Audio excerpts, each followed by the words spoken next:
Welcome to the GunJones.com lobby chat.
Hello.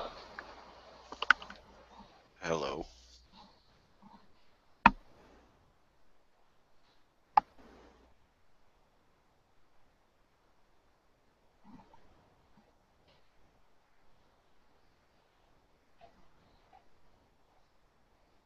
I forgot about the Republican debates. Very Oh, neat. important. Very important stuff.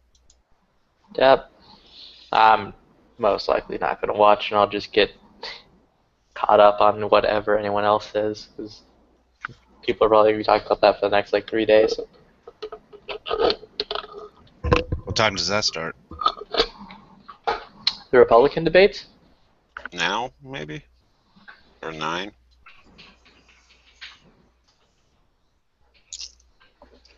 Is Yankee doing his show this week or not? Yeah, he's Yeah, doing yeah. one at 10. Pre-shot show. Oh, is he already there? No, I don't think so. Okay. What would be cool is if everyone who's going to SHOT Show would do like a live SHOT Show podcast type group thing. Al tried to do it last year. Yankee joined from his hotel room. Tech Daddy did kind of live stuff, but most of it was his laptop pointed out his hotel room window. But he would hop on.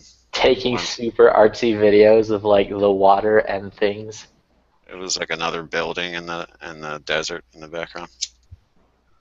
We did get to hear the shoot, what do you call her? The maid or whatever come in and Yeah. get the room turned down. Oh, Housekeeping.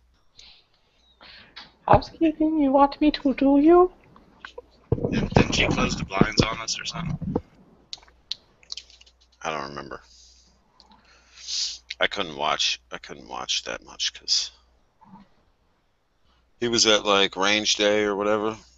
So I caught some of that, but the rest of it, I couldn't sit there and get through the hotel room.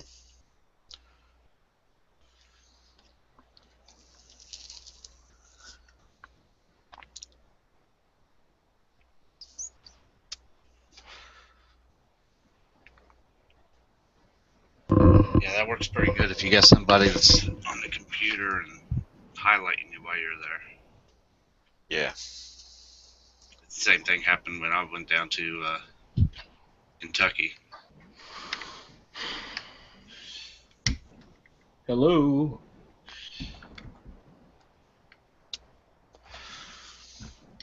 Couldn't you just lock it on yourself before you left? Well, as soon as you leave the room, it unlocks.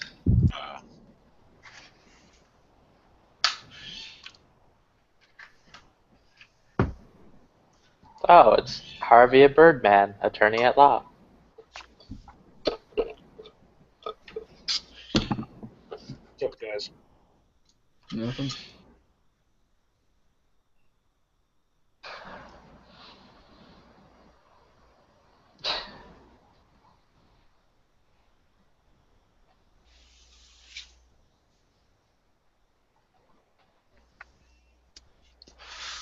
What's up, Foose? Nothing much. Just ready to get back home.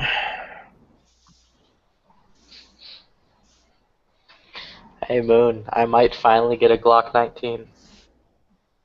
Just get one. I was at my local gun shop today, and they're like, "Oh, we have this Vickers tactical Glock 19 thing." And I'm like, "Ooh!" So I might trade my para in for that, or like a USP 45. Well, what are you looking for? Is it the gray Glock? Yeah, it's the gray Glock with like the nicer sights and all that shit. Well, get that because you can get a USP anytime, but there's only 1,000 of those. How much do those go for? The one there was like 620 or something like that. Doesn't sound like that much. Considering the fact that a regular Glock 19 is like $500, or in my area $550, because I don't know. Well, if you ever People just fucking want, pay. if you ever just want a cheap Glock, just get a police secondhand, Well- whatever these are called. Well, you have to think these Vickers Glocks are going to be. I mean, there's only 1,000 of them made. They're going to go up in value once the 1,000 are sold. Everything else you can pick those up. Dime a dozen anywhere. So. And it comes with all the extras. It comes with the Vicker slide lock, slide stop, the base plates, 3 mags, the sights. I think that's it. Yeah, like they were down to their last one. And I'm like, huh. At this point, I just want my para to go away. so fucking tired of that goddamn thing. I don't even care if I'm taking a loss on it. Are they still open? You call them and tell them to hold it for you before somebody else snatches it. Nah, it's closed. They've had it for like I don't know. I've seen that in there every single time I've been in there, and I've been in like the last 3 weeks. Yeah, I'd buy that. I The just only didn't one I know messed about it with. until last night's chat when like apparently DB was explaining to me how fucking rare those Vickers tactical things are. I was like, oh. Yeah, the only one I messed with was the 17. The new one I just messed with it the other. When did I? Tuesday. They didn't have a 19, but I fucked around with the 17. Like they had 2 gray 17s, and then they had like the fancy 19 all by itself in its own like glass case. I saw Glock has finally come out with the colors that they sent me a survey for like 3 years ago. Finally. They have the Desert Tan, which is like really light tan. It's not like the Flat Dark Earth. And then they have Burnt Bronze. So the frame is actually burnt bronze, and then the sides are Cerakoted. We have some of those at the new gun shop over near me, and I was really tempted by the gray one. Yeah. Then I'm like, I don't even like Glock that much. What am I fucking thinking of buying a gray one? I know, it's just the colors. They suck you in. I just want the burnt bronze frame and the tan frame, and I already have a gray frame. Just the polymer frames will do it for me. Seriously, considering buying that Glock American in the 45. They've got one sitting over at the gun shop, and it just keeps sitting there. And I'm like, the 9s sold out immediately. They got 3 of the 9s in, and they went before I even got I rented one because they have a rental one. But then the ones they had up for sale went immediately, so I didn't get to buy one. But they still have a 45 sitting there, and I'm like, that wouldn't be too bad again to try in a 45. How much is there a price difference between that and the 9? I didn't notice one, but I didn't really look. If there is one, it's small. So I'm going to get a PPQ 45 soon. Yeah, I thought about that too, but the Ruger's American made. Well, does that what and I like my German guns. German. yeah, same. Communist. I mean, I already like my German cars. Might as well get a German gun. Basically, Central European is good. Hey, I was planning on buying a German car in February, but then Volkswagen went and acted like dickheads, and now I can't buy it. Oh, don't buy a Volkswagen. I'm going to get a Springfield this year, so that's American. I wanted to buy a M1A. Passat Aren't they made in Croatia? The M1As? I don't think so. Just the rest of them? You need to get like a Mercedes XD is 350 Croatian. or like any kind of fucking BMW. I'm not a big fan of overpaying for medium quality. Oh, well, see, that's your problem. Treat yourself. Like we had a friend not too long ago that was buying a Lexus, and I pointed out to him that there was a Toyota that was the exact same model and actually got better performance ratings, but he wouldn't buy it because it was a Toyota and the other was a Lexus. And I said, you are a moron. Fucking Toyota is like doesn't Toyota own Lexus or like vice versa? Yes. Yes, it's the same car made in the same factory. The only difference is the electronics and the interior and the grille. And I was like, this car actually gets better ratings because it says the electrical system is better. I was like, so why would you go to the Lexus, which is 40% more expensive, a little bit lower rated car? And I'm like, and I know what you do for a living. You only make like $70,000 a year while you buying a Lexus anyway. Well, it's like organic food. It's the same thing, or even worse in some cases, and people still overpay. People will still buy it because it makes them feel better.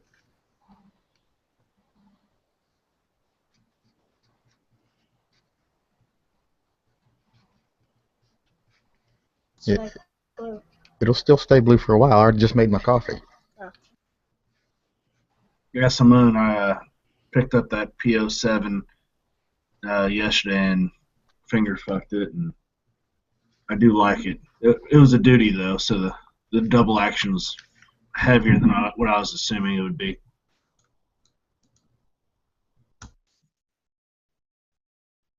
But I'm still probably gonna end up getting one. Jesus Christ, my mute button. Even on the newer one, the double action's heavy, but the Omega really just lightens up the single action. All right.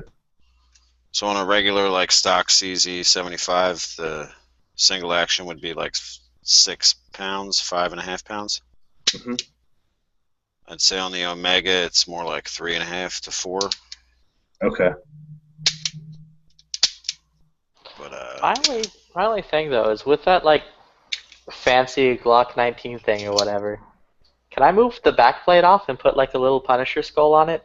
yes, Oh, okay. All right. It's just a so- Glock. I mean, if you want to, you could buy it and swap out all the parts with any other Glock parts. I mean, isn't it supposed to have like a fancier trigger or whatever? no, it just has the Vickers slide release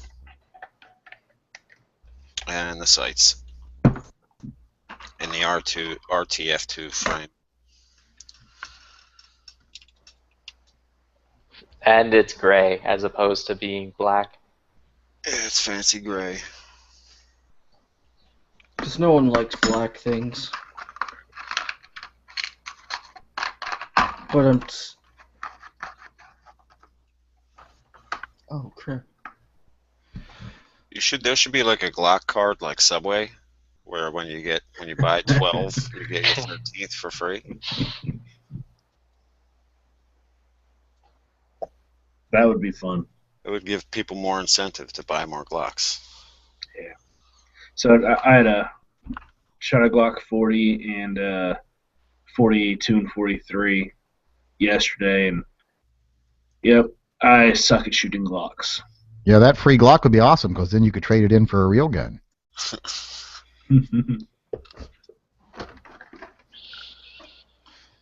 Like what? A Rhino? No, you're not gonna get a Rhino for that to pay for a Glock. But I don't know, a Ruger American Ah, fuck that gun. No, but you or a PPQ. That's better. That's well, better. 1911 TRP. Yankee, what you do is you buy 11, get the 12th free, then sell all 12 of them, buy and get another gun.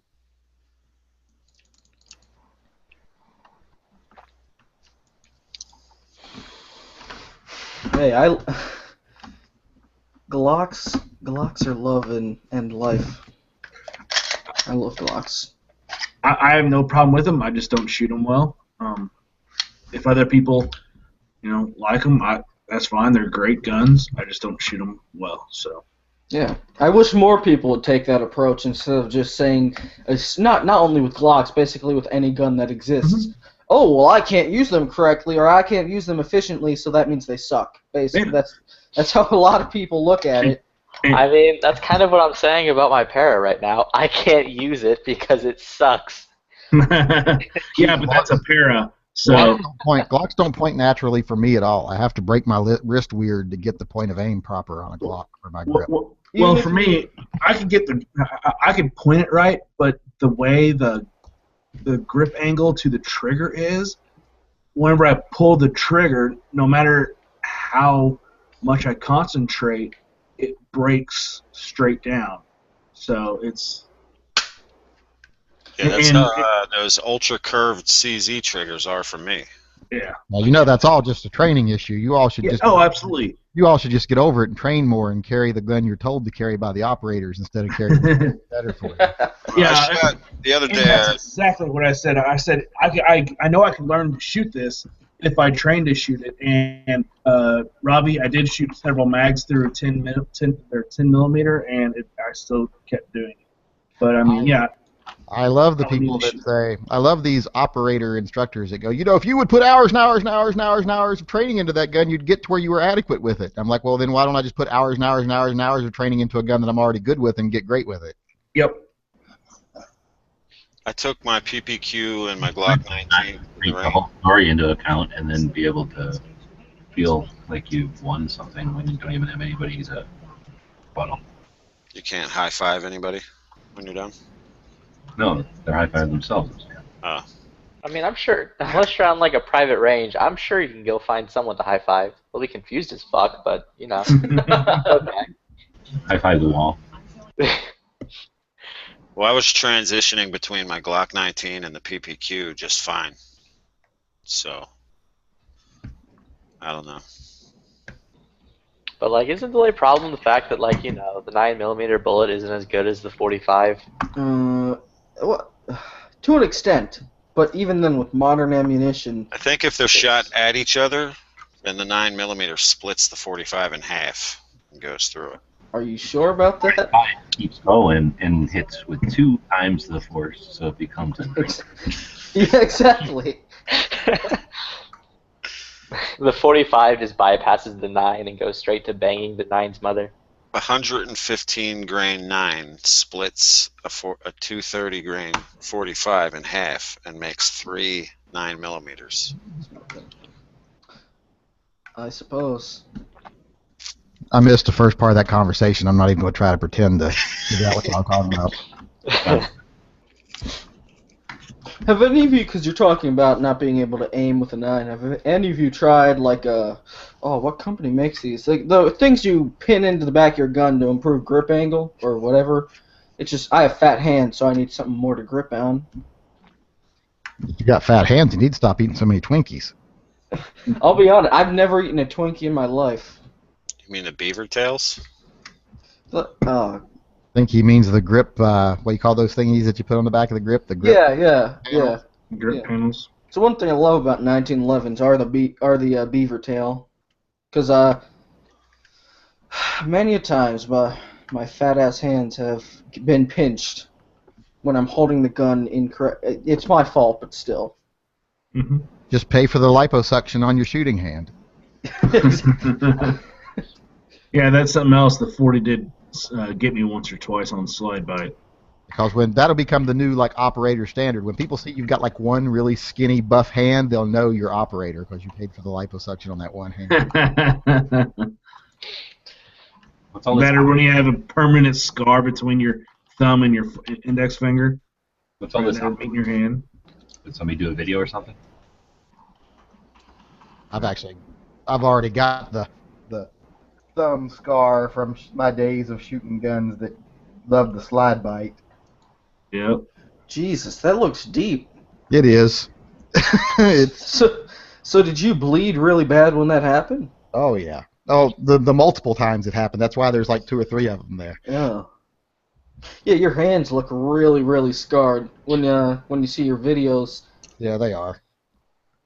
In my 2 to 3 years of like shooting, I've never been slide bitten. One of the worst things, one of the best ways to get slide bitten is shoot revolver, shoot revolver, shoot revolver, shoot revolver, then switch to a semi-auto and go, crap, I wasn't supposed to hold that like that.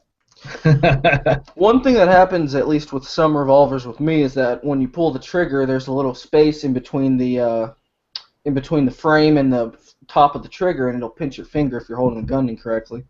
It may just be with the revolvers later on, I don't know.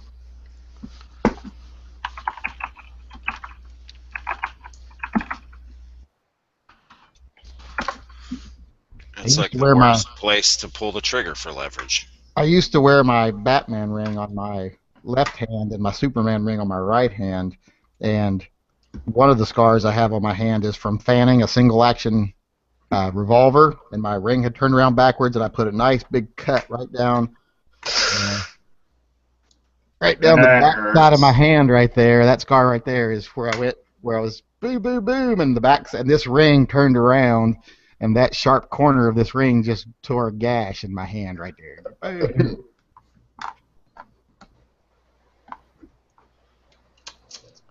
That's disgusting. I've never been seriously injured by a gun. Just, I think the gun that hurt me the most was a C-Camp 380. And there's a reason why they tell you when you take it to the range, wrap your trigger finger in Band-Aids. Because when you shoot that little tiny 380 in that little tiny steel gun, I fired it literally like 5 times, and then I swatted at my elbow thinking something was touching my elbow, and my hand had blood all over it, and there was blood running down my arm and dripping off my elbow where it had completely like hamburgered my trigger finger on my right hand. It was just split open. There's your problem. Is that like a magnet? Yeah. Magnet. It's the Neo Mag or something like that. Basically, it's a mag holster that goes inside your pockets, kind of C-clamp and a magnet. Does it work with Glock mags? Yeah, I think so. They have a picture up here. I've got one of those magnet things mounted right here to my table that you can hold your gun with. Mm-hmm. Gun magnets, and I quit using it because I had a Glock on there. No, it was an M&P on there for a little while. No, it was a Glock. I had my Glock on there for a little while, and one day I picked it up and sat it down on my desktop right here next to the computer, and all the paper clips and stuff on my desktop stuck to the gun. Ooh. I was like, I don't think I want to magnetize my guns. So seriously though, think about that. When you go to the store to magnetize, you get those things to magnetize your screwdrivers, all you're doing is rubbing a magnet against metal. So you rub a magnet against metal enough, and it is now a magnet. So it's not a big deal on the mag, I guess. But you find out you're in a gunfight because you're laying around on the ground, and everybody's shouting, and all of a sudden you need to do your business. And in that kind of situation, if your mag is bad and you're going for that second mag that you carry, and you find out that it's got a bunch of fill in the blank, staples, shavings, screws, anything, you don't need that hassle of like not being able to insert your magazine, which you're obviously having to insert for a reason. So I'm not sold on magnetic gun attachments yet. Okay, well, yeah, this is for your mag. So yeah, I totally understand that. To talk about another bad product, not bad product, but a product I talked about today, the Frog Lube lubbers are very fanatical. They're almost like the Glock fuckers or whatever you call them. Glock suckers. You don't know how to use it. You don't fucking know how to use it. I'm like, I was being nice in the video, but it's not that fucking hard to use lube. So if it is that hard to use lube, it's a shitty product to begin with because it's that hard to use. And two, it ain't that hard to use. Market it as a lube, then they should market it as some sort of a system or a process that requires all that. It's like margarine that you put on your. Yeah, I used it properly. I heated my gun to the temperature you're supposed to heat it to. I put it on it, and I took it to the range a couple of times, brought it back, cleaned it, put some on it before I took my PPK to the range the other day, and it was working fine every time I took it to the range. I let it sit in my bag overnight, and I went to take it out today. The the hammer would not fall. It would just like creep forward slowly. You pull the trigger, it would just creep forward slowly, and I'm like, I took it apart. That Frog Lube, where I've cleaned it with it a few times, had seeped into the trigger mechanism, hammer mechanism, and just hardened up. It looked like rubber cement. Took me a half an hour to clean the shit out of there. Just put it in a car wash.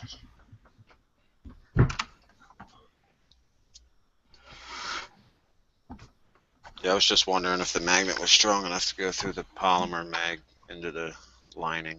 Probably not. No, they actually do. They have on their Instagram. They have a picture of it working with a Glock mag. So yeah, it works.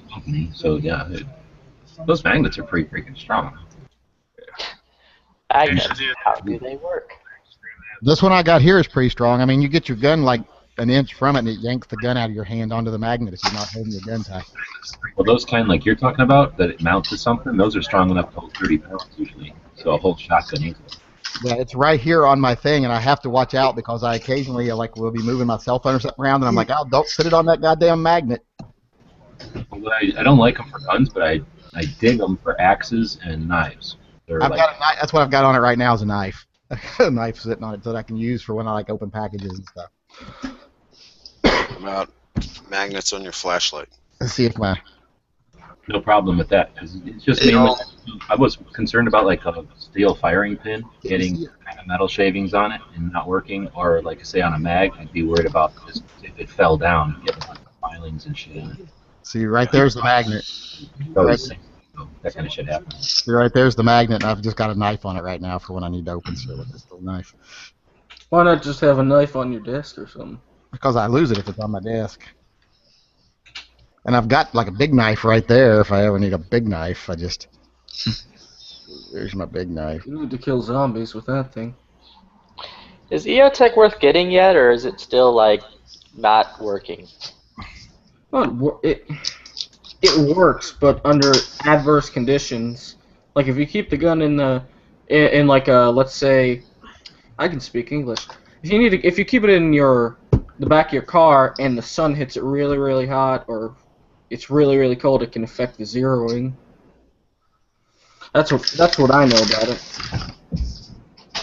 Which sucks, because EOTechs look really nice, in my opinion.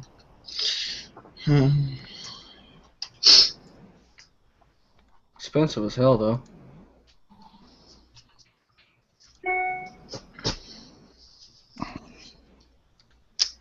What is the entry level EOTech? Is it the 520? Something 520? It's only like $340. I mean, I'm looking at like the tiny one on eBay, and it's like $445. That's the one for a pistol. Nah, I don't know. It's not like super tiny. Like it's not a RMR, I guess. Oh, the short one? It's like It's the model that one officer had backwards on his AR-15.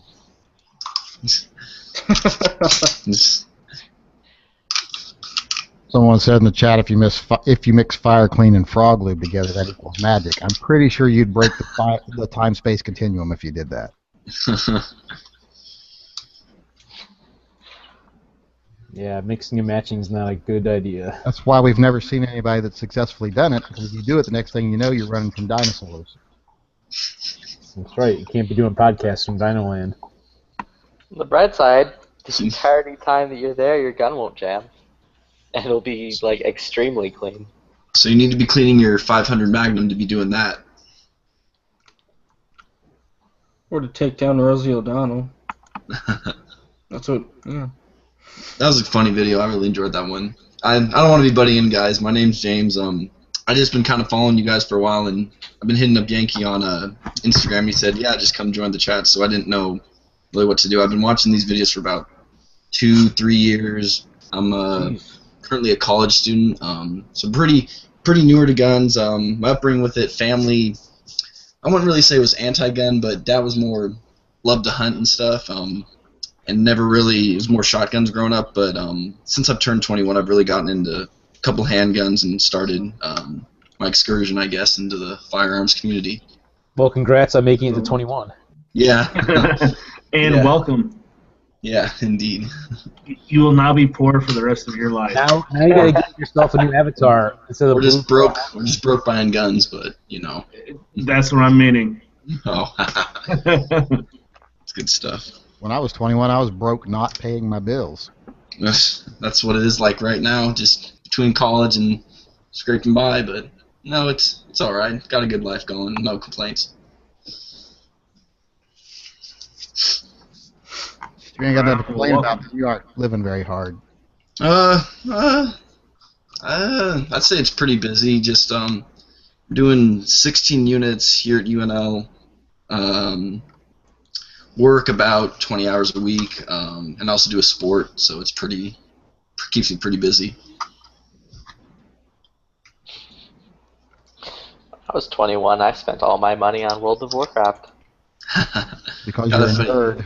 That's funny. That's funny. I got a few roommates that are way too much into that game.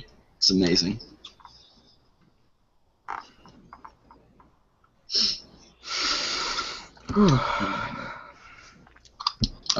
Yankee, how you gonna make that video on the CZPO1 anytime soon? Yeah, I am. It's going to be kind of a mixed bag. I mean, I like the Gotcha. gun as a range gun. I like the gun as a home defense gun. Carrying it, I just could never carry it because I don't know what it is, but it rubs my side horribly. That's interesting. I got the no, it was really funny. I saw that was actually my first gun. I bought a CZP01, and I saw your review. I was like, wonder what you thought about it. I really like the VZ grips, and that doesn't seem to rub as much at all. But That's what I've got on it right now. I changed Oh, them it 3 does? times, and it's just Oh, wow. the tip of the gun just rubs right against my right upper love handle, I guess you would say. Gotcha. I really like it. It's a, like you said, good range gun. Good. To get it to not rub, I have to push it so far back on my belt that I sit on it when I sit in the car, and I don't like Gotcha. to poke into the leather when I'm sitting in the car. Gotcha. Oh, well, why don't you just appendix carry then? I was gonna say that's actually my preferred method, but Because I actually am fond of my penis. I don't know about you. Oh wow. I'm working on that appendix carry. I just got to lose my gun lap first. So appendix carry, what you got to lose first is your common sense and your sense of self-preservation. No, that's why you have a hammer gun and put your damn thumb on the hammer so you make sure nothing gets inside that trigger. I decided I'm not going to get a PO1 ever, and I'm going to get this PO1 instead. You gonna get convertible? Yeah, the convertible. That's an all metal gun, right? Yeah. Decocker. That doesn't come in a decocker only, though, does it? You can convert it from decocker to safety. Oh, okay, that's the ones that has the switchable. Yeah. Yeah, and Don't their polymer guns all have that? yeah, and it has the Omega trigger in it, and the what is that? The competition hammer, Foos? Yep. Yeah. I didn't even know they made this till Foos linked it to me the other day, and I was like, oh, that's fancy. is that a competition hammer worth it to upgrade it? I've taken it apart a couple times, and I was just wondering about that. Basically, what it does is it changes the geometry a little bit to have more positive hammer striker spikes. Gotcha. Striker, yeah. Gotcha. So, and then because of that, they have to rework the firing pin lock or something like that. They have to do a little bit of work inside them. Okay.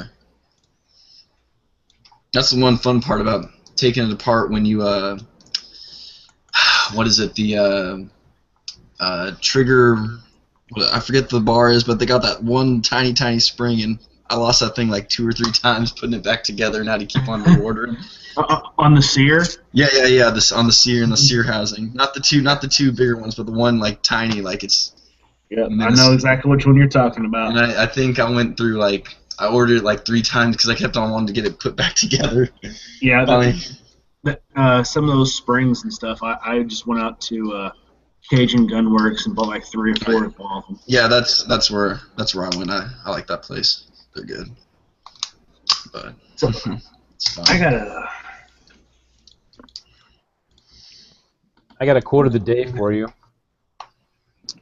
Oh. Stop being distracted by things that have nothing to do with your goals. Who said that? A friend of mine. Thanks, Oprah. I'm sorry to hear that.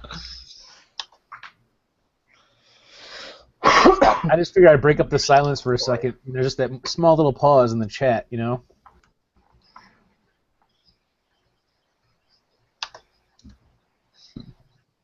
It's funny.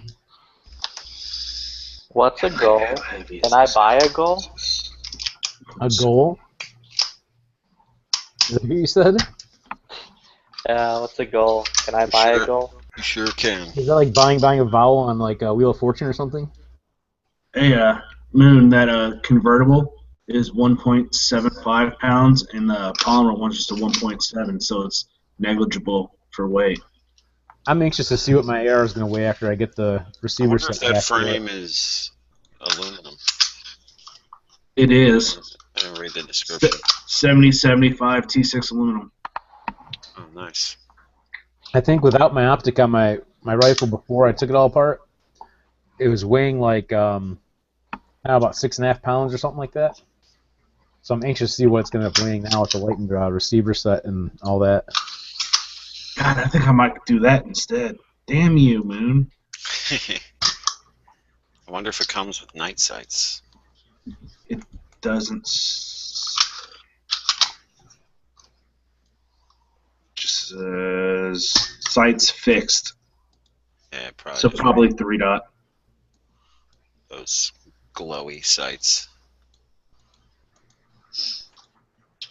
What's everyone's new gun purchase, or is just the holidays, or possibly a gun purchase that you got over the holidays? Well, mine's easy enough. My F1 receiver. Let's see, I picked up Aimpoint H1 on Black Friday for like My 150 off.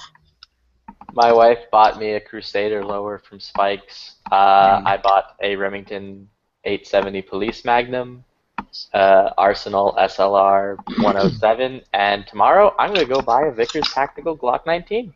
Sweet. That is actually something else I just bought was the Glock 19, but not the Vickers. Mm-hmm. Something else I just made today. Another one of my hearts.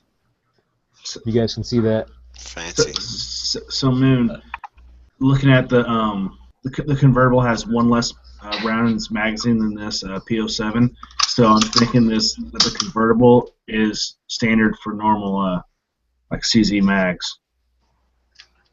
Mm-hmm. You know how you said that the P07's a little, if you put a CZ mag in there, it's a little loose. Yeah. I'm thinking it's just regular, so that's kind of cool. Yep. Mm-hmm.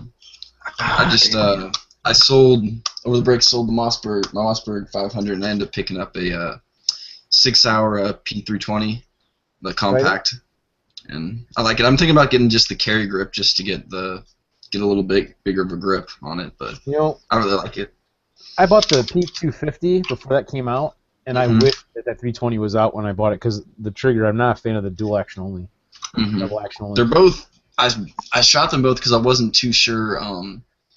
But it was really interesting. They're both relatively cheap and on sale. But again, yeah, I liked how just had the trigger better on it. But they're both really good. A couple of the ladies from Team 6 Hour actually shoot the 320 in competition. Mm-hmm. You know, they were on my show like 2 weeks ago or whatever, talking about that. I was like, oh, that's pretty cool. Because I shoot a 226 my competition, which is not really maybe the option I'd prefer to go with, but it's what I have. Mm-hmm. So yeah, 320 though is a nice pistol. From what I've tried one once already. I like it. Yeah, I wanted to get a 226 or a 228, but that's out of my price range, and this was there. It was out of my price range too. The only way I got one is because a friend of mine had bought one used a while back, and he made me a hell of a deal I couldn't pass up with a bunch of mags with it and everything. So I had to jump on it. That was when I was still married, and it was such a good deal that the wife said, "You have to buy this." Mm-hmm. But she's an ex-wife now, but for other reasons.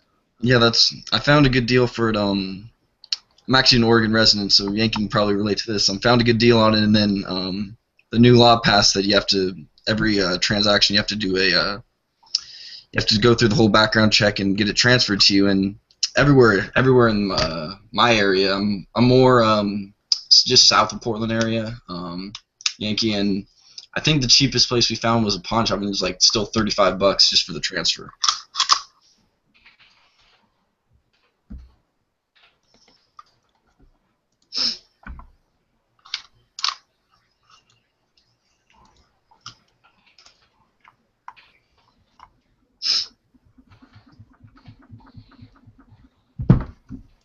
I killed it. I was just talking in chat.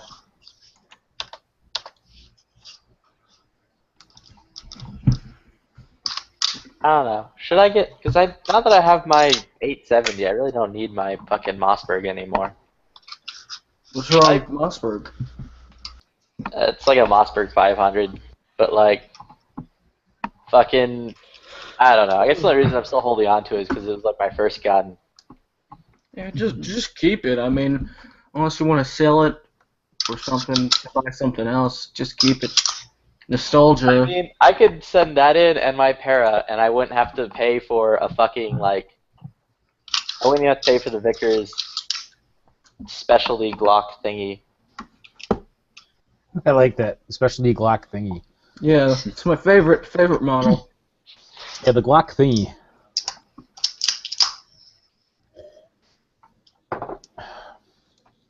Yeah, I like my Glock 19. I've only got to shoot 100 rounds to it though. Oh goodness gracious! Oh my goodness! You ever just see an ugly, like a custom job gun, usually pistols, and they look terrible? Like they have stippling that is crappy. They have some sort of finish that looks like baby barf. Please said finish. I was going to say a Chiappa Rhino. I remember when I first saw one of those Chiappa. Is it Chiappa that has like just the Rhino that has like the was like an octagonal shape like cylinder or something? Yeah. Yeah, I saw one at like at a local dealer once. And like, what the hell is with that? You know, and then I kind of got the point of it's like to help kind of reduce its footprint, I guess, when you're concealed carrying, I guess. When I first saw one, I thought, wow, that's a cool looking gun. When I first shot one, I was like, this is a piece of shit that I would never own. And then after about about 3 years or so, someone said, hey, they finally fixed the trigger. And I'm like, well, we'll see. And then I went and shot one, and I'm like, yep, they fixed it, so I bought one. Right on. But the first triggers, everyone always asks me, well, is this a good deal on a used Chiappa Rhino? And I'm like, not if it's got a serial number under 5,000, because all of the ones with the serial number under 5,000, well, actually, I think around 3,800 is when they started improving the trigger, but 5,000 is a good safe number. I would not own one. The triggers were horrible at first. Well, wouldn't you be able to send it in and get it, like, renovated to, like, a better version? I don't know. I think they changed some parts that may not fit in the old ones. You can't always retrofit. So how much would it cost to get a video of you chopping a Chiappa Rhino, like, in half? $2,000. Nice. You want to cut the barrel off your I take PayPal. Rhino? I'll do it for half that. Just buy the gun. I'll set up a Patreon to get that, like, video funded. Sure. As soon as you get me $2,000, I'll cut one right in half. Speaking of Patreon, I set one up the other day, and I want to thank G-Webs again for contributing. Give me $3,000, and I'll cut it in half while wearing a two-piece. Patreon.com. I mean, I would want people to watch the video, so I'll stick to the 2,000. Patreon.com/BigGunner81. How many people have Patreons? Big Gunner, Matt, G-Webs, Yankee, you got one? Night, Foos. See you guys. See ya. Yeah, I literally just set it up like yesterday, I think, or this morning, or whatever it was. I don't even remember. My days and nights get confused sometimes. I need a fifth person so I can donate $1 a month to Patreon and $1 to the people, and that'll be $10 a month. I can afford it. I'll just add an extra $1 to mine. At one point, I set up, what the fuck is that thing called? Kickstarter. I set up a Kickstarter because I'm like, I'm bored. I wonder how this thing works. I like set the goal out for like 4,000. Like the stretch goal is just stupid bullshit. And basically, I was like, yeah, I just want money. Give me $4,000. And did you get anything? I got up to 500. Wow. I didn't get to keep it though because it had like you had to hit the limit to keep it or whatever. I didn't set it up as the other thing. Oh, that sucks. I was like surprised as fuck by that too. I was like, what? Yeah, because I set one up a while ago, a GoFundMe or something like that, trying to get money raised for SHOT Show because it's gonna be very expensive. I mean, my hotel stay is gonna cost me out of pocket about $1,000. So, I raised like $35 off of it, and I decided to close it. What? But it is what it is. So I don't know. I figured I'd try the Patreon thing. I thought it'd be kind of a cool idea. See how that goes. Oh, I'm planning on sending the Vickers Glock in to Salient Arms to have them like redo the entire thing. Nice. Shut up.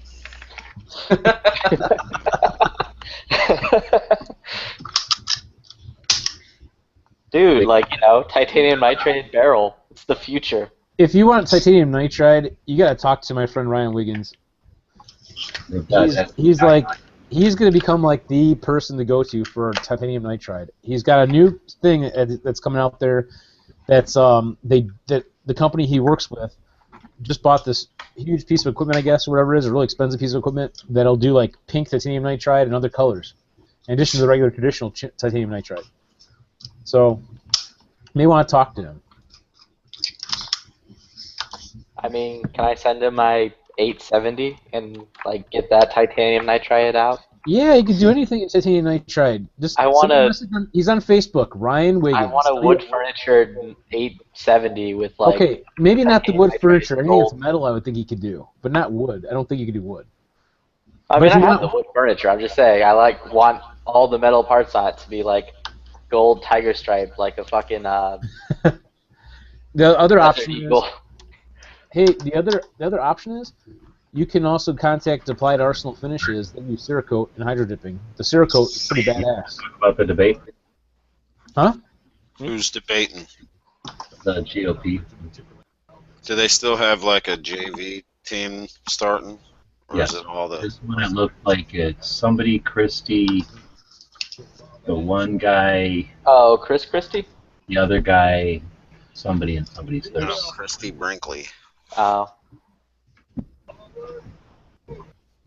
I forget who's. Yeah, I forget who is on the first debates. I honestly just completely ignore the debates for the most part. Except I watched the first debate just because it's funny, in my opinion.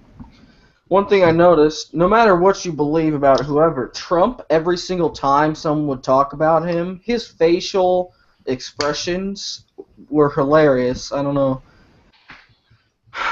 the end of it. This one, I don't think they did anything at the Democrat one. Yeah, they did it during like the weekend or during Friday, I believe, on like a football day. The sad part is that Gary Johnson won't be able to debate anybody. Is he the Libertarian guy? Yeah, What about Rand Paul? he's a Republican. He's on the B team, I think. I wouldn't exactly say. I mean, he has Rand Paul out of all of the candidates. I'd say he's the most libertarian, and he even considers himself a libertarian. That might be true, but he has to run as a Republican to Oh be yeah. nominated. So do you think that they'll come up with some sort of like points, like I don't know what to call them, like points of to qualify the comments, or do you think comments are just going to continue to just be a stream of anybody who wants to say something can say something? I'm watching the YouTube thing here, and the chat is just vomit. It's just nothing but people spamming stupid copy and paste shit, and it's just flying by. There's no possible way. It's basically pointless. It's just the noise of a city. There's no way to have a real comment even set on the screen long enough to even acknowledge it. You know? Do you think they'll change that, or do you think they'll just let it continue to be? Yeah, they'll just continue to be like that because there's people probably commenting on so many different websites that are broadcasting it that they're probably focusing less on YouTube and more on whatever channel in their website. Yeah, I'm just wondering if they made something where, like, if you have a valid point, they give you like a thumbs up to that point or something, and then that way people that have the most valid points would show up, or maybe I don't know. You would think Skynet could at least read everything and figure, okay, this fucking copy and paste has shown up so many times, like it doesn't need to show up. It can be rate limited to once every minute now. You know, so that's the part that's driving me nuts. Is just it's so much copy and paste, and it's like garbage.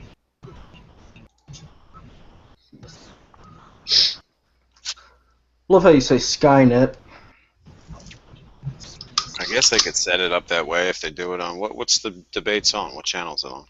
Well, it's on Fox, I guess, Fox Business, but I'm watching it on YouTube, which they either have it broadcasting through or simulcast on. I'm not really sure. I was only watching it on YouTube, so I figured the stream will be faster than going to some website. But I was thinking I was going to do some comment, because sometimes when you see them on the TV, obviously those are filtered because they're choosing which are going to go up there. Yeah. So I was hoping this would be something like that, but it's just nauseating because it's just so fast and it's so many copy and paste, so you see sort of the same waves of garbage flow through. The unique thing once in a while. Well, if they start filtering stuff out by word, then they could just start filtering stuff out. Like if they don't want to answer a certain question or they don't want the candidates to answer a certain question, then they could just filter them out. This is the YouTube comments, though.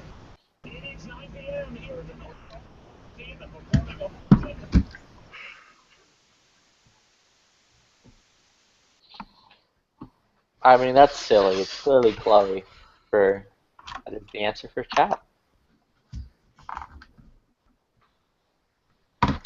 Maria's on it. Facebook to ask the candidate. Have any of you ever owned a VZ58 or the clone, the VZ2008? I'm gonna go watch the footage. I haven't owned one, but I shot one. I'd like to because I'm a fan of that show Strike Back, and they put that gun in there like every fucking 4 episodes. Mm. It's like an ugly AK. Apparently, though, it's more reliable because it has even higher tolerances and. I would argue an AK is an ugly AK. Hey, I like AKs. Then again, with a lot of like those Veprs, those things look, in my humble opinion, look ugly as hell. Yeah, I'm not a big fan of the Vepr. I don't like the whole sporting rifle look. I mean, you can change it, you can change the furniture, but I'd rather just have, even if the furniture is cheap as hell, I'd rather just have cheap as hell regular furniture than, it's actually very good furniture, it's just ugly. If you have a Vepr and 54R, does it really matter that it looks like a Vepr? Yes, I suppose. I suppose not. That's what I meant to say, yeah. I suppose these nuts. Crickets. Some is batshit crazy. I don't know. Plus the 308 AK is kind of weird. Here's my friendly reminder, too. If you're going to SHOT Show, stock up on your vitamin C. Why? That's what I learned recently. I've never been to SHOT Show, but everyone keeps telling me the plague. You're going to catch the SHOT Show plague. Yep. You're going to get the flu from being around all those people touching guns and germs. Well, that's with anything, any convention, especially nerdy ones. Everybody's flying in, on the planes and shit. You don't know where that's been. I don't know. I probably won't be going to SHOT Show because I am but a simple video games channel, not a gun channel. Yeah, how do people? I never understood SHOT Show. Is it like E3, where only people who are actually important get to go? No. Would you mind elaborating? I mean, you don't have to be important to go. There are several people who are going but argue aren't important. But basically, if you have enough SHOT Show, yeah. Basically, if you have enough views for your media, you pretty much get invited to go. Yeah, I had just asked basically to our producer because they were going anyway, and so I'm gonna be filming for them for 2 days. The rest of the time, I get my own time to do stuff. Ironically, you get on like a list as media, and then people start contacting you. And if you use social media, people start contacting you. They start seeing stuff, and all of a sudden you start making contacts. Apparently, I don't know how any of this stuff works at all, and I'm figuring it out, and I'm making mistakes and learning from them, and it's exciting and fun. If you got any big local gun shops around you and you're in good with them, they might be going, and that's one way to go too. True. Right, if I didn't have the Not media all connection, media. I could go with my sponsoring dealer and ask him, and he would have set me up with it to go with him. Yeah. But it still costs a lot of money to go. I mean, you could try to figure out how to do it like on the cheapest end and maybe skip like doing the whole week or whatever and, find the cheapest place to stay and this and that. But I wanted to be kind of close to the convention center and, different things. I'm still learning it all. So G-Webs is For me, pretty it's close awesome. to it, but he went last year for like $275. Like, aren't flights to Vegas cheap as fuck? Because Vegas just wants you to come? Because you will spend money? The economy flights, yeah. But the higher you get, the more expensive they get. I mean, that's how flights work, but I mean, inflation-wise, they get a lot more expensive than they would on other areas, because I don't know why. Like, for my area, from Maryland, this one airplane, what do you call it, company, they're selling flights to Florida for $75 round trip. That's, Oh, what, Spirit Air? I have no idea. I don't fly, really. I've only ever flown twice. Yeah, twice. I don't know. Personally, I hate flying. It just feels unnatural. If I was meant to fly, I'd have wings. Yes, flying in a giant metal pressurized tube that weighs hundreds of tons, in the air is totally natural, right? Yeah.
Mm.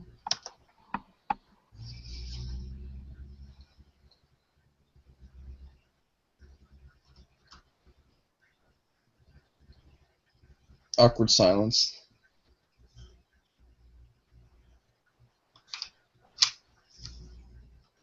Yeah, you just can't hear me because my mic's off. That's all. Mm. Gotcha. No, I'm not saying anything anyway though. I mean, you just can't hear me because I'm not talking. I'm just staring at the ceiling. I was in the middle of talking with my team captain here. Gotcha.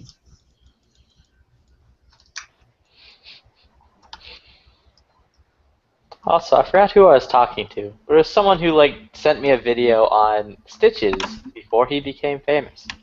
So now on my YouTube feed, all these fucking before they were famous videos keep popping up, and they're all porn stars. Wow.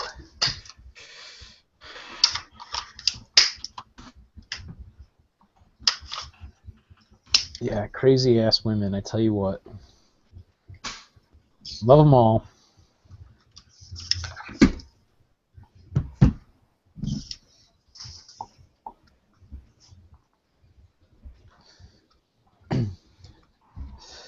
Oh man.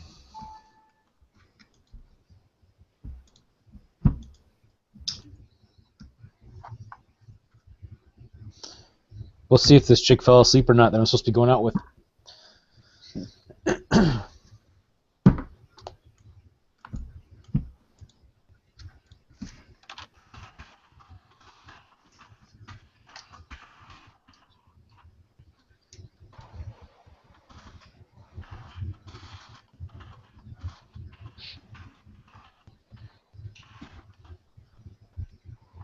I was reading an article about the Glock.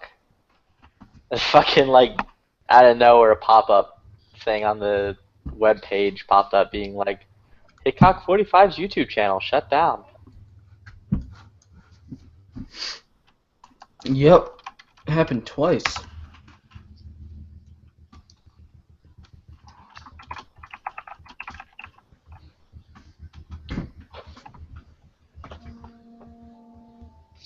Oh. So she's calling me anyway. Nice. having to do with clocks, and Hickok 45 looking in the group chat.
Oh, I know what we can talk about.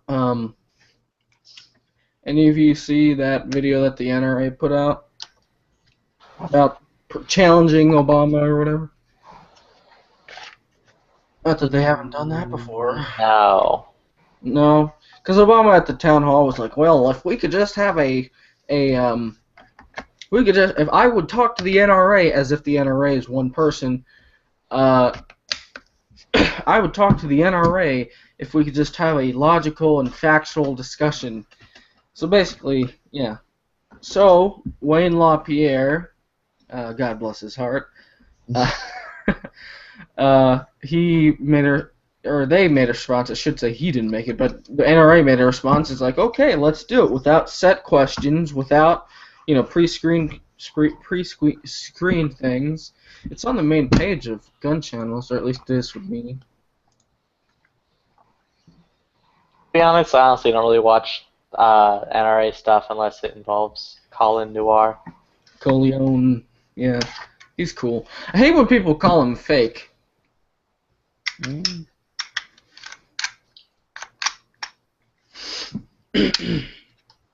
Only thing fake about him are his advertisements, and even then you gotta make the dough somehow. He shoots for a living, pretty much, or at least partially.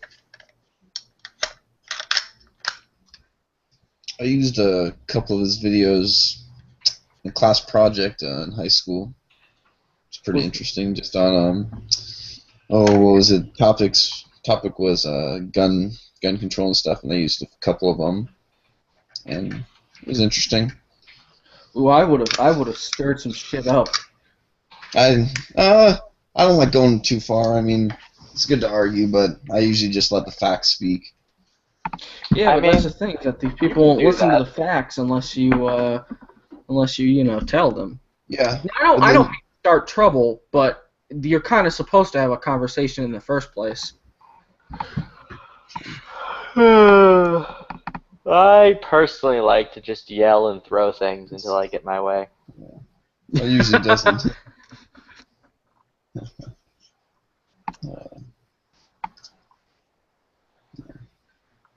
I'm more, would say, like, as long as like, people should make their own decisions and stuff, but just inform them first about both sides. Don't have a bias, and you tend not to find that, especially when it comes to guns and such, or people just aren't usually informed. Well, I mean, in the words of Hillary Clinton, No. about rights. If you have to work for them, they're not really rights. Yeah, I wonder if she's, backstep.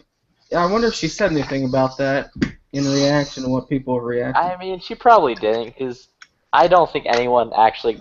I don't think she pays very much attention to other people unless like they call it out to her face.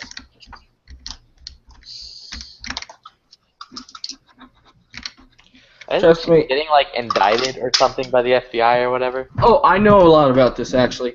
The FBI, they've been in what's it called, investigating her for a while now, and it's not until recently that they claimed that they, in like 30 or so days, they'd have enough information. This is like at most a week ago, 30 or so days. They would have enough info to get her at the very least indicted, if not arrested. Now we can all dream, but even if she doesn't get arrested, she will not. I bet you she will not run for president. They'll be like. No, she'll still run. Honestly, this whole thing isn't even going to like.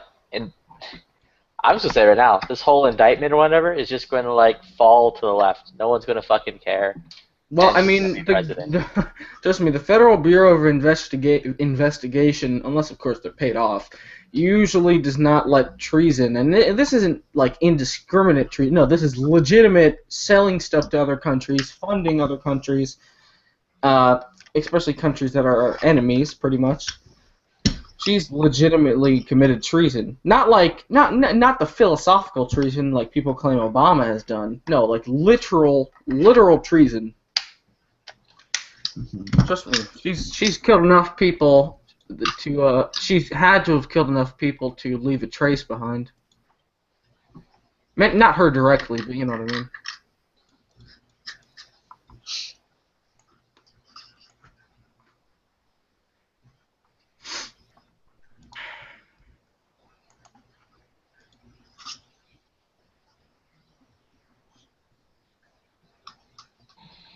Yeah, Dino basically said it best. Yeah, pretty much. Like the person asked, well, if Hillary was a man, would you vote for her or him?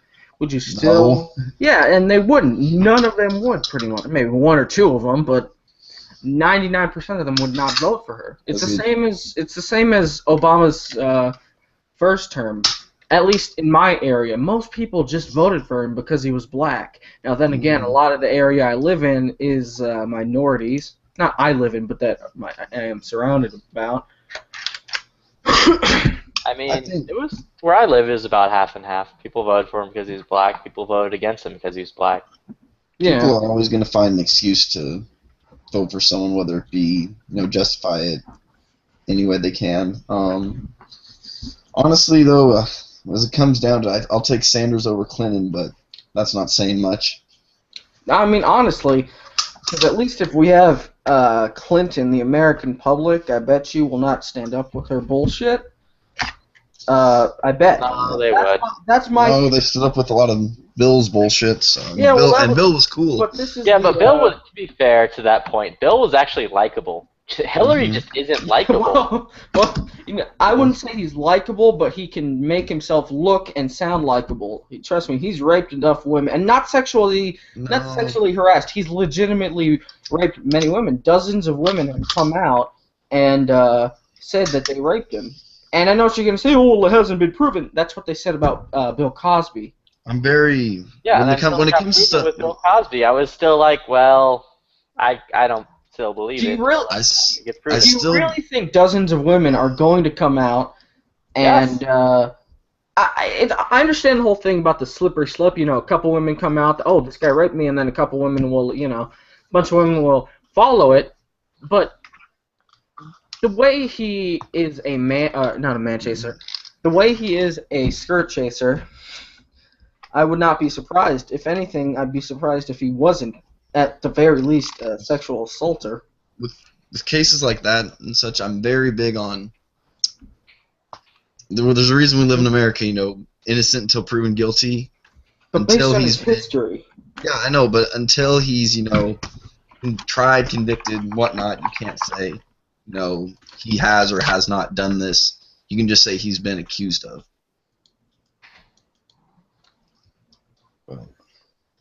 Ooh, but Capitol Hill Blue. What's Capitol Hill Blue? Do you know that? I'm looking because I'm using the magical thing of Google. Because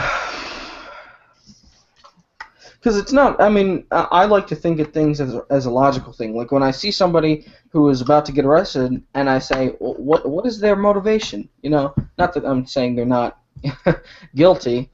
Well, no, but you just did by saying, you know, what was their motivation? You assumed that that they did it. Well, like but I know. I'm saying that is one of the one major thing you have to take into account as well. Why would a woman one day who has no prior mental illness, I'm just giving you an example, kill her kid? Why would she do that? Now, if there's blood evidence and everything, okay, fuck you, go to jail. But if there's just like circumstantial evidence, like, oh, well, look, she was in the house when this person died. That's sorry, I watch a lot of those TV shows. Yeah, but people don't always just do stuff logically. Like true. They'll, you know, get emotional and do something, do this, do that. They don't always have to have a reason. People do stupid shit sometimes. Let's see. And I mean, let's just say that Bill Clinton he didn't rape people, or at the very least, it's, you know, there is absolutely no proof. Then even then, the way Hillary conducted how she reacted to those rape people, you know, she would call them trash, you know, white trash, redneck, and things like that. I believe, I'm not sure who said this, but they said all they had to do was tie $1 to a string and drag it through a trailer park, and they'd get someone. I'm not sure that was her, but that was somebody who was in connection with her, I believe. Of course, she's trying to defend someone she loves. Now, granted, you know, I don't know what the Clintons' marriage life is, but that would be a reasonable thing. I mean, if you stay through someone when they've had an affair, you know, obviously you've figured something out, or you're just committed to them. But I mean, you know, that's their business, not mine. President, and he has an affair. Do you really just want to be like, well, I'm going to divorce the president now and give up all this pseudo power? She did actually have a lot of power.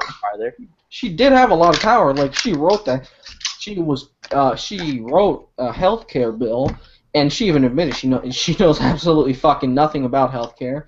And many believe that she was, based on how she acts, that she was actually in a lot of control of the office, which I wouldn't be surprised, because every time you see them, when Bill was making a decision, you would see he would consult with Hillary. He'd like whisper in her ear, or no, she would whisper in his ear. That's not really consulting. That's someone just, you know, being like, "Yo, do this." All right, all right. Like how people say that Well, Obama's Bill just felt like the Matthew McConaughey president. At least we don't have someone like Justin Trudeau. You know who that is? The Canadian Prime Minister? The literal model. Is he the one that got busted on all the drug and hooker charges? And I have no Sex. idea. I don't care enough about Canada. Sorry. I don't care enough about Canada to learn that stuff, but I do know. Guys, it's 2015. It's 2015. We got... No one probably gets that joke. I get you. I don't know if I could just get a president. I know this would never happen. Just someone that said, literally, I don't want to have any laws that, essentially, like, I'm more. I guess this would be more, not libertarian mindset. Of, like, as long as it doesn't affect, you know, as long as it's not like hurting someone, like, do it. Like, as long as you're not gonna limit, like, don't limit to someone just because you don't like it. Like just because I don't want to take advantage of this right doesn't mean I should limit someone else. But you'll never get a president to do that, or a candidate, rather. Hey, never say never. Very unlikely, but you can always hope. Although, who was it? I think it was the Green Party actually had a pretty good. I think they were like at 20-some-odd% in this last election, which that's surprisingly high for a third party. Third party vote, which that's more. I don't know how old you guys are, but that's more like my generation. The whole sick of the two big parties want something new. So.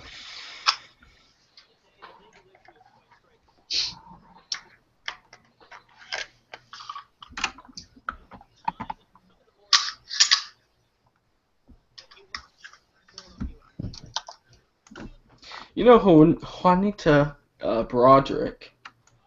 She was actually she was one of the rape. I hate to use the term rape. What's the word? What are the accusers? I guess. Yeah, and the allegations were dropped in 2001.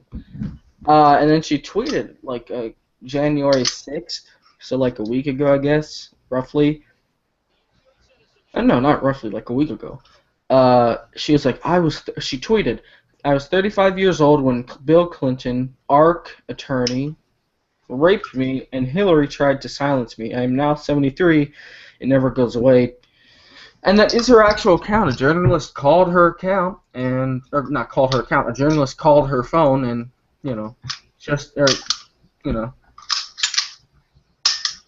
over the phone, Broderick, here's the thing, on Vox.com, over the phone, Broderick confirmed to me that the account is hers. And she said it because she was sickened by the Clinton's campaign trail. I don't know, I just would never, even if you cut out all the, Benghazi and everything else, all that bullshit, she's still got enough shit on her head that any other person... Oh yeah, go watch the Benghazi movie, it's really good. Yeah, it looks nice. Do you know, what... Comes out tonight at midnight. Since it's made by Michael Bay, are there any salient arms guns in there? There's a lot of salient arms guns in there. Those are okay. So if salient arms, I've never owned one, never seen one in real life. They're really expensive, aren't they? Or they're fucking like $2,000 to $1,500 for a Glock. On top of the $500 to buy the gun. Yeah, so how? I understand Michael Bay's a rich asshole, but it looks cool. That's why they're there, because they look cool. I'm not familiar with what's a saline. What do you say, saline? Salient arms. SALIENT. I think I spelled that wrong. I'm never good at spelling bees. I said nice things about them once, and they sent me a T-shirt. It was fucking awesome. Salient arms. Oh, gotcha. You know, it's one thing I fucking hate about a lot of these liberal, liberal, because I'm not going to say left, just liberal websites and journalists. They're saying, well, is the rape accuser's story true? But when a woman accuses a man of rape and has literally not only no proof, but there's proof against her, people, they're like, well, guys, you don't want to, they say bullshit. But then when someone someone accuses their queen of doing bad stuff, Hillary Clinton, then they gotta shut it down. And Hillary Clinton is a piece of shit. The way she responded when someone brought up the lady again. Because she said, like, oh, well, all rapes or whatever need to be taken seriously. She's just been seeming to contradict herself a lot nowadays, like what she said about that if rights challenged or whatever. You know, you brought it up earlier. Then it's not a right. She's been contradicting herself a lot. Like how so contradicting herself? Because she's against gun rights, and then she said that if a right is tampered, or what did she say? I don't know the exact quote. But I can't remember the specifics of it. It was basically like a right isn't a right if you have to jump through hoops to use it. Yeah, that was pretty yeah. much That was like basically what she said. And obviously, But he was referring to it as like an abortion thing, but then like gun people heard that. Yeah, and of course. Like, yeah, it's funny. literally just said this. That's like every president's like, oh, you know, we got to do something about gun rights, and then, oh, we have to, you know, maintain our rights, like, and then of course I just remember last year the whole, like, everyone was so this last election, everyone was so like, oh, Romney's not going to take away our gun rights, and then he straight up said like, oh, you can't have an AK-47 on the streets and yada yada yada. I hate when they fucking say that on the street. It's all it's always in the context of, oh, it's like a gang member is going to use it and stuff. No, if this quote unquote gang member you say is just a legal citizen, so if it doesn't live in the nicest neighborhood, he's perfectly legal and it's his right to own it, I think. But I don't even believe in. I mean, I suppose background checks, but they should never keep the information. Nah, I'm not even about background checks. You know, I know that's one of the things, because I'm a libertarian to an extent. I'm kind of a right libertarian. Like, this is basically where I stand with the entire thing is they just need to enforce the laws. They're already laws. Yeah. But felons shouldn't own guns. They need to repeal the NFA, and You're I believe not allowed to buy a gun for a criminal. You are not allowed to basically purchase. These women are buying their gangbanger boyfriends guns because they can't buy them legally. So they're buying their boyfriends guns. Oops, they get caught because the boyfriend uses them in a crime or whatever the situation may be. The girlfriend says, "Well, I didn't know." So the judge lets them off with a warning. Buying a gun illegally? And I know you know this, but I just like to give emphasis. If you fuck up on your taxes and you're like, oh, I didn't know, the IRS is going to rape you. They don't care if you don't know what you know. Speaking of taxes, I don't know. I don't even know. Like, we always use that example of like, oh, it's like gangbangers, like girlfriend goes out and buy it. How often would you even say it's a gang member? Just like an average felon, like we. Well, yeah, that doesn't matter about the felon. Like the criminal. I'm just saying, like if it's a gangbanger boyfriend who doesn't have a felony and she gives it to him, there's nothing wrong with that at all. Just well, there is if he paid her for it, and then. Well, yeah, if she right around if and they bought the intent for them to own it and then later decides to sell it. Yeah, well, the thing is, it's such a loose. It's a hearsay argument. Well, you also have to keep in mind, if he's not like a felon, then there's nothing legally stopping him from owning a gun. He's completely legal to own a gun. Mm-hmm. So he wouldn't have his girlfriend buy it for him. He would just go in and buy it himself. There's some interesting situations. Like, for instance, some states require you to get a pistol permit. Yep, I live in one of those shit. Yeah, and it's very so just a little bit about me. I live in Oregon, but go to school here in Nebraska.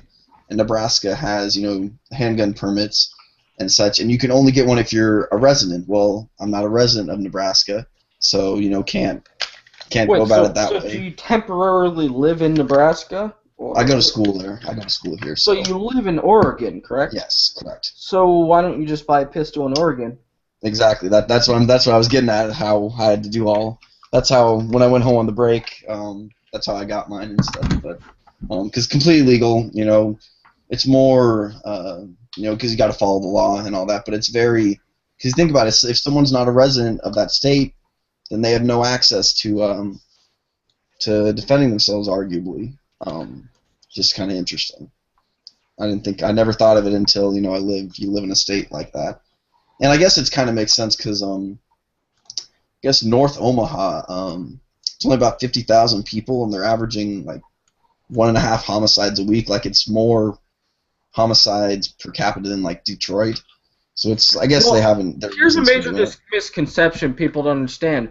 Detroit, at least in comparison to other shit cities, no offense to anybody who's from Detroit.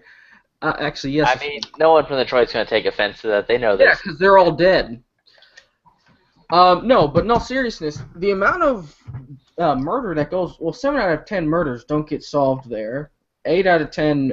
I believe it's 8 out of 10 people grow up without a father, or at the very least in a single-parent home. Anyway, the thing about Detroit is that it has a very, very low population because of how much it's just dead, basically. Now, its population is growing a little bit by, these hipsters moving in trying to say, hey, it's not that bad.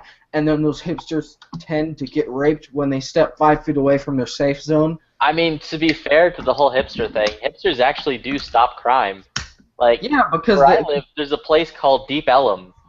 Fucking 15 years ago, you would not go to Deep Ellum. You would be mugged or murdered. Now, the hipsters basically all moved in, made everything get super fucking expensive, so the criminals couldn't afford to live there anymore. So now it's like a super safe place to be, and that's where everyone hangs out, like during the weekends. Yeah, but then those criminals just move somewhere else, or just, do some shit like that. By the way, something I just read on Reddit, it was a link to a news article. Basically, they're pushing for a law. They're pushing for a law in Australia now, requiring rental firearms to be tethered to discourage suicides. I'll send you the link in the group chat if I can get the link. Retro? What do you mean by retro? Being tethered, basically. You know how like when you go to it's on the group chat. Yeah, when you go to a. Oh my god! I just saw the picture. Yeah. So basically, like when you get an electronic and you can't steal the electronic, that's how it's supposed to be, and they're trying to pass that. But one thing I don't understand, couldn't someone just jump over the desk and shoot themselves in the face? Like, well, then again, you want to hear something even more fucking ridiculous? They're trying to ban certain knives now in the United Kingdom because of the rise in stabbings ever since the handgun ban. You can't ban an object just to stop crime. Like, people will always figure out a way, Like, when you can smuggle, drugs and weapons into prison, and you can literally escape from... People have always escaped from POW camps. Everyone will find a way. Like, creativity doesn't stop just because you ban something. Yeah, and one thing that, well, if you really think about it, they'd love for us to just all be in a padded room. Also, real quick, yeah. The lobby chat, fuck Chris Christie. He hugged Obama. Not about him. Oh, Chris Christie just called magazines clips. Clips, yeah, guys, give me a clip. Even pro-gun people mix that up. Like, we understand it, but even at least he just says clips. Because it's still funny to me, and all at least he doesn't whenever, like they ask or whenever they say it. But at least he doesn't say, like, if you just say clip, okay, I can understand that because that's, like, movies and stuff. Okay, that's understandable. But when people try to be, they say ammunition magazine clips, or magazine clips, or ammunition magazines. If they pause and distinguish, you like put a comma in there between them, okay, yeah, I can kind of get it. But when they just jumble all together, it's, Or a 30 caliber magazine clip that can shoot 30 rounds per second. Yeah, I remember that one. I love Jerry Miculek. No, it was like half a second, and it was like 80 rounds or something fucking stupid like that. Yeah, I remember that video. Miculek did that one. I like that one. I really liked his AR lower, how the stock and the pistol grip was one piece. That was sexy. Nah. I wonder, is that I never understood the design of that. Is that for just aesthetics, or is it like some like weird California law because like it's considered the stock or is he in California? No, I was just wondering if that was a product for it or not. No, that's not a weird California law. Basically, it's I think it's correct me action if I'm shooter. wrong, but it's like it's the entire lower is plastic. Like it's Okay, polymer. gotcha. Because I didn't know if that like make it like if you So have it like that's knocks what stock. down weight. Okay, gotcha. I didn't know if they consider And I like think that's that's a little bit more accurate also. It may be I may be wrong, but that's what I think. Gotcha. Because I know California, like you can't have like if you don't have like the pistol grip on your AR, then you don't have to have the bullet button or some like there's a amount of points you have to keep. Yeah, it on. Yeah. New York, And it's even in fact, more in fucking New York, ridiculous. You are not allowed to have a pistol grip on a fucking AR-15. It becomes. Oh my god, it looks so fucking ridiculous. Look up. I've seen it. Yeah, New York AR-15s look so terrible. But at the same time, hey, you roll with what you have. You got to obey the law. I just fucking move. I just there's move. a time. I mean, you can say that, but the truth is say that, some people just can't, and they're just stuck in that shitty situation. I know. I'm just saying, me personally. I'm a big whole thing of you can't just move. If you just move, then let's say all the gun people move out of California. You're never ever gonna get that cool. You're gonna have a bunch of people that've never grown up around guns. At least you stay and try and educate. I understand that, and I respect that when people do that. Like that Full Mag guy that lives in California. Ironically enough, he does some of the coolest shit and most explosive shit in California. Oh, well, that's because he has like a dangerous. You have to have all the permits and stuff. Yeah, but anyway, I respect that. Because I'm just saying, me personally, I would just, I'm too weak to do that shit. Gotcha. No, I'm all about just like taking friends out shooting. Like we have because I'm in the athletic department here at college and stuff, and we have a lot of foreign kids and never shot before, never done before, and it's kind of crazy because they're all like, oh my gosh, I've never shot a gun before, I want to go out and take them out, plink around, and they love it, and it's awesome. That's the best way to get a person from either anti-gun. Get them to go shoot, and you got it. This one person, this one libertarian who actually lives near me. I don't know her, but yeah, you know her. Yeah, I got you. She said something. Don't be like these people, and I'm not hating on these people, but don't be like the people who go into Chipotle's with AR-15s and just try to do something like that. Don't be a dick like that. Now, if it's somewhere like in Texas where guns are pretty much widely accepted, okay. I mean, I wouldn't even say guns are widely accepted. I can specifically speak on that, seeing how I'm in Texas and witnessed the entire carry thing. That was a situation in which our law was stupid. We have a law that allows us to open carry rifles and shotguns, and you can open carry them anywhere. Or if you're going to do that, open carrying a pistol is considered more dangerous. It was stupid, and it was just a way of people showing. I believe in unlicensed, unpermitted, open and concealed carry. Mm-hmm. Yeah, I believe in constitutional. Like Arizona. Yeah. In fact, another state's at the very least trying to institute constitutional carry. It's one of those stupid states no one cares about. One of those states that one of those states that you don't remember the name of. You're like, is that a city or is that a state? For me, Wisconsin a state? Yeah. Yeah, like that. That's what I'm talking about. I just do not know about certain states. Now, Wisconsin's really the only one that I don't know, and even then I do know it. It's just brain fart. Yeah.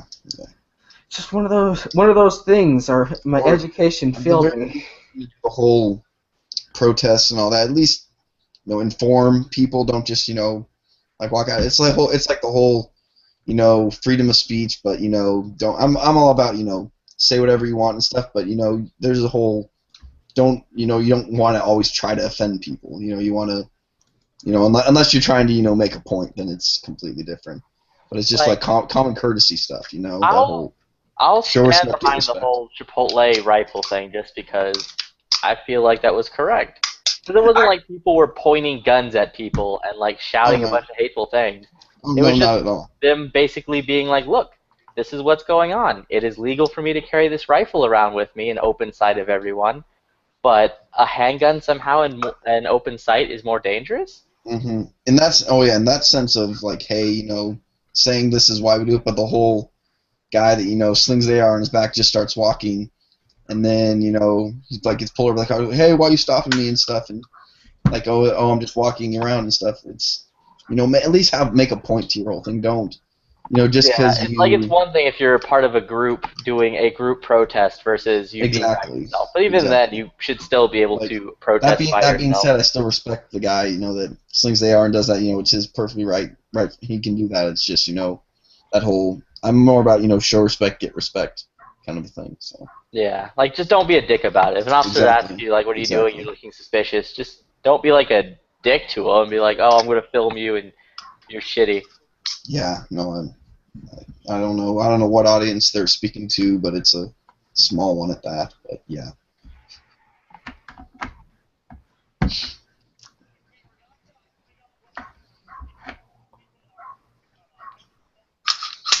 I'm surprised more hipsters aren't actually pro-gun because they're really big on the whole, don't bug me, let me do whatever I want as long as I'm not, hurting everyone type. It's slow with that.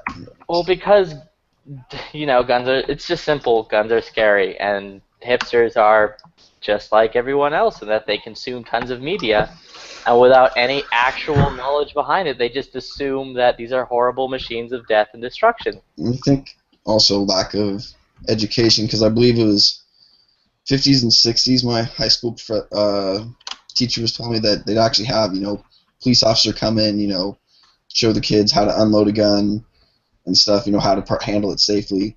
Yeah, one thing. Now they don't teach that in schools, and I just think. Well, it depends. Like in my school, which is a very, I hate to say this, progressive school, and it was actually voted in one of those blue ribbon bullshits, the best school in the country. It was actually it was the best school in the state, and then the best middle school in the country. This is a long time. This was years ago. Yeah. They taught us about guns, but guess what? They just said, "Don't touch them. Run away. Call the police." And exactly, and that's kind of the issue. Like you look at it now with. It's not a terrible idea, but you should at the very least stay by the gun. Wait for tell a person to call the police or call the police yourself, and. I mean, it also depends on the situation too. It's not like if you were walking around outside and you saw like a gun sitting next to a dumpster. In that situation, I would be like, yeah, no, call the police and have like the police deal with that. Just take the gun and now you got an unregistered gun. I was gonna say then you have to deploy. And then you could have literally anything. Like it could be a murder gun or whatever, and you have to deal with all that.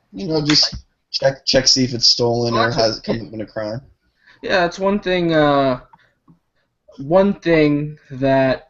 Oh, I was going to say something. I was about to say use logic. Here in Texas, we actually have a database that is open to the public where you can punch in a serial number on a gun, and it will tell you like fairly quickly whether or not that gun was stolen or involved in a crime that was documented. There you go. So you can know rather quickly about that. Same with because it's like with the whole school. Actually, getting back to that, it's like with like drugs and stuff. They tell them.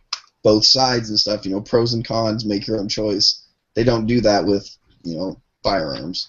Same with like freedom of speech, like, you should, like, you can say whatever you want, but, this.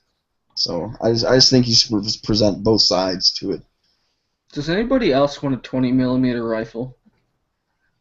If I'm hunting, well, I actually don't hunt, but I mean, I'll take a free gun. I'm not opposed to that. You know what a 20mm rifle is? What 20mm is? It's bigger than 50, so it would probably be illegal. Think about it. Think about it. Yeah, no, use logic here. 9mm. Okay, 9mm is 45, but 10mm is 40 caliber. So that means it's what? 10mm is 40 caliber. So that means it's like 80 caliber. And it's used for anti-aircraft. Yeah. In fact, they're destructive devices. It's considered a cannon after 50. Guys, I'm gonna use not all the time. There are a couple of them that get past the ATF, like that 950 JDJ. That like how much was it? Like 30-pound rifle that shot around that felt like apparently 10 30-06s at once. Oh, well, guys, I hunt my rabbits all the time with my 20mm cannon.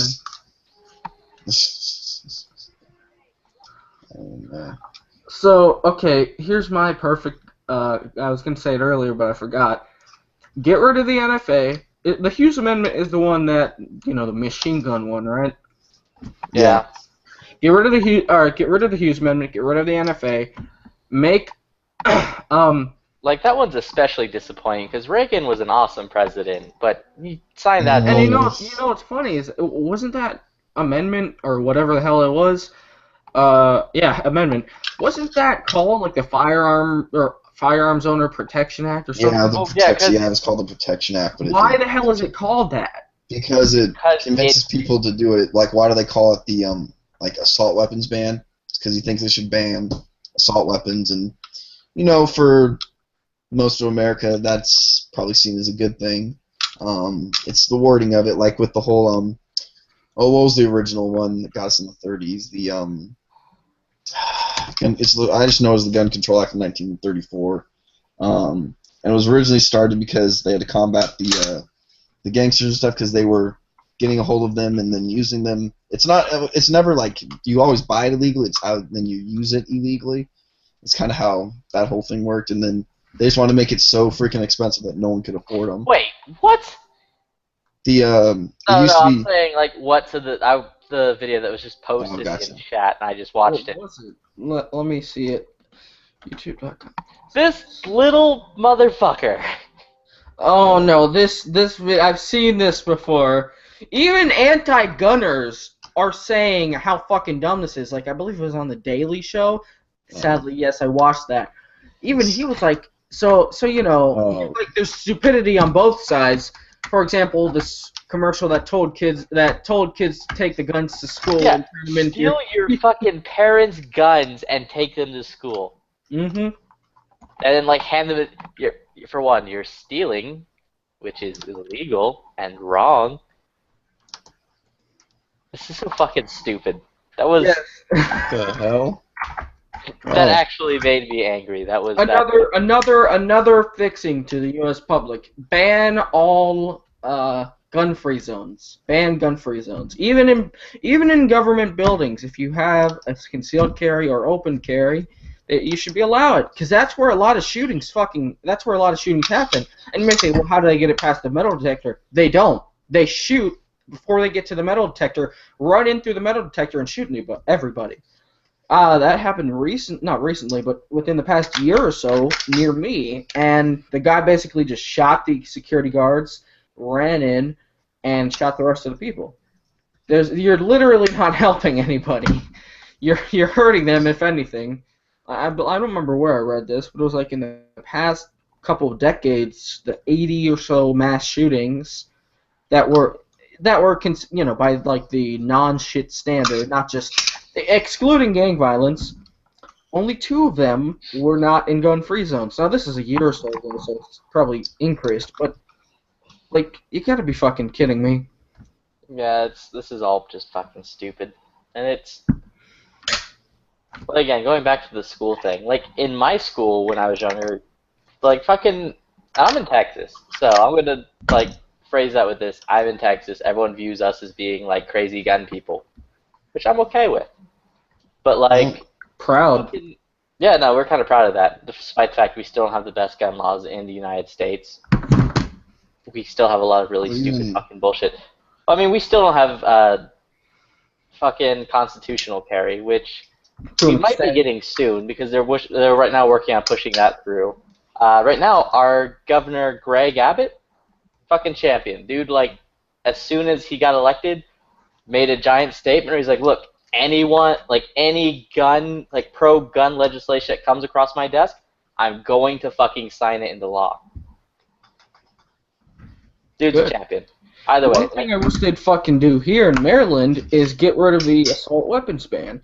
Well, it's like, so retarded. You can still own an AR-15. All you have to do is have an H-bar, have it registered as an H-bar. They don't understand that you can fucking change the gun.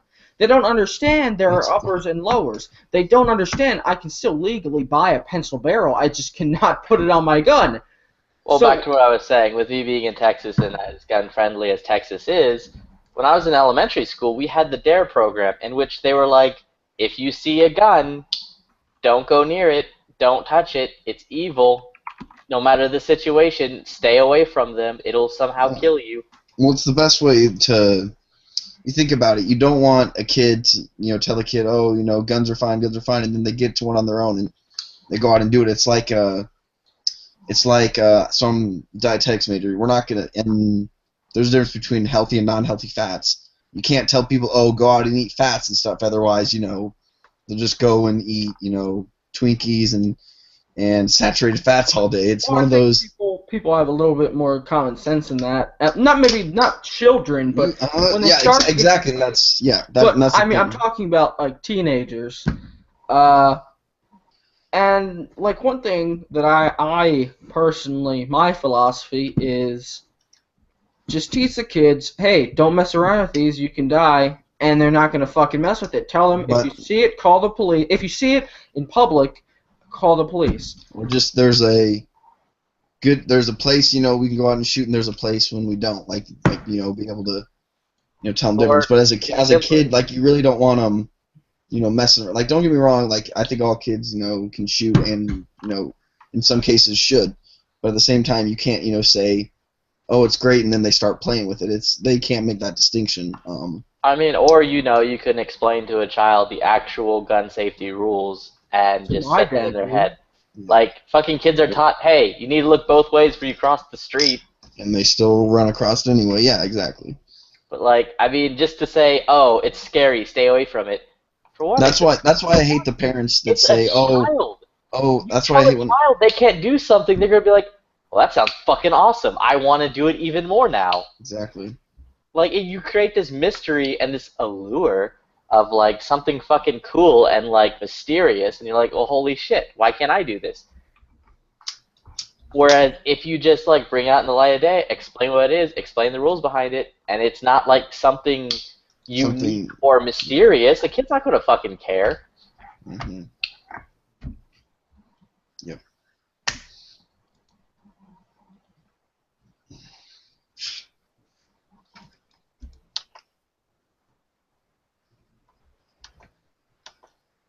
Yeah, fuck schools. Yeah, fuck college payments, more like it. Oh, yeah, that's another law that's right now in the process of, like, being set up here. What's wrong with Texas's? What are the laws with school paying or whatever? What do you mean by school paying? What would you say the law? You were saying something about. Oh no, I was just saying you said fuck schools. I'm like fuck making payments in schools and stuff. Yeah, just like as far as I'm just being joking, like it's expensive and whatnot. But yeah, well, I mean, like, I'm not saying like there's any law with it or not. Yeah. There's a law that's like, I don't know if it got passed. To be fair, I paid much attention to it, and it's my own fault, and I should have. But I don't know whether it was passed or not. It probably was. But basically, it's going to make it legal. So if you have a CCW, you are going to be legally allowed to carry a concealed firearm on campus. That's interesting. That's interesting. Texas College. What's wrong with carrying on a Texas college? Nothing. It's a felony. Well, I mean, like, in my opinion, there's nothing wrong with it. Oh, legally. well, yeah, of course. Like you and I, of course. The stupid law? The law was prohibiting doing that? No. The law is, like, it will make it legal for a student if they have a CCW to conceal carry on campus. What's wrong with that? Nothing. No, it's fucking exactly. awesome. I'm agreeing. But you said it was a stupid law. You said it was... I didn't say it was a stupid law. I said schools are stupid. Well, I mean, I'd rather... I'm saying there's a cool law that I don't know, and it was my own fault that I don't know because I haven't looked into it. You could use 10 seconds and Google it, but, that's... I mean, I could, but I'm not going to because I'm lazy. Yeah, I get so lazy. I can't use the 5 muscles in my hands to type. I mean, if you're fucking such an upstart, like... No, I'm lazy as shit. Fucking you Google it. I'm lazy as shit. I don't live in I would love to live in Texas, just because. Wouldn't. No, I. What's wrong with Texas? No. It's hot as fuck. It's the asshole of the U.S. Like, and goddamn scorpions. Is it humid in the average Texas? Because I know Texas is very diverse. It depends. Fucking South Texas or West Texas. Sorry, hold on. East Texas is very fucking humid. South Texas is super fucking hot. North Texas, it's like the nicer part of Texas. Yeah, I heard sometimes they even get snow. Rarely. Like, Houston is unbelievably humid. It is fucking terrible. What about West Texas? I'd assume it's more arid and hot there because it's closer to New Mexico. Yeah, Mexico. West Texas is basically like What's this? our Arizona. turn. Arizona or whatever state. In my humble opinion, the nicest part is North Texas. Like from Dallas and up. Like McKinney is a grand old place to be. I'd honestly rather However, live in Austin is fucking awesome because there's so much shit to do. But the problem with Austin now is so many goddamn Californians are coming in and trying to change laws. That's our whole problem with Oregon. They issued I think it was 80,000 new driver's license to Californians, previous Californians last year. That's why we have a couple anti-gun laws come in. So it used to be private sales were completely legal. That's actually how I got my first firearm was a private sale, oddly enough. Completely legal. You know, we filled out the paperwork. I just had to sign a bill of sale and all that good stuff. But then new law was passed that any firearms transaction has to go through an FFL as far as like a transfer. So now you have all these the gun shops charging. I think it's most of them are like $50-$60 just for a handgun transfer. So pretty much you can't get any good deals anymore. And Well, yeah, because the shop is losing money, so yeah, they're of going to course. fucking Yeah, charge exactly. And I money don't fault for it. Yeah, of course. I don't fault the business for that. That's just business making money. A business's job is to make money. I'm saying it's more the fault of the state, and that was mainly pushed on by a lot of the votes and not lobbying, but support from more anti-gun Californians and such. Because Oregon's actually very once you get outside of Portland, it's very red. It's one of the few places where actually Democrats and Republicans get together and like everyone's big on the outdoors, living healthy and stuff, and everyone gets along fairly well. Yeah. Other than we got the whole Bundy thing going on up there, but it's whatever. Yeah, I keep hearing that no one likes them, and it's just No, I actually got a couple friends living in there, and all the whole town wants them gone. It's kind of I mean, okay.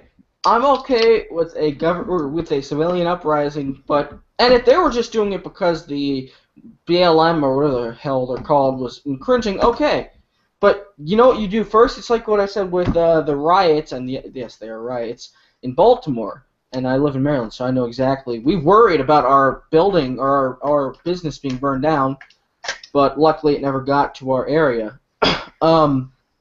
The one thing is you should try diplomatically before you spill blood, metaphorically or symbolically, literally or symbolically.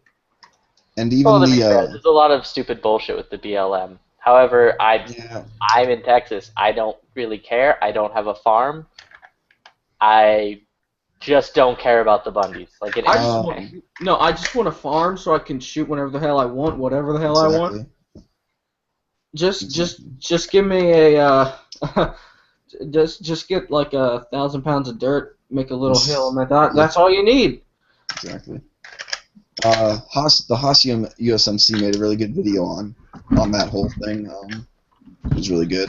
I have not seen it. It's pretty good. It's a little lengthy and stuff, like why he supported the Bundys before versus now, and it's pretty. He does a very good job. I heard about that. I believe Yankee brought that up. People are like, well, look he made a video too. Yeah, Yankee brought up how the Haas UMSC used to USMC used to support them, but then now he doesn't. And then he made a joke about James Yeager because he supports him, and he said if you follow James Yeager as a political whatever, then he said what was it? What would James Yeager do? Yeah, WWJD. Yeager's against the whole Bundys this time too. He said his whole stance was first time he was protecting a family. This time it's you're going out and causing trouble versus it's not defense and such. Was pretty much the gist he was getting out of it. But that's actually how I got kind of into the whole gun YouTube stuff was Yankee's channel. It's kind of interesting because he's literally said he's up in Vancouver. That's literally 20 minutes from my house, in Oregon. So it's kind of interesting. Guys, I'm on the Haas UMSC USMC's website. They have AK-47 ID playing cards. They're like a bunch of different. Oh yeah, I've seen that one. It's like the different variants and I think those are for sale at GWeb's website. I think it's like the different models of AK and they represent different playing cards. I thought it was pretty cool. Yeah, it says gunwebsites.org. I would buy that, honestly. Not honestly, I would fucking buy that. Then fucking buy it. I think GWebs is still selling them. I can't find the link. I'm on the. Let me look it up. Just go fucking ask GWebs. Just go jump off a bridge. Just do it. Just fucking do it. I mean, one of the things I'm saying is actually helpful. Just go ask the guy selling them. It's not like you don't have this ability to. Guys, or like you said, I'm too lazy. No, I googled it. Last few international backers decks. So, is he actually selling them, or is it like a Kickstarter thing where you gotta pay? Not, you know what I mean. I think he's selling them now. I think the Kickstarter thing was already a thing and finished, and now he's selling them. Let me find a thing. You know what I want? I really want a Type 86, the Bullpup AK. Just get one of the shells for it. Yeah, I've seen those. Just slap a Wasser inside. No, I don't like Wassers. I'm not much. I like original Chinese or Russian AKs. Those are my favorite. I mean, good luck finding a Polytech or a Norinco. No, I actually have a Norinco. My dad bought it right before the ban in '94, which is funny because. Which is funny. He had the choice between a new Colt AR-15 or the AK, and I always try to debate. I don't know. What would you have bought right before the '94 ban? I would have bought both, honestly. Like the AK, the Colt AK, or goddammit, the Colt AR. I was gonna say that'd be an interesting looking gun. That would be an interesting looking fucking gun. Wait, what'd you say? The Colt AK. The Colt AR is like neat and all, but like the Norinco has like quadrupled in value.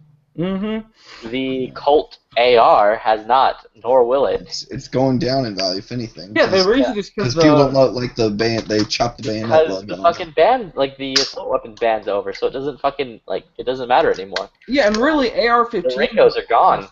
Are oversaturated in the market nowadays. It's like. One thing I made a comment on Reddit, and I know Reddit, but I made a comment on Reddit just because there's a lot of gun stuff and it helps me, about the new Ruger American. I was like, just like the AR-15s, the market is way too oversaturated with polymer pistols that are just another thing to choose. For example, in the 80s, and I think it's like 84 or 86 I believe, there's a video game market crash because you're getting things that were almost exactly the same, systems and games that are almost exactly the same, but just had a different name on it. And when you oversaturate the market, well, no, that's not what caused the video game. It's because the shit. It was because it was shit. People pump out video games in like 10 minutes. Yeah, that's what I'm saying. They would pop out games that didn't have much difference between other games, or were just stupid pieces of crap. Actually, I'm gonna Google Colt AK-47. Just to see what comes up. It's actually the oversaturation is good for us consumers though, especially people just getting into it. Like I picked up I don't know. It was a Palmetto State thing. It was really cheap, low. It's first AR, cheap low in AR for $450. Like. It's used, but I mean, you're not gonna find anything much better. Used guns can be really great deals. Oh, yeah, 'cause people just don't shoot. Like I was talking about my Remington Police Magnum 870. A brand new Police Magnum 870 is like $500-$600. I'd say like $650. I've seen them; they're pretty expensive in this area. But like the one I got was an old police trade-in. I got it for like $250. Had a little bit of wear. It's a great price. Simple fix, but like it's a great get. Plus, the action is smooth as butter because of the taxpayers' money. Was Was the is that the one? Did it have the extended tube on it, or was it the like aftermarket extended tube, or was it the Oh full no, 8 it shot? has the Remington extended tube. Like it Okay. holds the 5. It's like 5-shot, and then like it came. The screw on. Okay, gotcha. Yeah, with the Remington branded Okay, screw on tube that had plus 3 shots. that's fine. That's fine. Like it's a great gun. Like it's fucking Yeah. awesome, which is why. 250. That's a good price. Used, honestly, secondhand. Like, I don't see a reason to buy a brand new, especially like pump shotguns. Like, pick up like they're reliable as heck and they run, and you can pick them up for like $200. Dude, I found, if you're interested in shotguns, I found a place that's selling right now a Mossberg 590A1 for like $250. Wow. Like, Is it that's the that's the military version, the beefed up yeah, one? that's the one that fucking Marines have. Like, Yeah. it's the one that's in all of the trucks. I don't know. I kind of got away from shotguns. I just grew up like like I was saying earlier. Dad was more like he liked to hunt, but he wasn't exactly like pro gun. I wouldn't call him a FUD, but he wasn't like pro gun. He was more like him and his dad like to hunt. That's just what he grew up around, and so like grew up shooting shotguns. Never really. Actually, I didn't shoot a rifle till this last year even, and then bought an AR. So it's kind of funny how that works out. But I just grew up shooting shotguns, so it's kind of how I got started, I guess you'd say. Well, like, when I was younger, I just got into guns, like, fairly recently. Within, like, the last 2 to 3 years was when I got my first gun. Like, when I was younger, despite me growing up in Texas, my mother was, like, anti-gun. Like, she came from New York and thought that guns were evil. My dad didn't really fucking care either way. He was just like, whatever. Yeah. Then basically, because my mom was like, I don't want a gun in our house, he was like, all right, we're just not having a gun in our house. And that's not a bad idea. Agree with the wife, Don't want to open up that can of worms. I mean, I'm married. I don't agree with my wife. Yeah. I just like, whatever. Granted, I'm not the person to go to for sage marital advice, despite that my marriage is awesome. But as long as you're getting it in, you don't care. Yeah, pretty much. I told her, I hate my mother-in-law. Like, I fucking told her, I'm like, Stacy. Did you just say you hate your mom? No, I hate my mom's okay. I'm not like, she's okay. I hate my mother-in-law. Wow. Like, holy crap, they still got some for sale. But like, I was telling my wife, I'm like, Stacy, when I win the lottery, I'm like going to be doing this, this, and this with the money. And she's like, oh, well, if you win. And I'm like, well, I correct her instantly. I'm like, there is no if. I'm going to win. Yoda. And then secondly, she's like, well, either way, you can give $1 million to your parents and you can give $1 million to my mom. And I just looked at her and I'm like, no. I am not giving $1 million to your mother, nor to my parents. And she's like, well, that's wrong. They raised us. And I'm like, I don't care. Is that to your girlfriend, wife? Oh, that's my wife. You sound really young. I'm younger than you, but you still sound really young.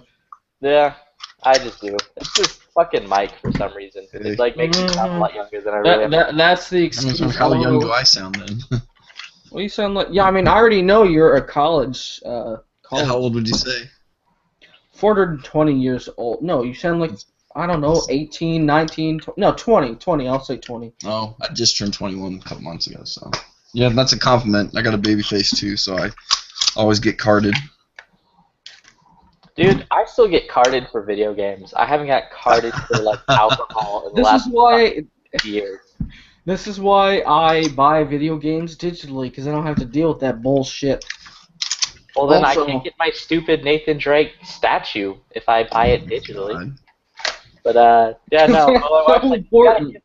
I was like, I'm giving my mother something. I'm like, fine, I'll buy her a house, and then I'm gonna buy myself a car 3 times the value of her shitty little house. You guys remind me of my roommate at I did junior college for a year first, and he was one of my buddies. We did track together, but also we also did football together. He was our starting middle backer. This guy's like 6'3", he's pushing 260, like just absolute beast and stuff. But all he liked to do all day was play League of Legends, and that was it. Like that's all he would do. Every time I'd come in, it's kind of funny. But I mean, League of Legends is great. No, he loved it. I don't play. It just you don't really put those two thing. together and stuff, but it's kind of funny. I don't know. I got into World of Tanks a little while ago, and I'm kind of borderline addicted. But I was never able to get in that. I got into World of Warcraft and spent more money than you can imagine. I feel. I'm not even exaggerating. At one point, I bought a mount that was $650. It's just like any hobby. You put way more money invested into it than you probably should, but. Oh no, anyway. it was because like our GM or like the guild master of the guild I was in would never shut the fuck up about like the glowing spectral tiger mount. So I'm like, So alright, well, fuck you then. And I bought it out of spite just so I could like ride around on it in front of them and be like, fuck you, you're poor. It's funny. It was great. Yeah, I mainly do a lot of things out of spite because I love spite. Spite's great. Like Yankee told me I was an asshole because the only reason I have a PlayStation 4, I was gonna buy it for my wife for like Christmas, so I like pre-ordered it and everything. And this was like when they were about to come out, and I was talking to my wife over, and I'm like, Stacy, before I like pull the trigger on this, do you actually want this, or are you just saying you want this and you really want something else? And she's like, you know what? I honestly don't really care that much about the PlayStation 4. I'd much rather just have like clothes. And I'm like, all right, whatever. I'm cool with that. So I went into the game stoop to like cancel out my pre-order, and when I went up to the front, this lady like burst in the doors, ran straight to like the fucking counter, and was like, I need to pre-order a PlayStation 4. And like, I'm like, all right, whatever. So I started talking to the guy. I'm like, yeah, I'm gonna cancel my PlayStation 4 pre-order. He's like, are you sure? I'm like, yeah, I don't think I want it. My wife doesn't want it. I don't care about it. And like the other guy on the side of the counter who was helping the lady was like, oh, we're sorry. We are completely out of pre-orders for those. You can't get them. And then like the dude who was helping me was like, oh wait, no, this guy's like canceling his. So as soon as he cancels his, she can take it over. You just decided to. And then like she looked over at me. She's like, oh my god, you're like super. Please help me with this because like it'll be great. My son wants one so bad. Oh, God. And I just looked at her. And I'm like, yeah, never mind. I'm keeping my thing. I like, oh god, yeah, no, I'm keeping it. I started walking out, and she was like, but you just said you were canceling. I'm like, yeah, you changed my mind. I want it now. And she's like, please, but my son. And I was like, I don't fucking care. I got my car and drove away. I always hate that argument, like, oh, my kid, oh, this or that. It's like, come on. It's like, you made me realize people want this, so thus I want it. Because if I could deny someone from getting something, I will.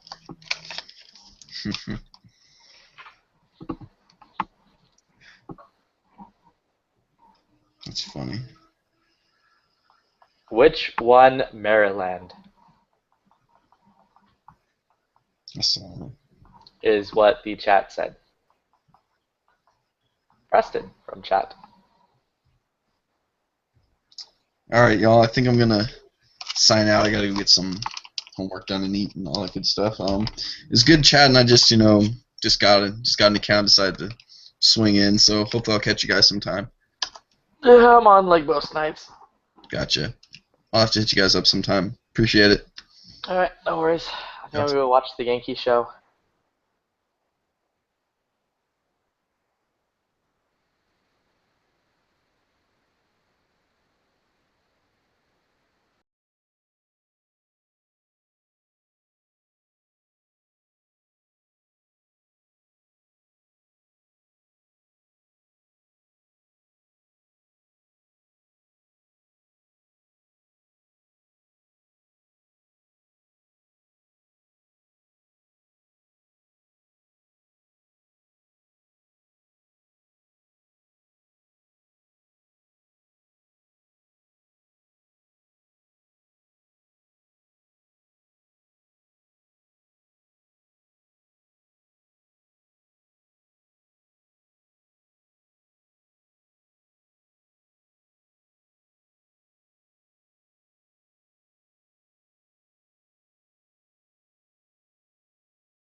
Okay. Oh, everyone left.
Whoa, whoa, whoa. Yo, out. Yo, yo, yo.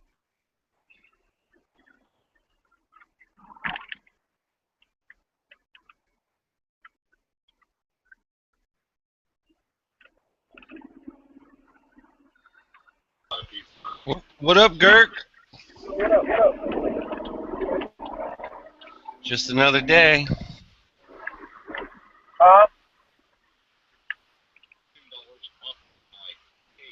Nothing much. Doing 70 and a 50.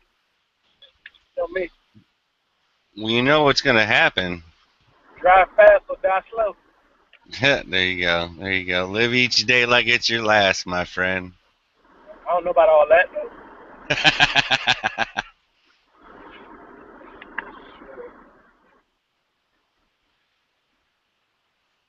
Fucking racing some guy in some Maxima earlier. I don't know what he was thinking.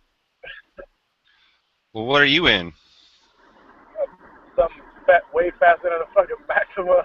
All right, I got you. My Pontiac way faster than that fucking car.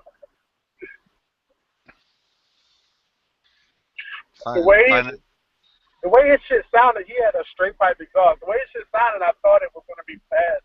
I thought it was going to be turboed or something and kick my ass. And then once he floored it, and then I started catching up to him, I was like, oh, fuck no. The car's not fast. He probably blew a rod at some point. Nah, he was moving, though, but he had a straight pipe exhaust. He claimed, because his car didn't have any back pressure, but a straight pipe, damn. It wouldn't go over 130. I don't know how true that was, but there might have been an excuse of why he got burnt the fuck up, but I don't know. But yeah, he wasn't fucking with me with her.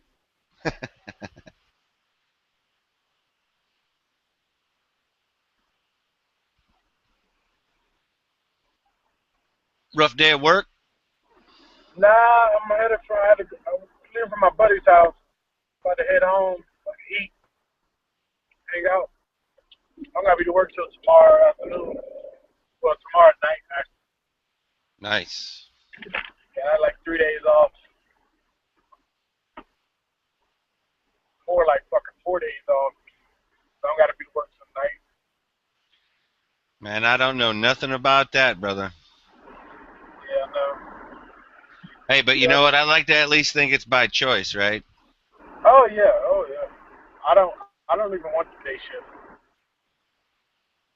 I could have got on the day shift. I don't want the day shift because I sleep, man. I like to sleep and fucking me trying to get up in the fucking daytime is fucking me. I'm not getting up in the morning like this. I mean, if I get up, I'm up. But waking me up is a completely different story. I hear you there. I'm kind of pre-programmed myself. I'm usually up by about 5:30 in the morning.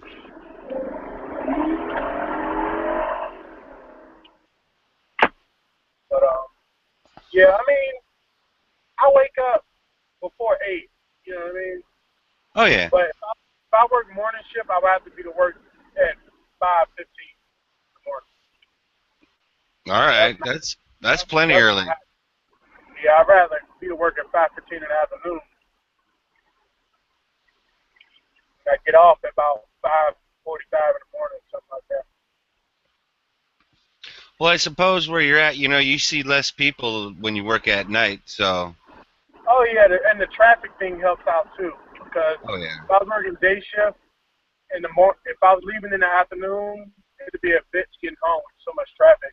I mean, in the morning it's picking up, but it's not bad. And I don't live.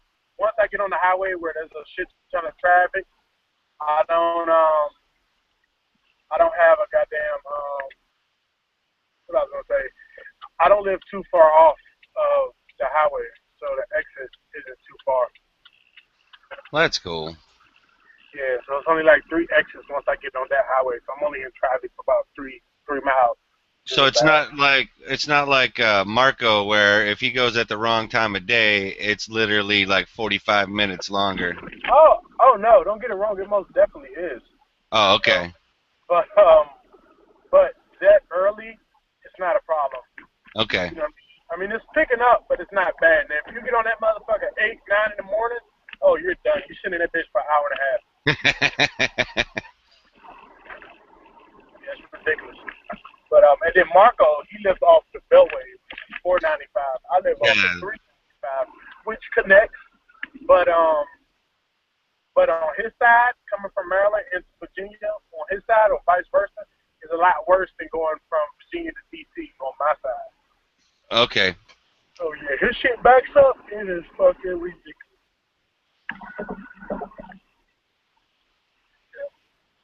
And then it sucks that we got HOV lanes. But you gotta have 3 more people. You can't even have 2? That's fucked up. Yeah, 3 or more. And motorcycles, get on it too. Wow. Shit, what is this? Is this a CTSV? Oh shit. Please be a CTSV. Can y'all hear me? Yes, Dana. We're just waiting to see if we got any flashing lights rolling up on Girk. Uh-oh. Oh, I want to see if this CTSV win a race. I know he's going to beat me, though. Is he going to work? No. He's going home. So he's not packing heat? Well, I don't know none of that. I didn't ask him that. Yeah, I'm packing heat. I'm always packing heat.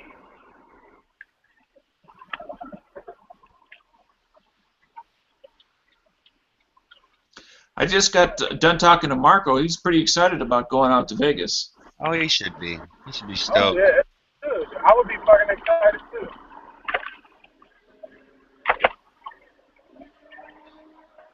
Gun, stripper, and a porn convention. What could possibly go wrong? Exactly. If you accidentally bring your credit card, that's one thing that could go wrong.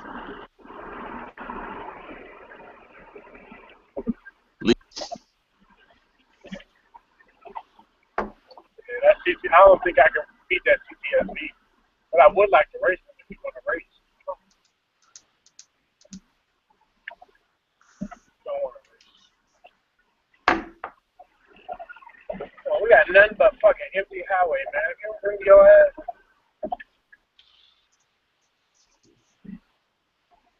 Like, huh? well, I was just say sometimes I like the empty highway, and then there's other times where it's like the empty highway. The only one on it is you, and they see you. They see you. He's going to DC, so.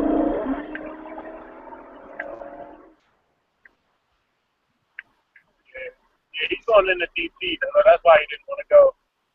But yeah, I mean, yeah, shit. Out here, man, I know spots up the highway where there's not police out here. So I mean, I've been here all my life. So. But it's certain little stretches where there will never be any police. It's like when if you're headed from Virginia to DC, from my house, it's a bridge that you cross. If you're going towards DC, police don't sit on that side because DC doesn't really like control the highway like stuff they have that much. Right, Not right. like Virginia does. But if you're going from DC to Virginia, oh, you're fucked if you speed. Because the Virginia State Patrol yeah. Huh? Because like Virginia or Maryland, they'll either have like a state police or a highway patrol, where DC will not. Yeah, and they don't. I don't know whether they have the manpower. Oh shit. Yeah, they might not have the manpower. Oh, yep. Shut it down. Shut it down.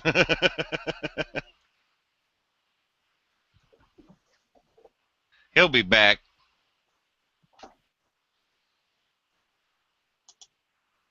You know, I'm trying to find out more about this. Z, you still there? Yes. Oh, okay. I'm trying to find out more because I just discovered about these 10 U.S. Sailor thing. Yeah, my bad. I got a phone call. But yeah. So if you're going on the towards DC, you can fucking floor it all out, and nobody's out there. And then that bridge is the HOV lane too. But anybody can get on it at that point. Well, but most people don't. So it's like always fucking empty. Right on. That's an open lane. That's cool. Yeah, and then there's another highway out here.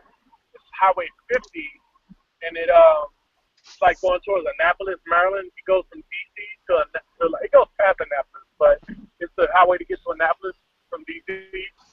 And it is always empty. I'm talking 15 miles of empty highway. Usually like at night. After like 9 o'clock, it's completely empty to about 7 in the morning, and there's never police. Wow. Never. I've been, and as long as I've been driving up there, I've seen like 2 police ever in my life. Never police. This is the perfect place to race. And then there's a stretch you get right before you get onto the highway, the Beltway, like to go towards like Marco House. There's like a stretch of like 2 miles where it's a fucking 4 to 5 lane highway, and it's just straight. And you could keep getting off the exits, going back and forth, round and round, and just racing back and forth. And you'll never see the police. Nice. When Girk is done with all the local side trips, I got a question. What's up? I'm trying to read up on these 10 U.S. sailors that I just discovered today. They got released. Yeah, I understand that, but I have a question. What's the question? Well, first of all, there's only 10 of them, and the Navy keeps referring to them as 2 naval ships. Right. Well, they have rubber boats. They were riverine boats. Rubber baby. Okay, because the Navy doesn't call those ships. Yet in the reports, they're all calling them ships. Well, the media also calls the magazine a clip, Dano. So let's get past the verbs here. Right. Well, the reason I'm asking is I'm trying to read into it because there is such little information on it. Well, and plus it's already over. Like when I posted it in the front page like 2 days ago or whatever, it was just going on that day because that was the day of the president's State of the Union, and he didn't mention it 1 second. I understand it's over, but we still have no idea what actually happened. Hello.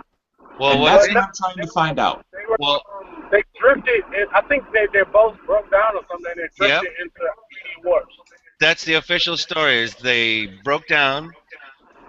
They drifted into supposed Iranian-controlled waters, according to Iran. They were taken in. They were. I don't want to say they were tortured because I don't know that they were. They were made to apologize on Iranian TV. I think one of the sailors was female. They made her wear a headscarf and all that kind of stuff. And then they got released with their ships. I think it was earlier today. They did all of that though, so they just set out to fucking embarrass the shit out of us, right? There may have been some subtext going on, but yes. It's just if it's 2 rubber boats, total of 10 people, how did both the boats mechanically go down at the same time? Well, number one, Dano, if you saw the pictures, they're not really rubber boats like you're thinking. It's not a Zodiac, okay? Yeah. They're small, tiny ships. Well, it's a rubber bumper around it. No, it's not a rib boat either. Yeah, they're just like small little vessels. Almost like PT-109 boats, almost. They're small. They're small ships. They're very small. So is there a crew-served weapon on it? I don't know. I'm sure there is. I have no doubt Why the hell didn't they fire it? Why would you fire on somebody that didn't fire on you, Dano? Because they're taking you fucking hostage. No, they didn't. You were in their waters, bro. What the? Dano, that makes no sense. That means everybody on that fucking boat, both boats died because you decided to shoot at some fucking Iranians who are coming to check to see who the fuck is in their waters. You just started an international incident, and then you just died on top of that. That makes no sense. That's like you pulling out your concealed carry weapon because somebody breaks into your car when it's parked outside your house. No, to be more accurate, that's like your car broke down. So when people came up to see what's going on, you whipped out your gun and started pointing it at people. That makes no fucking sense, Dano. You can't open fire with it like that. No, especially let's say Girk and I are going down the highway on a trip. What's the likelihood of both his car and my car breaking down at the exact same time? But that's okay. What we don't. does that matter? That didn't happen. This did, Dano. So what? Then turn around and go the other direction. Well, we could have been spying on their country, but that's just the official story we put out. That's not even the issue. The issue is, like and you I'm just asking said, because them apologize and making the woman wear a headscarf. That's like. What the I do fuck? realize we don't have all the facts. That's why I'm asking the questions. I'm trying to get more We facts. don't know the facts. We don't know them. We know as much as you know. Well, wait a minute, Dirk. I think we know a little more than Dano does. No All facts. right, we know a little bit more. Well, that's why I'm asking for the story. Or for...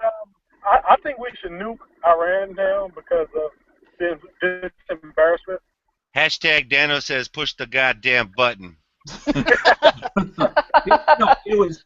I said the same thing about North I got a Korea. question. Okay, so Dano, you've got to understand that it is entirely possible that the same thing might not have broken on each boat, but there are, what if the one radio broke down and the other one? I mean, the one boat could have been assisting the other one, but not been able to get it back to the other waters. Yeah, that one boat could have been. Not both boats probably may not have been broken. One boat could have broke, and the other boat was probably just with them probably both drifting, trying to figure out the problem. Also, trying to get that going motor back started. to your previous metaphor about two people driving down the road and the likelihood of both of their cars breaking, well, if they're driving a Chevy, then yeah, it's extremely likely that would happen. That's not true. Wait a minute. I actually have the answer to Dano's question. A deer hits the first car, and the second guy hits the guy that hit the fucking deer. There you go. Boom. Okay, what do we have, a sperm whale in the Persian Gulf? No, but Dano, as you know, or wait a minute, I don't know when the last time you were on a large body of water was. There's shit floating around all the... Well, no, let's not say that, because that's probably not true. Dano's a world fucking traveler. I wouldn't doubt that he's been on a large body of water in his life. Now, as you know, Dano, there's hazards to navigation, there's fucking debris, there's all kinds of fucking shit that can fuck up your boat. Not everything has to put a hole in it to fuck it up, right? Yeah, it's just that since they were both in working condition when they left, I'm going to call it the launching ship that they lost communications with. They were both working then. Who said both were broken? It could have been one of them. I just wanted to come in to say in response to Island that I'm sure Dano's been on a lot of large bodies. I don't know. Yes. Probably. Are you all talking about the boats that the Iranians captured? Yeah. And Dano was asking the tough questions. He was being the Geraldo Javera. From what I understand, and what would be normal, what I would suspect is that one boat had problems, the other boat stayed around as protection and wouldn't leave them. Right. Yeah, that's what you do. If me and Dano were on a road trip together and we were in two different cars, and I was racing a Porsche, and after I beat the Porsche, I blew a head gasket, Dano would pull over and help me, right? Yeah, like I did that. Or if your car overheated, what kind of hanging around to support your buddies, if the first sign of trouble, you're just going to give up.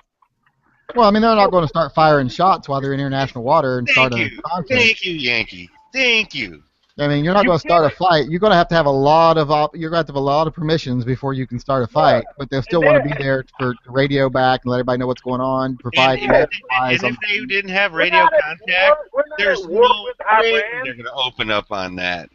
You know what I mean? If they didn't have radio contact with their superiors, there is no way they're going to push the button. I mean, unless literally if Iran actually started shooting at them first, yes, I'm sure they would return fire because that's the rules of engagement for them.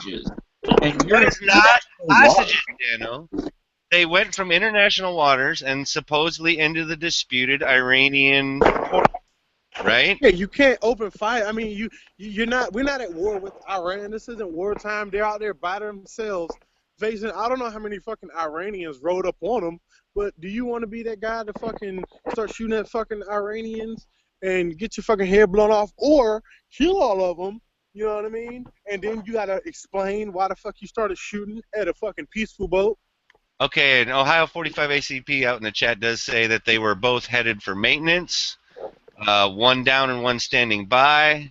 So that makes way more sense than anything else. And if we were looking to see what the response time was, I don't have a problem with that. But I'm definitely not with the open up the 60 cal on them. I don't think that would have been bad. Well, I guess first of all, the assumption was from the article I read, they kept using the word ship, and that is a very specific meaning in the Navy versus boat. Well, you know, in the Navy, you can sail the 7 seas. In the Navy, just friends means something different too, or bunkmates means something different too. I just call them. Hey, don't ask, don't tell. Dano, were you in the Navy? Is that where all this animosity is coming from? No, I was not in the Navy. Dano was in the legit service. Okay. Oh, he was in the Coast Guard. Oh shit! I didn't go there. It wasn't me. Just in case anybody out in. I'm starting to think he was one of the Marines that none of the Navy guys would dance with, so now he's bitter. There, that would be it. Empty dance card. Yeah. Yes, Dano, you are right. But again, like I was trying to say earlier, if the media writes the word clip, you know that it means magazine, but that doesn't mean that they said it right. So if they say Navy ships, you know, are they trying to emphasize it and make it more than it is? And that's why I entered this with saying what I had just read, but I was looking for more information because it seemed incomplete. Navy say boats and ships interchangeably accidentally. They don't ever say that. So when they say boat, they mean boat, and when they say ship, they mean a different thing. So right. A vessel. And a vessel is a vessel, right? God damn it, Dano, why are you so anti-American? Why do you hate the troops so much? Right? But also, Dano, I don't know what link you were looking at to read about the information or whatever, but some of the links that I had plugged the other day, they actually showed pictures of the boats and stuff like that where you could see what they looked like. Yeah. I was just reading a text article. Oh, well, then that's part of it. Yeah, they basically, if you think about what a PT-109 boat looked like in World War II, think of like the new 2015 version of something like that. Very similar to that. Okay. And if it only had a crew of 5 on each, you know, that's... I think I saw a movie about that. They went upriver. I mean, if they were aware that they were in someone else's waters, then that changes everything, and I agree. No, some of it didn't make sense to me about this being able to drift as far as they drifted and stuff like that. I'm not saying it didn't happen like that, but... Well, we don't have to worry about shit like that because we weren't crazy and stayed on land. But let's say you're out on patrol or something and you get all lost and turned around and you walk into a clearing and it turns out there's a bunch of Russians sitting there and you're in, across some line. So, you know what I'm saying? I think it was like that kind of thing, right? Yes. You know they were there. Well, you want to believe what they say and that they didn't realize that they had crossed into this. And plus, actually, Iran's kind of been pushing this border water thing a little bit further, claiming that it's Iranian-claimed waters, so to speak. So that's actually been increasing over the past couple of years. But I guess I didn't get the intent that these guys were out on a secret mission and like... No, I didn't think so either. Started doing something, so it's not like you'd go in that situation, you get off track and you hike out into a field and all of a sudden you're behind commie lines or something. You're not just going to open fire and run for the other direction, you know what I mean? You're going to go, ah, shit, now I'm in trouble, and you're going to put down your shit and... Evade! Well, no, they couldn't, right? They had to leave. They're not going to leave their boat there. So no, exactly. No, I was using your analogy of you walked into this clearing of Russians or whatever. I was just simply saying, yeah, I'm going to be trying to fucking re-hide them out. Were these guys really in need of assistance, or were they just were perceived as they shouldn't have been? I mean, were they distressed and they helped them, or did they take them from being just they were good to go and underway, but they didn't like where they were? No, what I believe happened is one boat was down, the other boat stayed as support during the probably trying to fix it. If I had to guess, that's when they drifted into this disputed territory type of thing. And yeah, if all of a sudden you're in the little PT-109 and somebody cruises up to you with either choppers or some type of destroyer or something like that, Yeah, maybe Obama is hardcore and we just don't realize it, and he sent a bunch of special ops guys in under the guise of a distressed boat, and they were really getting some ops done. Well, you would think that the Ayatollah would be dead within the 48 hours of it happening then if the frogmen went in. I'm just saying. Now, obviously, it wasn't too big a deal to the Iranians because even with the president being not exactly the strongest military commander we've ever had in the United States of America, that they did a little bit of humiliating of the soldiers. As far as everything that I've seen come out, nobody was actually injured. Nobody was hurt. Now, I'm not saying they didn't check the database up front and backwards of those boats for whatever type of technology that they had while they were in the custody of the Iranian military. But as far as I know, they released the 10 sailors and the boats. So, well, I'm sure the Iranians just called China to figure out who the 10 people were. Or Russia, but because I think China's the one that hacked our databases. Yeah, but Iran is the one that's favorable with Russia. Remember, China also stole our nuclear secrets back in the 90s. Thanks, Clinton. Do you have any more questions on this, Dano, that we might be able to help you out with? No, I think the fact that it had no picture of the boats that were called ships, because I couldn't imagine us giving up one of our ships, because we don't have that many. I hear you there. I mean, that's what it's like, giving up one of our ships. It like freaked me out. Hey man, I'm still shitting my pants over the fact that they fucking shot rockets at an aircraft carrier like 2 weeks ago. That blew my fucking mind. Okay, now's the part of the conversation where And Bob then there's comes the in. Donald Cookie. Now's the part of the conversation where Bob comes in and tells us when this happened to the Canadians, how they wiped out like 3/4 of the Iranian military before they kicked them in the got knee. away. Yeah. No, I was. Do you guys remember the incident with the Donald Cook? I think it was up in the Black Sea like a year ago or something like that. Where the well, Black Sea would be Russia, right? Yes, just north of Turkey, going through Istanbul. Yep. And there was I forget what the model number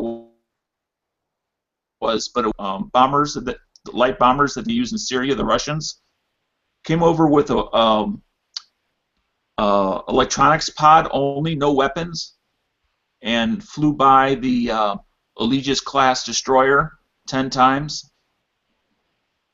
Well, you know that what was it? It was either Chinese bombers or Russian bombers just got turned back however many miles off the west coast just last year. But this plane flew directly over, not near, directly over a simulated attack mode. I'm pretty sure that's what the trial run for the west coast was too, though. Because a bomber doesn't take out a boat usually. I mean, a dive bomber does, but a bomber doesn't usually take out. No. They take out static targets usually. No, it was testing the electronics pod, and supposedly the majority of the Donald Cook crew has put in for transfers within 3 months of the incident. Well, that's not. I don't think that's anything out of the realm of who wants to go over to either the Caspian or the Black Sea for their fucking tour. I would probably try to transfer off of that fucking area too. Allegedly, I got to put that out there, that it had disabled their ability to see the plane, or with the weapon systems, let alone fire the weapon systems. So, like some magical EMP weapon? Well, I don't know about that warfare.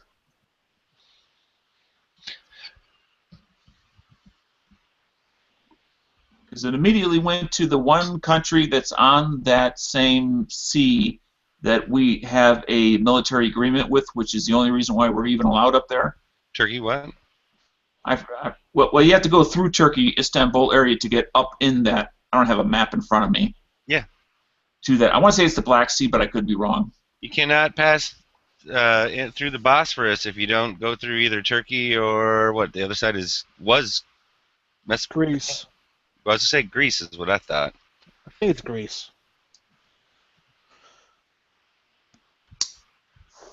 But you guys hadn't heard about the Donald Cook, huh? Well, maybe 2 years ago when it happened. Well, now I got to pull this. Now I got to wonder how long ago it was. Wait, I didn't think it was Donald that Cook? long ago. You're talking about a Canadian Navy mishap? No, American. Oh, okay. Because I find it hard to believe the Canadian Navy could ever make a mistake. The Canadians have a Navy? G-Webs, that's awesome. That picture. Aegis system fails in Black Sea. Aegis or November Aegis? 13th, 2004. Is it Aegis or Aegis? Aegis. I'm sorry, Aegis. Yeah, that's Aegis. Aegis.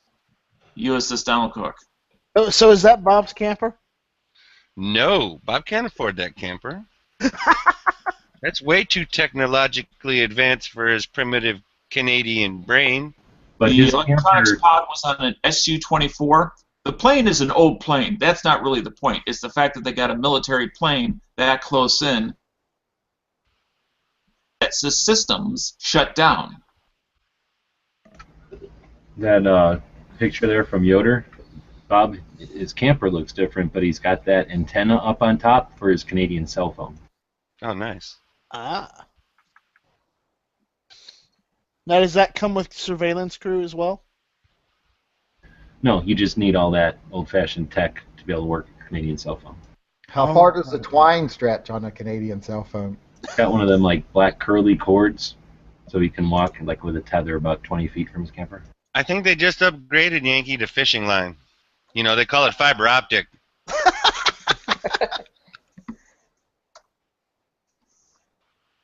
Oh, fuck yous all. And the Aegis Like that, I is can- a Ticonderoga class. When he sounds far away like that, I picture a tiny Canadian, like the size of a Star Wars figure, yelling at us.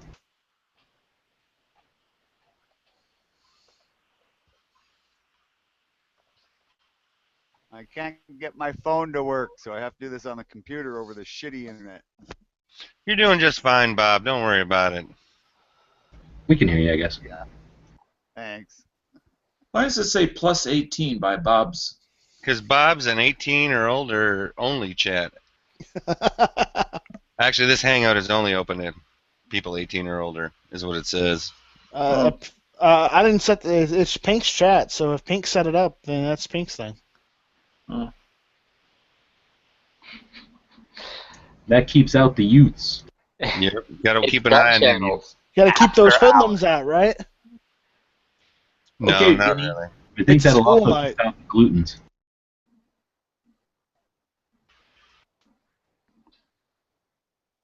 Are you sure? You sure they're not just waiting for you, hiding? No, I like to think that that puts electromagnetic shield for the glutens.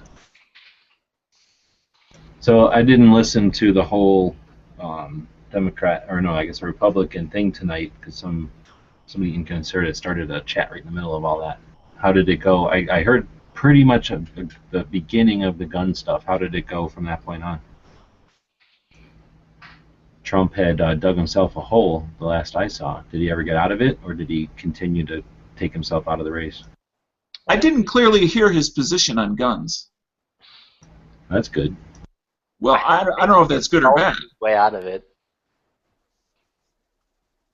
Anyone recall?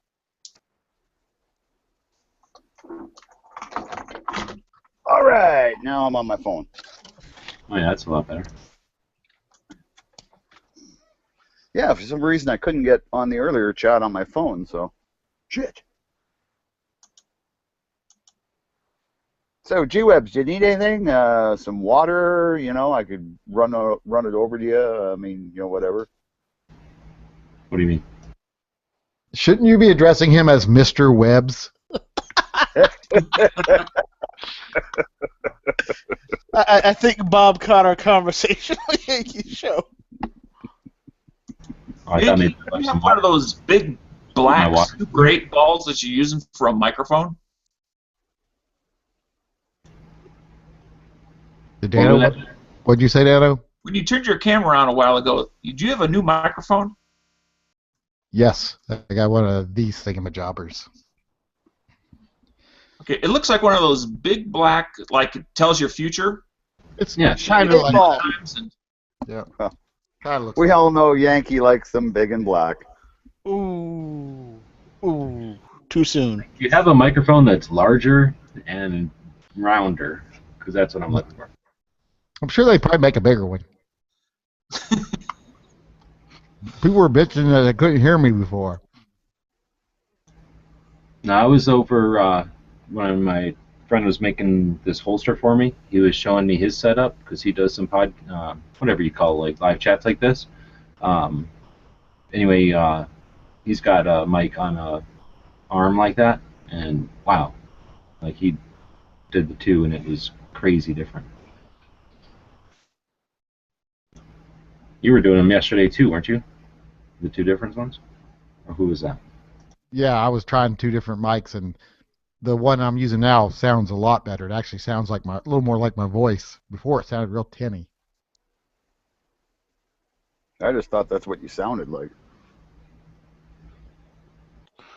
Did I leave my water over there or something, Bob? No. Well, as your valet, he was just making sure you weren't thirsty. No, Bob heard the conversation in the Yankees chat. Bob earlier is today acknowledging we were that he's your the shots, servant. just making sure I didn't forget something. I thought you were asking like in that. Hey, Bob, do me a favor. Make sure they take pictures. Oh, yeah. I figure I can just hop along, kind of run along next to G-Webs because he's got really long strides and kind of bounce up and down going, hey, you want to do anything else there, boss? You want to do anything else? You want to go chase some cats? Huh? That's probably what it'll look like to the observer. Yeah. I usually ditch everybody and do my own thing at shot, so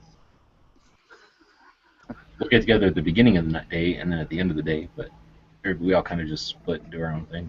Sometimes we'll get together at lunch or just happenstance, you walk past somebody and hang out for a bit, but usually we're all interested in different shit and doing our own thing. Oh, so you're saying that you, Yankee, and whomever else is going aren't just going to be walking down the hallway holding hands? Yankee doesn't do shit. He is not kidding that he hangs out in the media room. He hangs out, he goes to the shot to hang out with the people he hangs out with, and he does all that, and then he doesn't just walk around or whatever that much. And but yeah, no, we don't hardly ever. It's also too big to do it as a group. If you try doing it as a group, it doesn't. It's not effective, I guess, because you're just duplicating everything. And you're going to have all evening and the rest of your lives to talk about what you each saw. So we've usually gone between there's always at least 3 of us, and then sometimes as much as 6. So you can't. You can go around as a group, but like I said, it's kind of a waste of time because then everybody sees everything together, and you only get to see one selection of stuff. When everybody goes out and does their own thing, everybody comes back at the end of the day, and we hear about stuff that we didn't know about, so now we have something to go see the next day, but we don't have to waste their 97% of the other stuff they saw that day, so we all kind of get the extract of each other's experiences. And if you're waiting, let's say you go up to some booth to talk to somebody and they're talking to somebody, you got to stand there and wait, or else maybe walk around and do something else and come back and go around and do something and come back, depending on how busy they are or whatever. So if there's 2 people wasting all their time waiting to talk to one person, when only one person's going to have the conversation anyway, that kind of stuff just, like I say, you just get bored. You don't.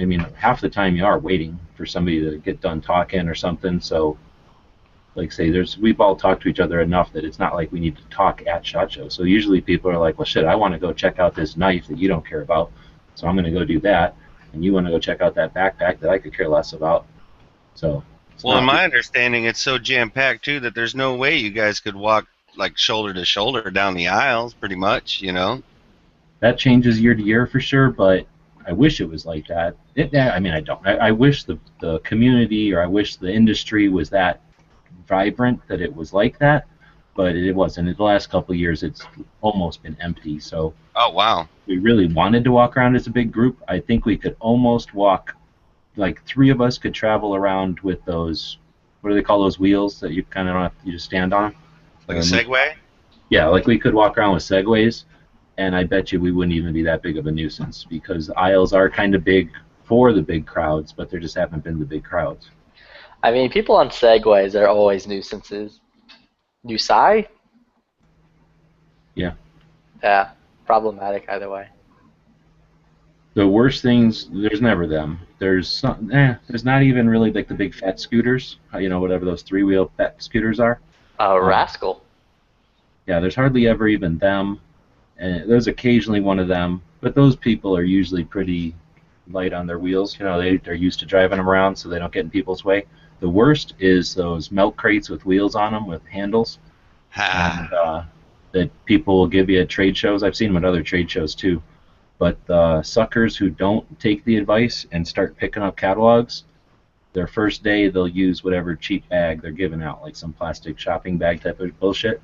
And then they'll be like, oh, my hands hurt, my shoulders hurt, and these are so heavy. And then they'll go back to their hotel room, and they'll be like, and we didn't even pick up all of them. So then they'll seek out one of those milk crates on wheels, and they'll just start loading it up like there's no tomorrow. And they're oblivious because they're not used to it. So they're basically like that jerk in traffic who doesn't know how to drive around his fifth wheel or his trailer or whatever. So he's always like hitting curbs and blocking intersections and shit. So they're constantly like running over people's feet and stopping. So you jam into your shins jam into them and shit. That sucks when it's crowded. That's really the worst. And there's a ton of those people. Generally in the way. Hazard to navigation, as they say. And you're not looking down. I mean, after a while you get used to it, but the first couple of days you're looking around and you're thinking about, oh, I got to go 2 miles over and it's 2 o'clock and I got to get there already, and then wham, your shins right into some freaking... Well, think about this though, G-Webs. For Bob it's going to be eye height. For you, it's shin height, So, I mean, if anything, Bob might be handy in that matter. Yeah, kind of like his seeing eye dog. Well, I figure Bob will probably have to end up going to Canadian SHOT, which is just north of the regular SHOT Show, and it's a little smaller. Well, quite a bit smaller. It's the same physical size, but there's only like 25 people in that one. I mean, wouldn't Bob be the only one having to worry about running into carts? Like, won't you just be like, oh, I'm tired now, and Bob just carries you around? Yeah, not likely. Got rid of the damn pans a couple years back now. Like a pedicab. Like Bob will be giving you piggyback rides around SHOT Show. A rickshaw. Yeah, and G-Web's knees will be dragging on the ground. Yeah. Like a Bob just walking behind you, fanning you and feeding you grapes. Hey, look who shows up. It's not even Friday. It's fucking Edge. Knows all this shot talk, got you all jazzed up. You're going to grab your badge and show up? I'd be much too vulgar display of power. Oh, excited? You got your badge, right? Yeah. Is the NRA at SHOT Show? How much is a plane ticket? I couldn't even take it if I want to. I got just too many projects. I got working at work. I couldn't get off. I couldn't hear you because of that sniffles. You coming down with something? What? Yeah, you don't sound so good, Edge. You might need to take a couple of days off of work for being sick. I think it might be contagious. See, the problem with my job is, like, my daughter asked me, Daddy, when you don't go to work, who does your job? Nobody. It just waits. So, and the shit I got going on, it's not going to wait. Wow, that sounds like a horrible cold you got there. Yes, it is. Someone is coming down with influenza. Exactly. No, swine flu. Wow, that's almost as bad as SARS. I want to say, at least it's not mad cow disease, Edge. I like my medium well. Edge is British? It might be hoof and mouth disease. Dino's asking if NRA is at SHOT Show. Yeah. How's your spotted dick? They must be there, but I can't, for the life of me, their presence must be small, because I can't even remember. Is there even an NRA booth? You would think that there at least has to be a table, but since they have their own freaking Yeah, it's not their show, thing. And it's not that they're in competition, but they sort of step out, I think, and let the other, well, the industry do its thing for sure, but then even like the other nonprofits are like legit, like save the bears in this area or like take kids shooting. You know, it's like legit nonprofits that can barely support a little 10x10 booth once a year. So I think they just, you know, maybe NSSF doesn't want them there, maybe they don't want to be there, but they would just swallow all the nonprofit stuff, so I think they just don't bother. Like you say, they got their whole entire other show that they do, which is so you're basically saying they're giving the other guys a chance, basically, by not being there. I mean, that's what I'd like to think, but I guess I don't really know. Maybe that's a good question, though. I'll ask them, because I do want to, I'd like to think of stuff, and I haven't thought of that one before. That's where Wade LaPierre is going to debate Obama at SHOT Show. Oh, he definitely invited. Now, I think that was a little bit of posturing after the fact where he like throws down the gauntlet and challenges to him a one-on-one debate. It seems like it's a little bit after the fact for the town hall and everything like that, and you and I know that he ain't going to say yes. I mean, he'd be crazy to say yes. They bring back celebrity death matches, and it's on. I don't know. Wayne's pretty old, but I don't know. I don't know how that would go, really. You got the old white man thing. You don't want to mess with old white men. They're pretty strong. Personally, I'd rather see Colion Noir debate Obama than Wayne LaPierre. He couldn't get into it with the gangster cap that he wears. Well, wait a minute. No, then at least then they couldn't throw a fucking race card out there every time somebody got one over. You know what I mean? Like, you're an Uncle Tom. No, you're an Uncle Tom. No, I said you're an Uncle Tom first.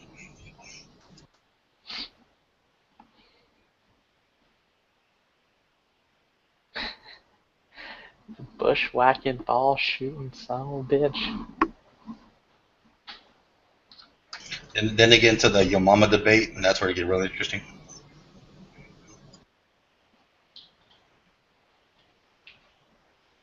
Well, then that would just be birthers round 6 or whatever. Ding ding. Yo Mama so fat.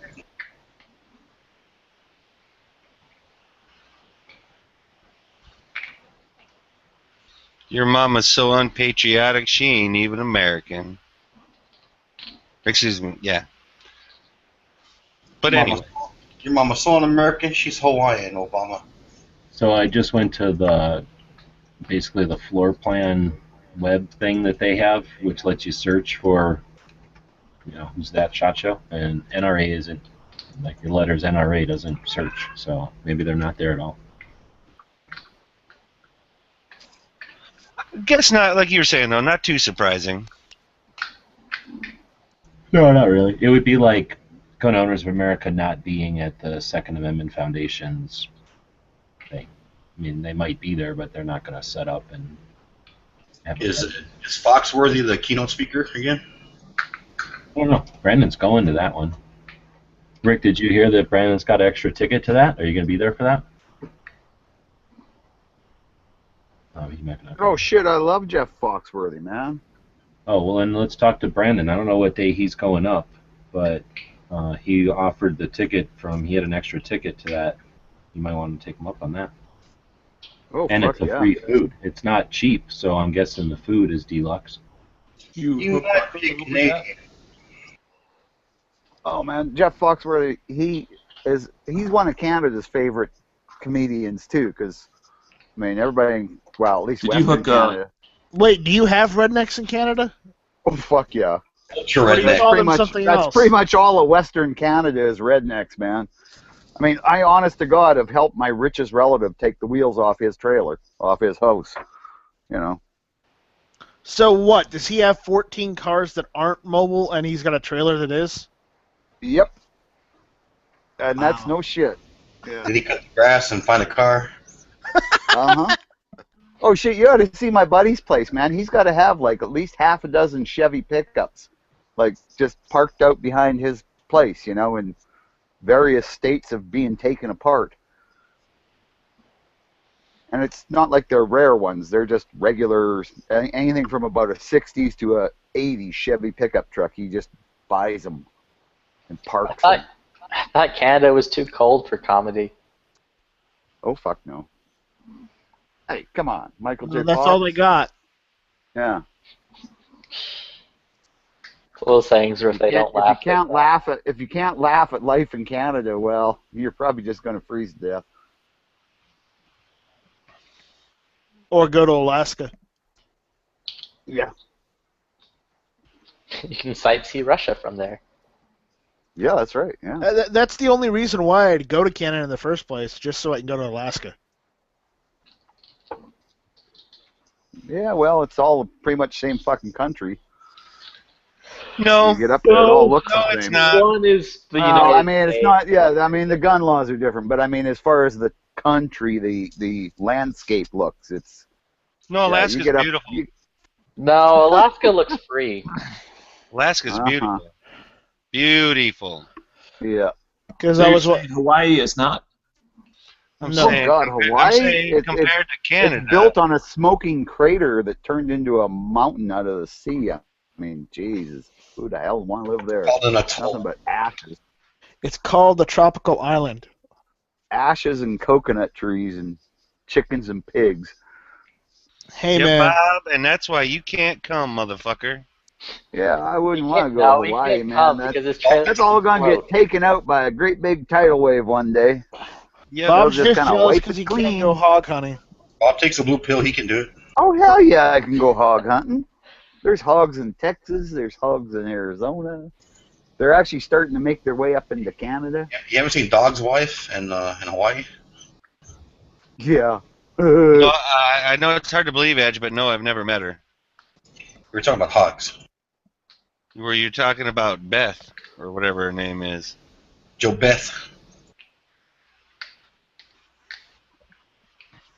Anyway, I have to testify today. I probably gonna piss a lot of people, but I traded my Glock 22 for MNP 9. Because why? Was 40 too much? Is that what did 40 hurt your widow hands, Edge? Right. My delicate hands that solve problems.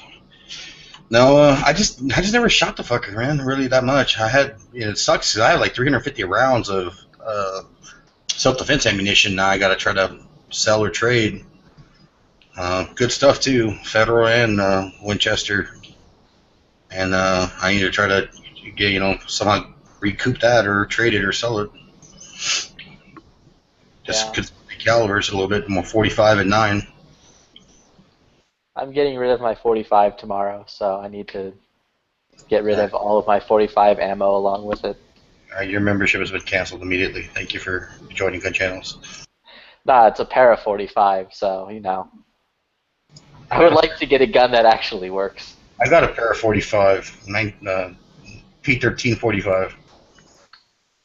It's the 1911 double stack. It doesn't work. Mine's a Canuck version. Fat boy. Mine holds 13 rounds, double stack. Made in I think it was in 93, I think that gun was made. Mine was made in North Carolina. That's the Only biggest. 14 rounds, so When it's it was- garbage. When they were the Pair Ordnance Factory to that place, they never, I'm not saying they're the best guns ever by any means, but they definitely had a quality issue that was servicing their guns. When I sent my pistol in to get fixed once, it took me almost 3 months to get it back from them. Gotta love customer service like that.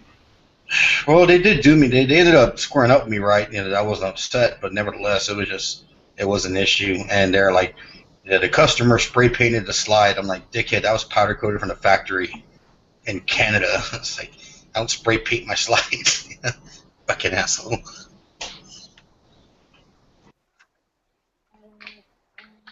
Nevertheless. Yeah, so I'm trading They them for a gun that will actually work. Slide.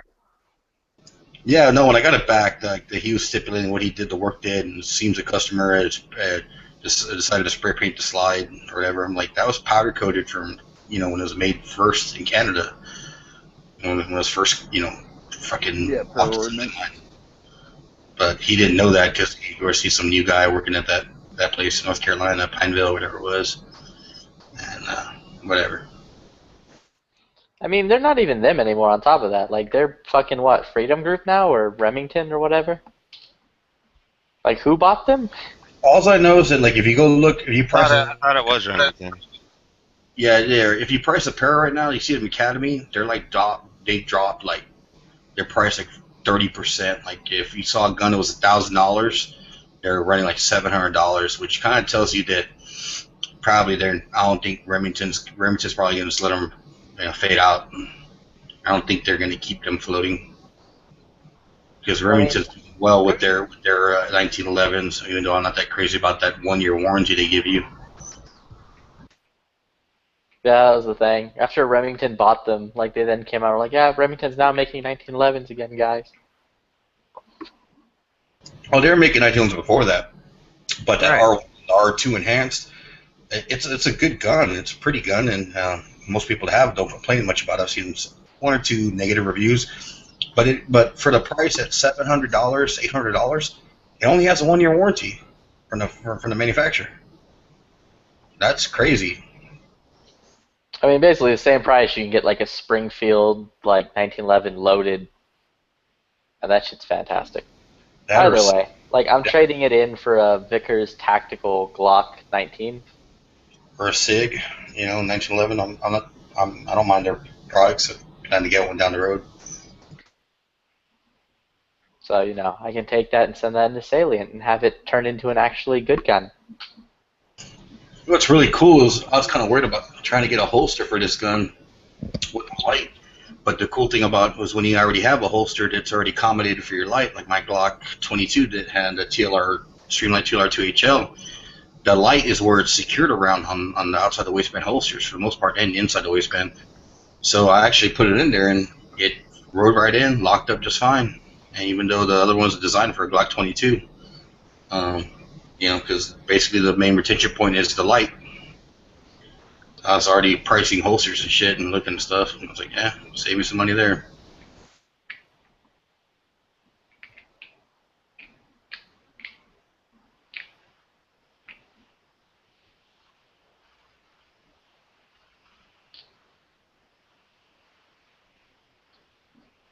M&P is a pretty good trigger. This is about less than a year old, and you can feel the reset. Trigger's not bad. I'm not brag about it, but when people said the trigger sucks balls, initially a lot of people said they didn't like it from the original versions that came out. But this one's less than a year old. Trigger's not bad. I mean, it's not about the same as a Glock, realistically.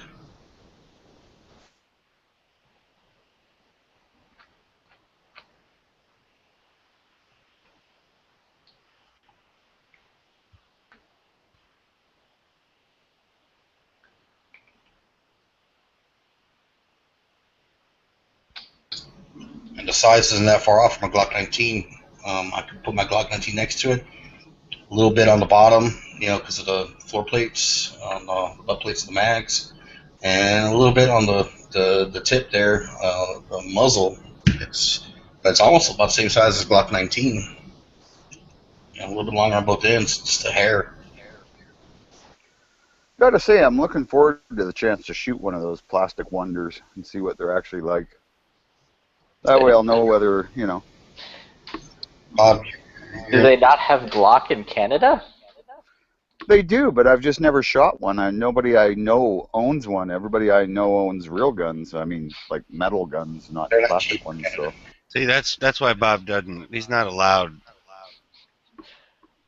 Oh yeah, I mean Glocks will run over $1,000 here in Canada. Well, not here now, but in Canada.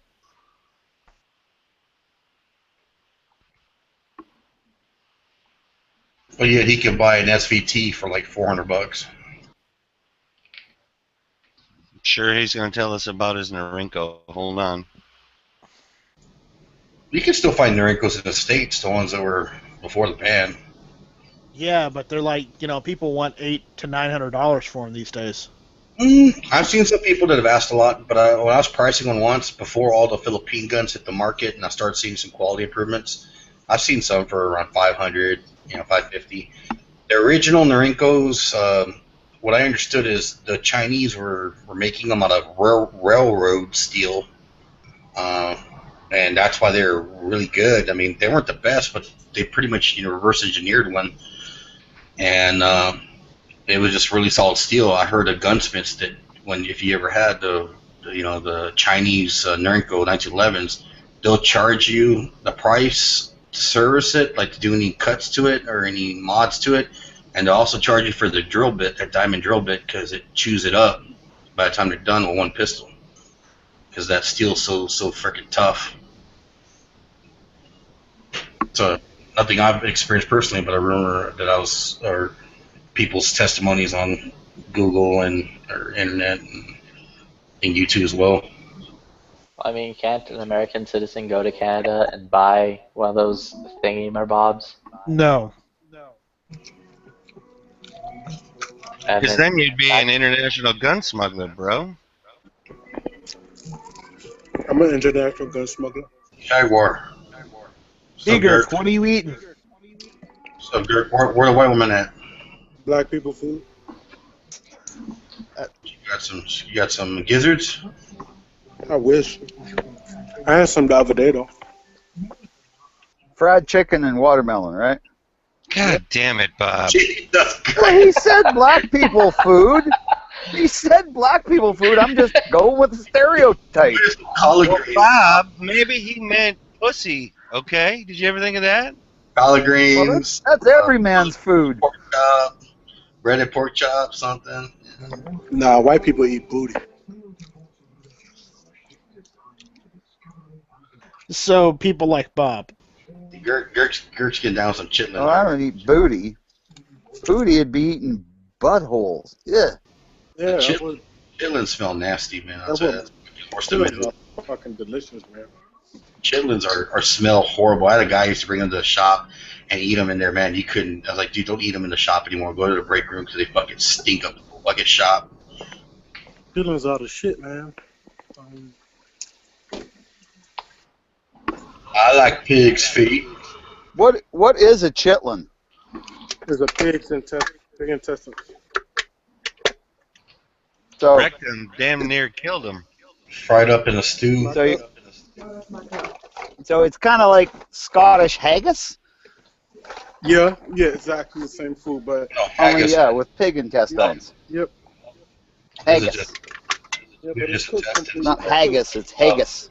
Yeah. Boiled up in a stew. Cooked in like the fucking stomach sack and cook the whole thing like that. Chitlins are basically like boiled. Every time in the kitchen. Cooking in the kitchen. Oh, why is that so? Every time I'm in here, you're in here. I wouldn't mind trying some of that. Eating all the hogs. I like pig's feet too. What the hell you got there? I like pretty much every part of pig. On some wings, I could hear that smacking. You ain't got to be wings. Where's the mumbo sauce? Nah, only the Chinese people make the mumbo sauce, man. I thought you was a cook. Man, nobody knows how to make mumbo sauce. It's only the Chinese people. A thing called YouTube.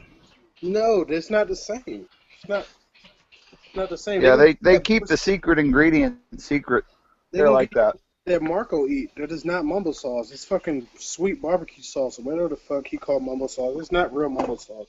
Well, if it's Chinese, their secret ingredient is probably ginseng. Well, it's not Chinese at all. But they're the only people who still make it. It's actually a local DC sauce because back in the day, DC used to have a lot of chicken spots. But now, the Chinese curry house makes it for your chicken. I get mumbo sauce and hot sauce on chicken and fries when I get. Like, when we go to Chinese stores, we don't really buy Chinese food. It's like hamburgers and shit. Chicken, steak and cheese, shit like that. Yeah, see, Chinese food is traditional. Well, not so, I won't say traditional around here, but you're not going to typically find hot wings unless you're at a buffet. Yeah, and the Chinese food that we have, most of the shit is our American-made dishes, are not Chinese dishes. Shut up.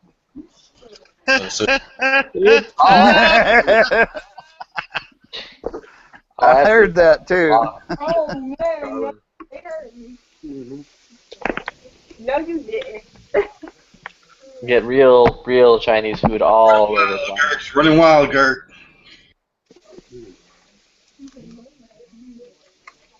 Gotta show your pip hand. Man, you just be quiet, Edge. That's what you should do. Pip hand's strong, my friend. Man, Yeah, we've heard Edge. cell phone with that We've heard Edge get yelled at lots of times. Yeah, let's not.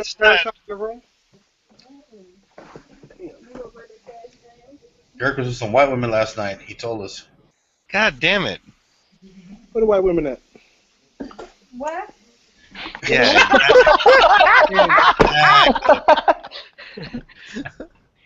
I think he just gave Bob a coronary. He had to leave. Yeah, Bob left. He clicked the. Where the white women at? That's right. Do you mind if we dance with your dates? Not at all, sir. I didn't know what. Hey, Amir, can you get me that person out of the room, please? Chop. Gert like the white woman. Remember those little things that you gave me in the container that was like super sweet? What was that? It's like the bread. It's like monkey bread or some shit. That shit was good, man. Make me some more. What the fuck are we hearing? I don't even know what this shit is. You made the shit. Domestic dispute. That's what it sounds like. Hey, it's Domestic Or Gert's explained to his old lady that he likes the white ladies, and Have you not emptied your He trash? was just inquiring where they were. Interesting. What are we looking at on this cam that I see here? It looks like we're looking at like something tan or his wall. you're about to see Gert's head. It's either his wall or his ceiling. Excuse me. She's gonna pull the earring out of his ear. Yeah, I ended up not going out, so I'm back here with you guys. You sound so disappointed by that. I'm sorry, I didn't hear what you guys said. She fell asleep again, huh, Rick? Yeah, she fell asleep again. She called me and then she's like, "Yeah, I fell asleep." I'm like, "Can I call you back in 5 minutes? I'm just finishing up this Gun Channels chat." She's like, "Yeah, that's fine." Call her back a little bit later, and she's like, "No answer. She's sleeping." Hey, Gert, you need some help there? I got your back. Way back. Can you dump the rest on me real quick? Yeah, don't worry, Gert. We'll call the police if she pulls a knife. Get your pimp Man. So I tell you what, if she doesn't show up to the next thing we plan to do, or whatever, that's it. I'm moving on. Back to Tinder. You should.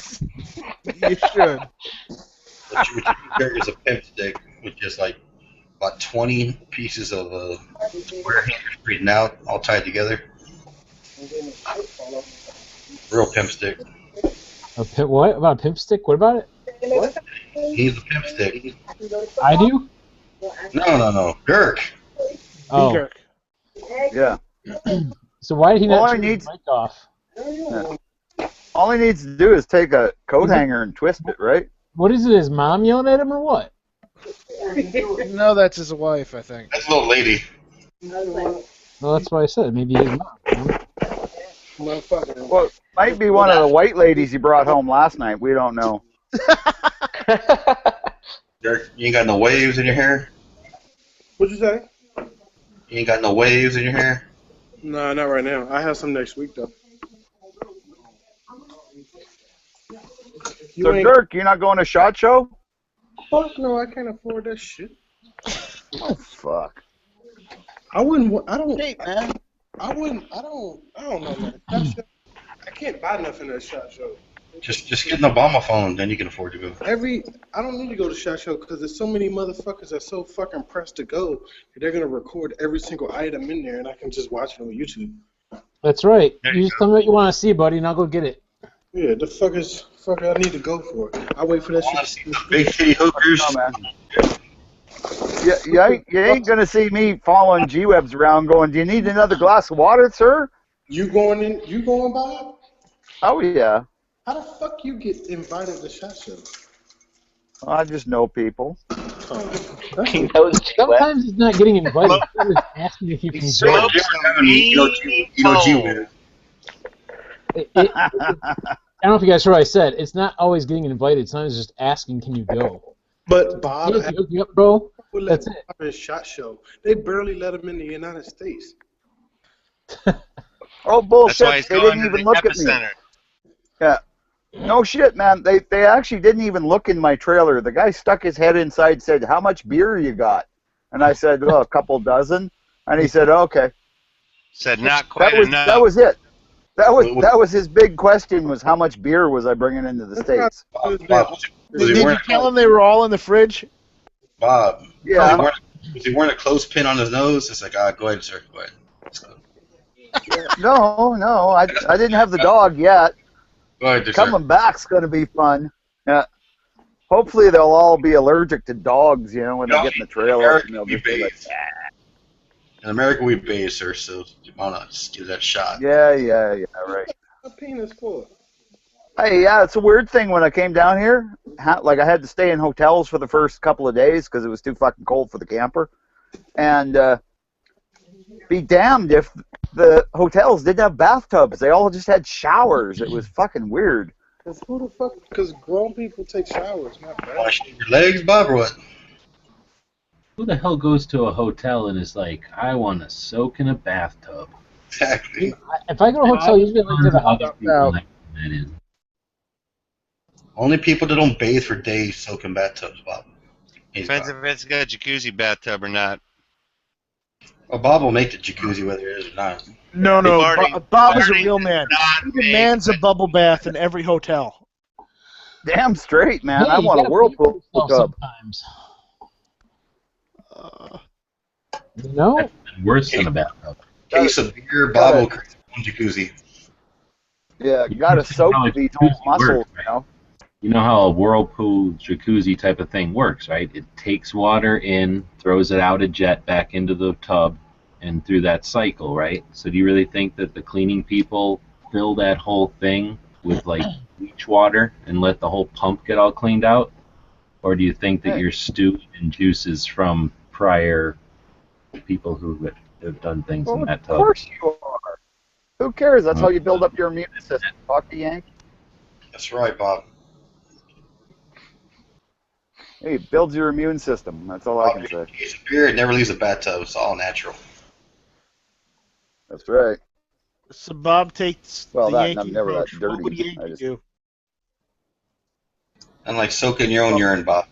I haven't. I don't pee in the bathtub. Now the shower, that's a different matter. But the bathtub. That's just for his athlete's foot, right, Bob? Oh yeah, it cures athlete's foot. Didn't you know that? Hey, if you had been burned in a fire while we were out in the wilderness and there was no fresh, clean water around, you would be glad to have me piss on you.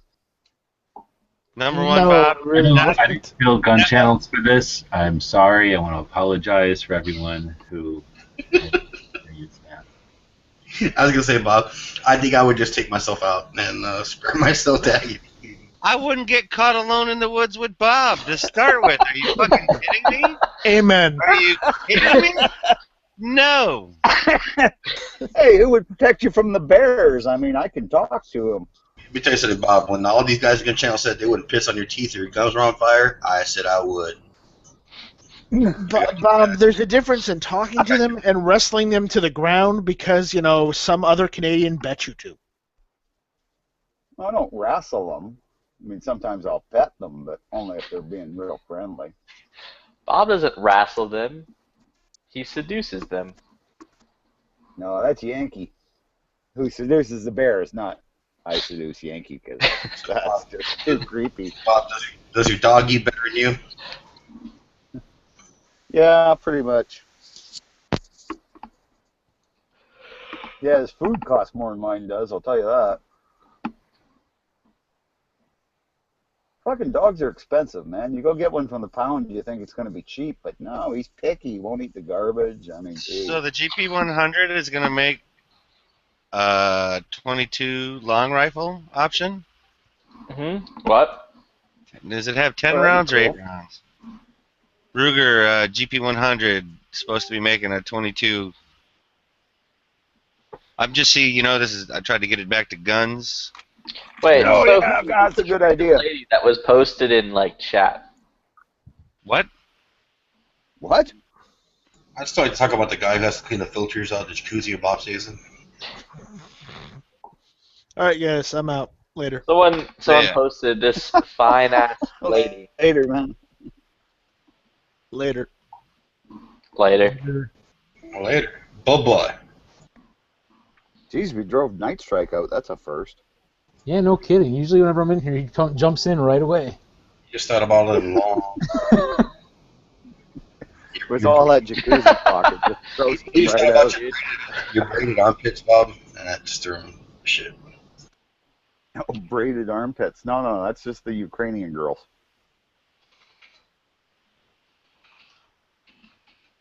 And that one went over just like a lead balloon. I wasn't listening, so. What? French girls and hairiness? No, Ukrainian girls. No, we all know about the French girls.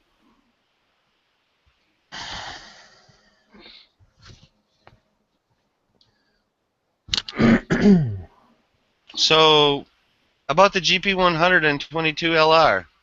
Yeah. Are they actually really going to make one, or are you just trying to get the thing back on the guns? No, they are. Here, I'll give you a link, Bob, just so you can push it. Or like I can see it. I'm on my phone. Well, then I'll put it in the external. Yeah, okay. Because I can chat. Yep. Well, Just see, share that's it a out. neat idea. I kind of want a 22 long rifle revolver. I think it'd be just kind of a neat little gun to have around the farm. Now, if that MSRP is right of $829, I don't know how many they're gonna sell. When you can get the Smith and Wesson for less than that. Smith and Wesson I saw the other day was like 6 something, like 6 7. I don't own a single 22. I don't yet either. Really? Not that I wouldn't, I just don't. I got half a dozen rifles. I don't have that many pistols. I don't have any pistols right now in 22 long rifle. All 9mm and 357s. It's just more of a like I just don't care to. I really, I think that'd be really cool to carry around the ranch and just, pick off gophers, and it's easy to carry. You've always got it on you. Still want to get a Mini 14 one of these days, another rifle. Bucket list. Because why? Awesome varmint rifle.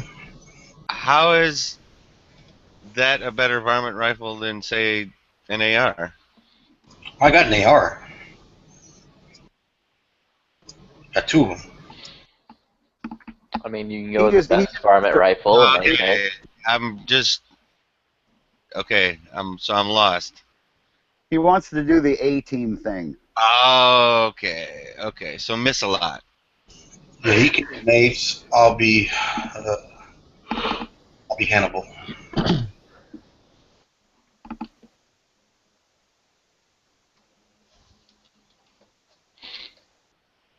Wasn't that gun in Heat? Say again? What gun? Oh, the whatever majigger. That didn't narrow it down at all. I think Mark just jumped in here with us from Fire Mountain. I did. Hi, fellas. Oh, Mark. See? Hey, Mark. This is the type of fun shit that you miss out on if you're not on gunchannels.com. Well, I never knew. I saw this stuff, and I've never been here before. So, well, you know what? Now that you figure out how to do this, maybe sometime very soon you can be on my show too. Let's just say you've arrived and you've been enlightened. Yeah, there you go. I feel so enlightened. How do you get to be a cool, sexy icon like we have down here instead of just my face? You turn your camera off, and whatever icon you have is there. Your avatar. When you hover your mouse towards about the top center of the screen, you'll see a toolbar pops open, and you've got some items there. If you click the the one that looks like a camera, it'll turn off your webcam. Okay. Or you can go to PayPal and I'll give you my email address and. Or you can go to my Patreon page at patreon.com/BigGunner81. Make a donation, and I'll help you figure it out. And as you can already tell, Mark, about this time of night, shit gets deep real fast. Yeah, exactly. Yeah, it's a good time though. A lot of just gun guys just hang out in here and stuff, and I know I've seen your channel before. It's been a while since I looked at it, honestly, so I have to refresh myself with it a bit. But yeah, you've got a ton of subscribers, that's for sure. We're just a couple of hillbilly goobers doing gun stuff. Oh yeah. Right. What neck of the woods you from? Hey folks, it's Mark. Sorry about that. Video playing back. I know that guy. I hear that whenever I'm editing video all the time. I know it. Yeah. Exactly. I know. I hear my own voice a million times over saying, "Hey guys, Rick here, Big Gunner 81." Blah, Right. blah, blah. Same friggin' intro every time, right? That you guys think you get sick of hearing it? I've heard it 100 times before I freaking post the video. Probably. No, you've done it enough when you pass that point where the sound of your own voice isn't annoying anymore, and you're like used to it. Okay, that's what I sound like on TV. Right. All right, Mark. We have a couple questions I'd like to ask you. What neck of the woods? Kalama, Washington, Southwest Washington. And what is your favorite breakfast food? My favorite, you know what? You can't go wrong with bacon, but I'm a air conditioning service guy, so I spend a lot of time on the road. And my current favorite is I have to drive an hour to get to where I need to be, and I'm kind of digging the Taco Bell AM Bacon Crunch Wrap right now. Oh damn. Nice. You know what? They never even asked me that question. I feel like I wasn't even that important when I popped in here. Proper response is kolaches. What is that? Delicious. Kolaches are fucking good. Holy awesome. shit. Think like a pig in a blanket, but only like 1,000 times better. With cheese in the middle of the wiener. Think of like a fucking donut, like a million times sexier. Yeah, nice little spicy sausage wrapped kind of almost in a donut with cheese. This is the kind of stuff we talk about at night. Awesome. Breakfast foods. And God damn, now I want a kolache. We could end world hunger by shipping kolaches overseas. Oh hell yeah, we could ship them to the Middle East. That would do it. I mean, it's pork. That's kind of the point. We could end world hunger everywhere but there then. No, I actually think that's a good idea. You know, instead of dropping bombs, just drop a whole bunch of pork sausages all over the country. They won't be able to move. Israel did at one point. They like dumped a bunch of fucking pigs out of a plane on like some. We're not going to waste good kolaches on Middle Easterners. We're going to drop McRibs. Oh, you want to hear something cool? All the Middle Easterners that came to Canada, one of our big meat packing plants offered them all a job.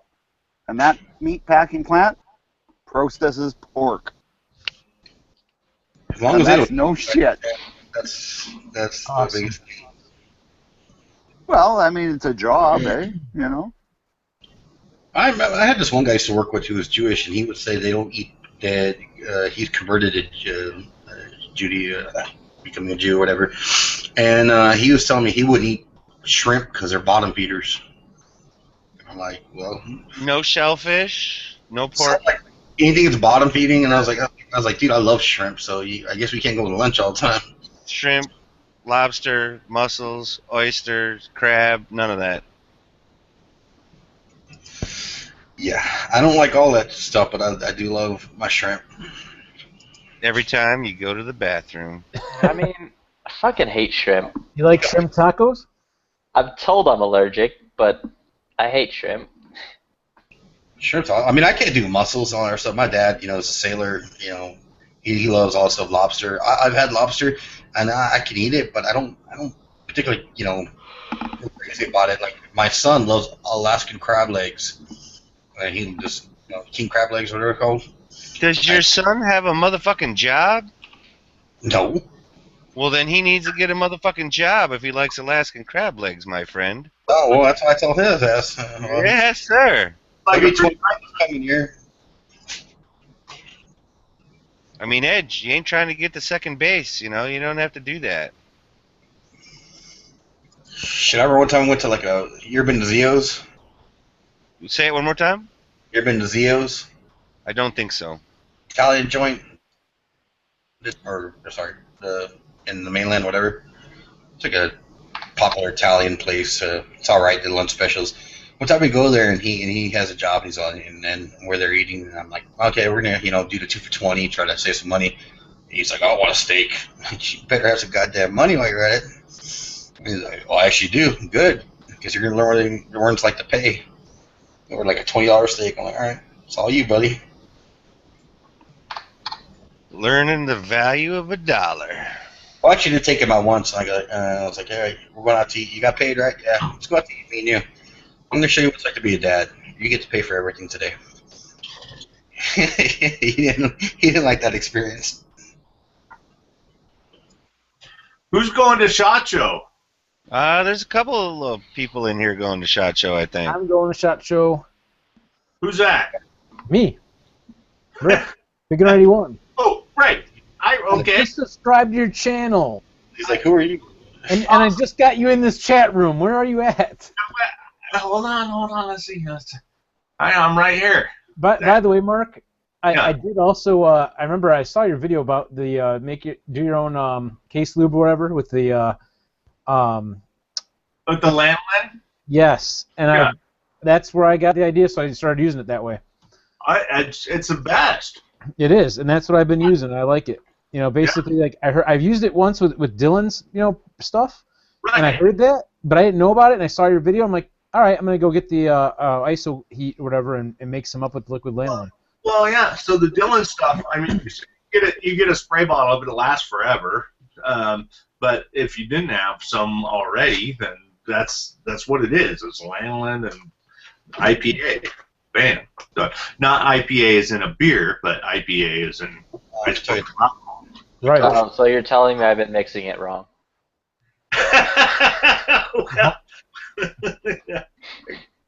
Yes. I don't know, but yeah, it works pretty slick. I love the hot stuff.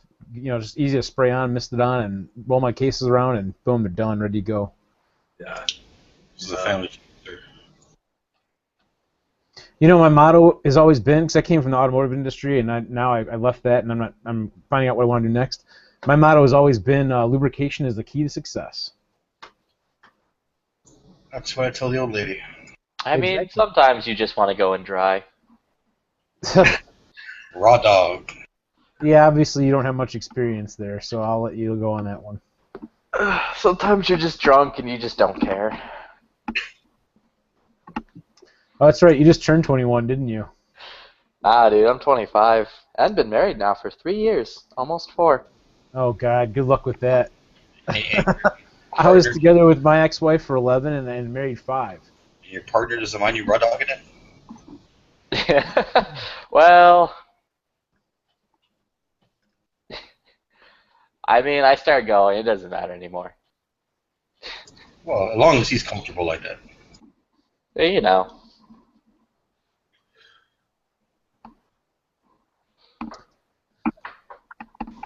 So, what's new at SHOT Show you guys are anticipating to see? I've got I did get my pass. Unfortunately, I can't go financial reasons this year, but getting a bunch of invites, so I'll just do that, do this, stop our booth. Anything new you guys are anticipating? What's the new gun? I'm going to find new people to go meet people. That's it.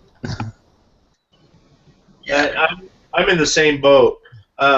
There's always products and new stuff, and that's a self-perpetuating thing. And we're also entering another phase of panic buying and political stuff and all of that. But really, just like life, it really just comes down to me just meeting and networking with people and sorting wheat from chaff and finding new good people to form associations and bonds with. That's what I'm doing. Right on.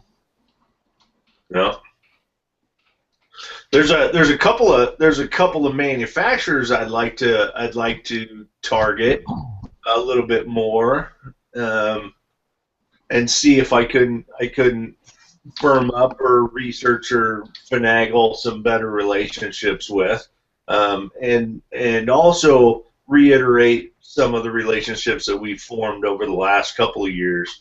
It's always good to just meet with those people that have sent you stuff or you've networked with or reviewed their stuff and meet up with those people. So I'm looking forward to that. But there's a couple more that are bigger fish that I'm hoping to poke around and stir up, and maybe something comes from or not. I don't care. Just remember, when you're at the Google or the after parties, everybody's drinking, bring some Trazodone. Do what? Some Trazodone. What is that? I'm not familiar with it. Helps you relax. Okay. Is that like Rohypnol? Is that like a roofie? Dino from chat is saying that everyone who goes to chat should hand out flyers saying hashtag Enroll Bloomberg on them. Oh, jeez.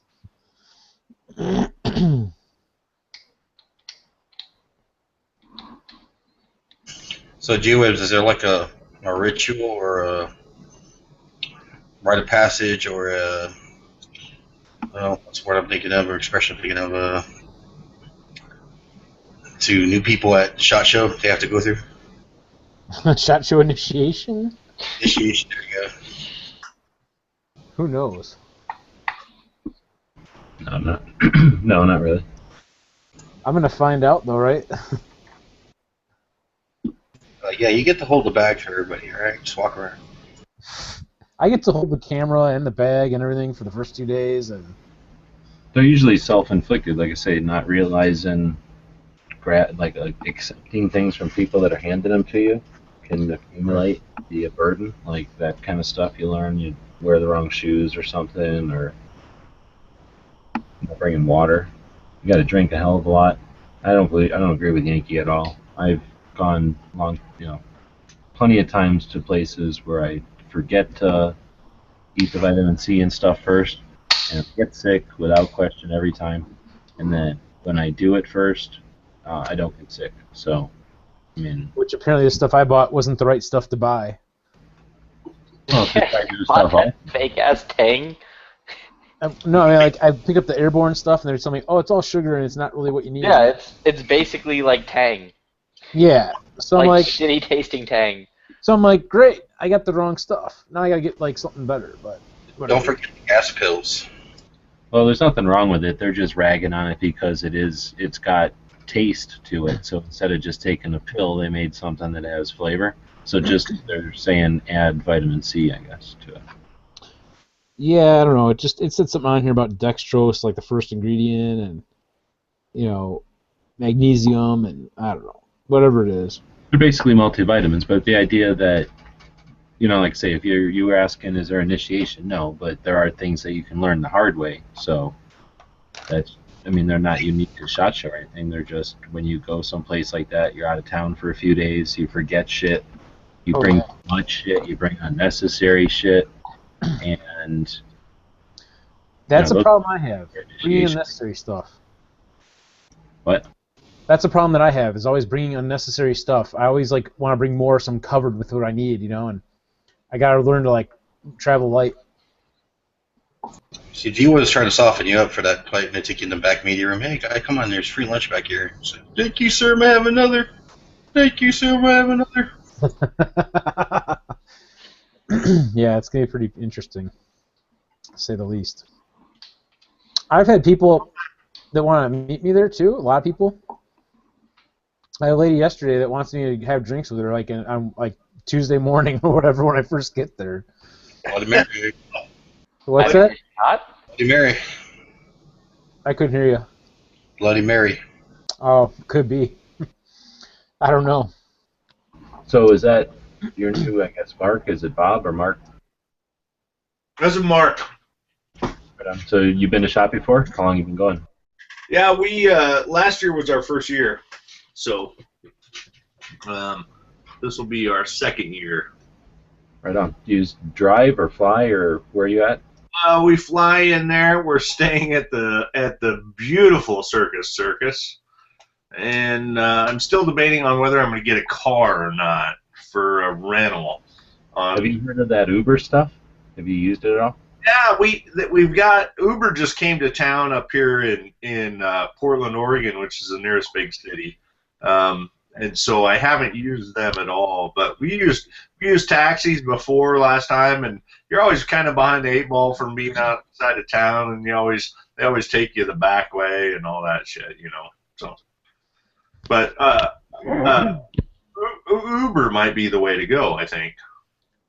Well, when you took the taxis, I know that Vegas is kind of screwed up. I mean, I don't know how many times you've just been to plain old Vegas just to go there, but the stupid things are not, they're kind of parallel, but then they go at angles and they're crooked, and then there's places where they stop and like new construction and stuff. So I know after going because I just lived in Tucson, I'm like a few hours away, we go there quite a bit. I know over the years, like at first I was always turned around, and then because we took taxis and flying there and stuff, and I was always like, man, these taxis take forever because they never just go straight to where you're going. But there's massive traffic on the strip, and that's why they take those like back ways. But once I figured it out, like those guys really know their shit because they know where the construction is and like where a road's fast at this time of day and stuff. But I'm just curious, did you get killed by the rates, or was it like, you know, it wasn't so bad? No, it wasn't. I mean, I think it was like $35 to get from the airport to our hotel, which I thought was kind of crazy. You know, seemed like a half-hour ride, but okay, that's what it is. All right. I don't know. What are you gonna do? Hey, you're going the wrong way. They have shuttles you can get from them. When I went to Vegas about 3 or 4 years ago, they have shuttles that take you there for $10. That's what I want to do. SHOT Show specifically, they'll have shuttles that take you to SHOT Show, not just the regular shuttles that go around Vegas on the Strip or whatever. Right. But specific one go into the, like, one shuttle will go to like 6 hotels over here, another one will go to those 7 hotels, another one will go to 3 over there, and then you just get on whatever shuttle and it takes you to that area of town. You don't even have to be in those hotels. If you just want to go somewhere, you can sometimes hitch a ride that way. Here's the weird thing for me is because I'm a bona fide red-blooded dinosaur burning American. That week of SHOT Show is the only 2 days, much less 9 days in a row, that I am without my own control and keys of a vehicle. You know, I usually just drive myself everywhere I need to be, and just being that long at the mercy of somebody else to take you somewhere or your own feet is just foreign. I get you. Freaky. Especially when I don't carry my keys, like, you know, just my regular set of work keys and stuff. It's like, where's my damn key? Oh shit, I'm on vacation. That's something I'm gonna leave at home. Is all my keys. I don't need them. Yeah. The bus system isn't too bad over there too. We use that, you know, to get around. No way, I would not take a bus in Vegas. It's packed depending on what time of the year you go, but I mean January, I don't know, it's gonna be slammed.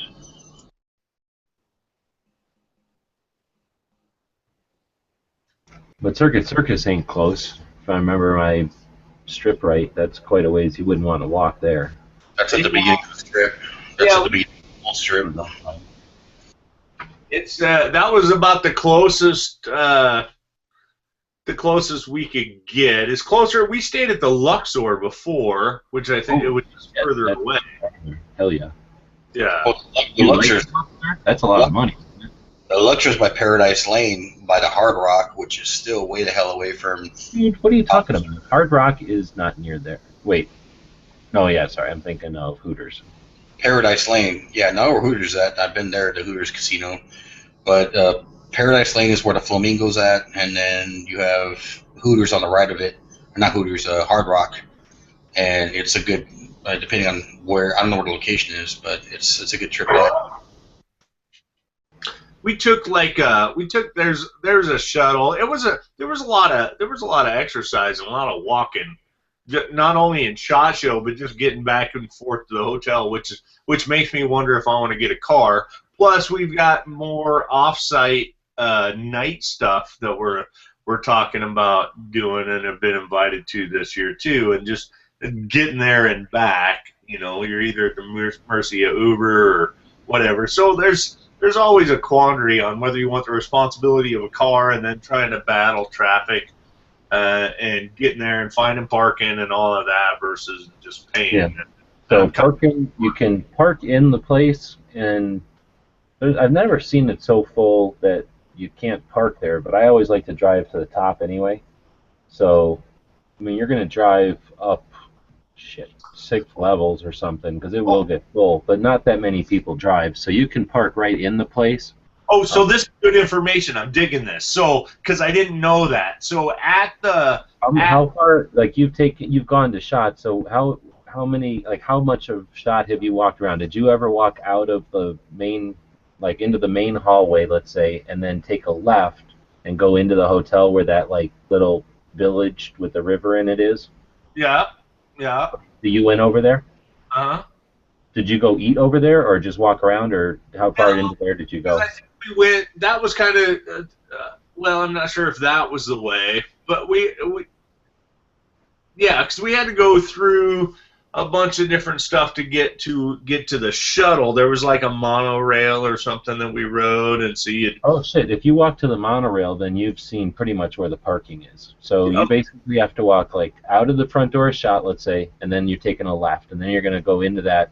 I forget what the name of that big fancy hotel is that it's attached to, and that's where the like city with the river in it is inside. So then you get into that city and you take a left and you kind of follow the river down all the way to the left until it ends, and that's basically the parking garage. Right. That's where you would walk to park at. Oh well, there you go. Yeah. So then, like I say, that thing has, I'm trying to think, 1, 2, 3, 4, 5, 6, maybe 7 or 10 stories to it. So it's the parking lot for that whole hotel, and I'm assuming the whatever they're doing in that convention center.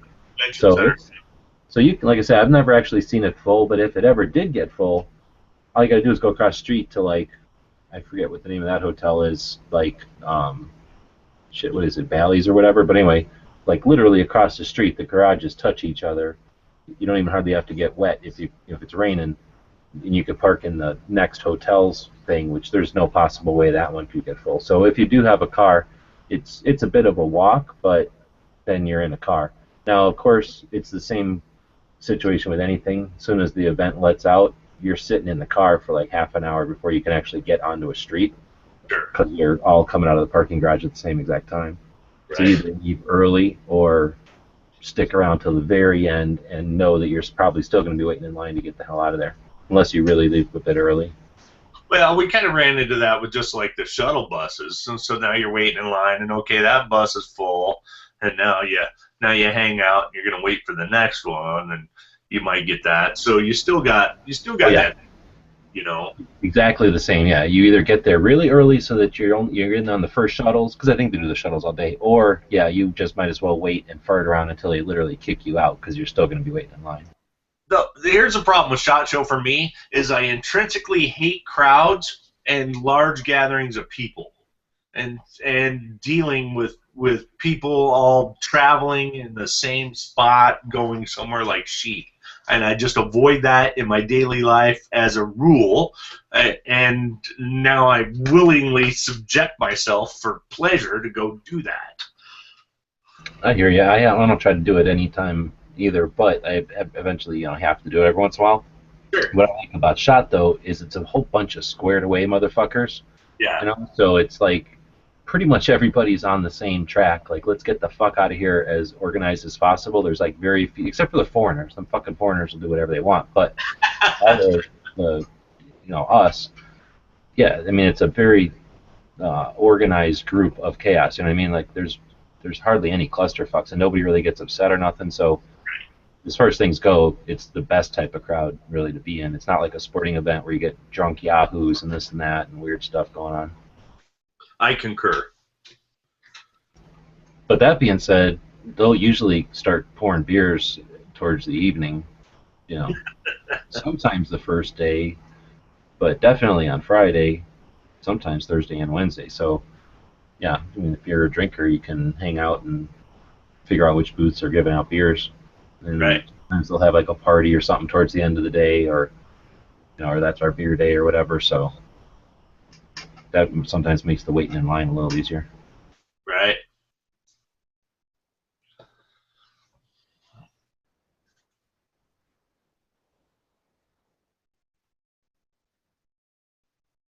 Then all got quiet and awkward silence. Yeah, that happens sometimes in here too. I was in the background listening to some Selena Gomez. So I just clicked back over here, and then I'm watching some other thing. I don't know. You know how it goes. Like you start looking at something on YouTube, and then all of a sudden you're watching like how to train a giraffe to speak or some shit. Right.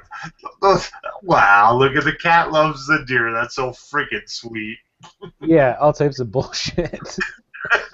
It just makes the time go by, I guess. But yeah, I don't know. I'm looking forward to SHOT Show, as we keep saying, but I only know what to expect from what other people have told me, and I'm just gonna run with whatever happens and go with it and make the best of it. Yeah.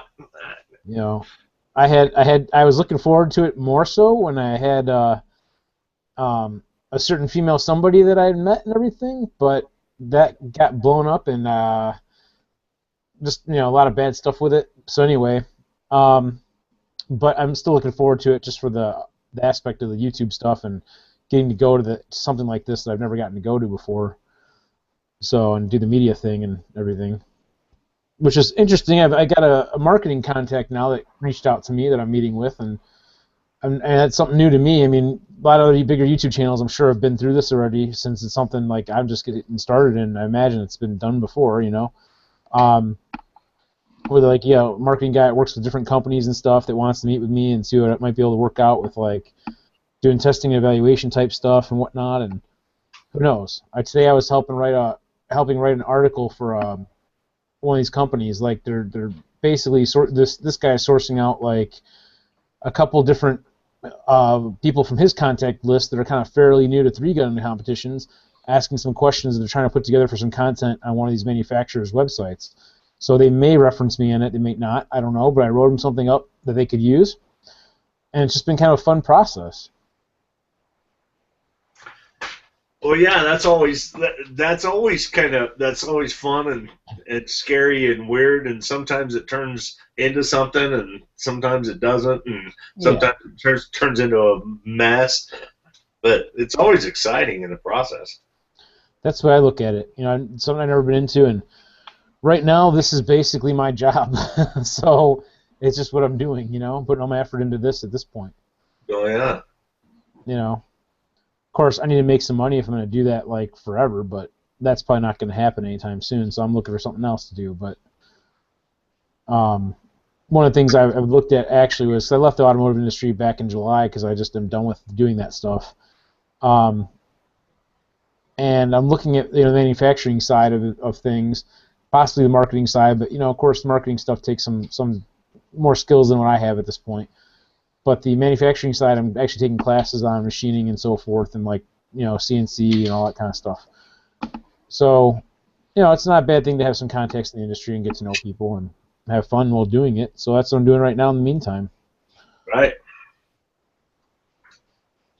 And I enjoy making videos too. I mean, there's a lot of people out there like you guys make really nice videos too.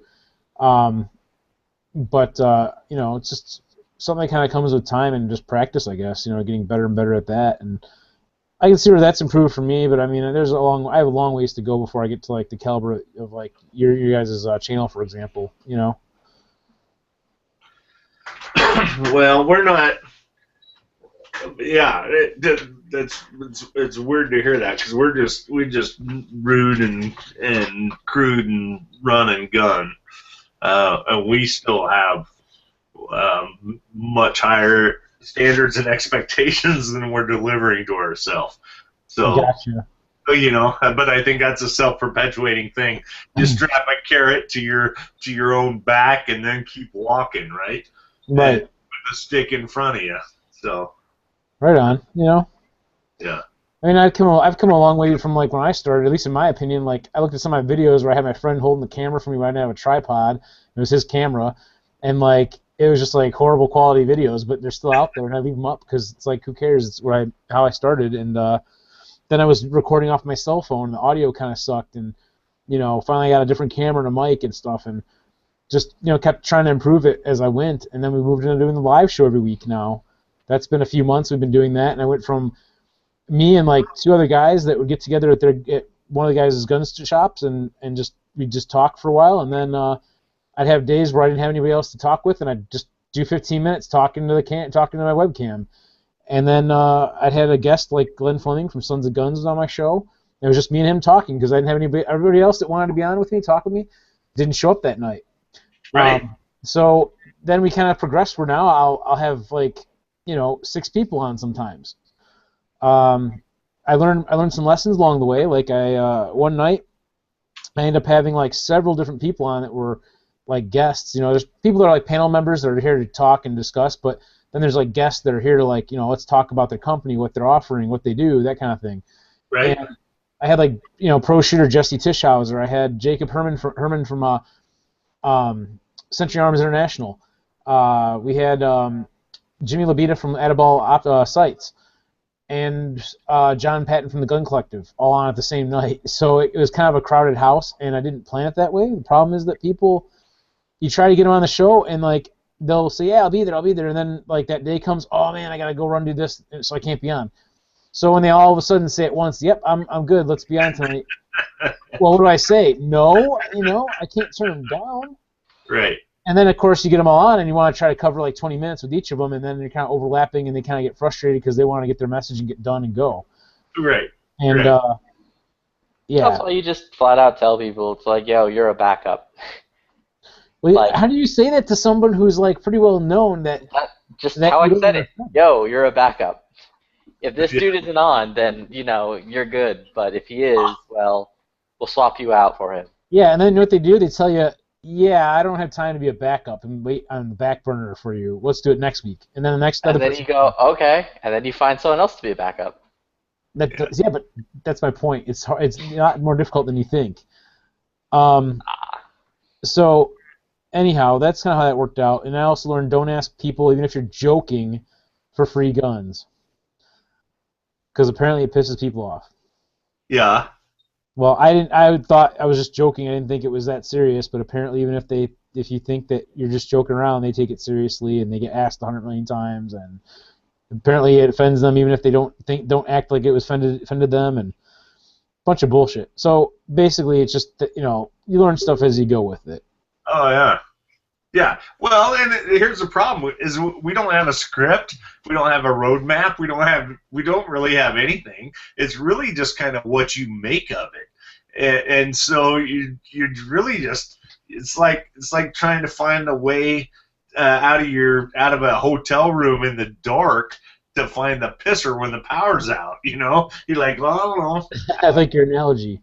Especially with a live show, some people will map out, like, this is what we want to cover for this amount of time. These are the questions I have. I don't do that stuff. I just go fly by the seat of my pants, launch it, go how it goes, and we'll see how it turns out. And sometimes it's really good, sometimes it's not. Right. But, yeah, I'm not saying that plan's not a bad idea. It probably is. It's just hard to make those plans when you make a plan and then people don't show up, and then it's like, why did I even bother making the plan when it didn't help me anyway? You still had to fly by the seat of your pants and scramble last minute to get stuff put together. But I've been very fortunate that I've had a lot of great people on my show. This week I had a lot of people I have on a lot of I would say like pro shooter types, like sponsored shooters that have like bigger names behind them. Yeah.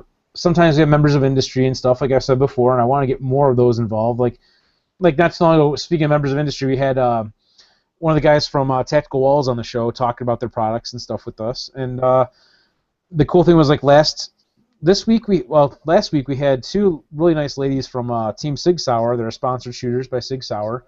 They both shoot the P320, which is really neat, I thought. Especially after a pro shooter lady told me that about my Sig P226 that nobody runs a 226 in competition that ranks like higher up. You have to run a Glock or a 1911 style pistol. And I'm like, really? Thanks for making me feel bad about running what I have. But that's why I kicked that person out of my life. So I don't care about what her status is and everything. If you're not going to be nice to me, that's it. I'm done. But so anyhow, yeah. What else was I going to say about that? Yeah, I've had these 2 nice ladies from Team Sig Sauer on, and I was like, that's really awesome. They're running a Sig and P320 and all that, and it happened by happenstance. I post up on my Facebook and I go, hey, anybody want to be on my show? I'm looking for guests. And this lady said, yeah, hey, we'd love to be out with me and my friend. And they live in 2 parts of the country, which is a cool thing. Just like we're talking here tonight, you can meet with anybody anywhere in the world and do a show and discuss what you're going to discuss, and they can see you and all that stuff, and you get to meet people. I made a lot of really great friends before I ever met them in person this way. Sure. So it's a great thing. And then like last week, I had Jay Carrillo, who's a local shooter, who's sponsored by Armalite, who's a really great 3-gun shooter, and he shoots other competitions as well. I think USPSA maybe, I'm not sure. He had a great idea. He goes, hey, I got an idea for a show for us. Because I say us because, like, you know, people go, yeah, on your show. You go, well, when I say we and ours, I mean that. Like, you guys are on here helping me with doing my show and stuff, and it's, even though I'm hosting it, it's on my YouTube, it's our show. You're part of it, so you got an idea. Let's run with it and do it. I appreciate it, you know?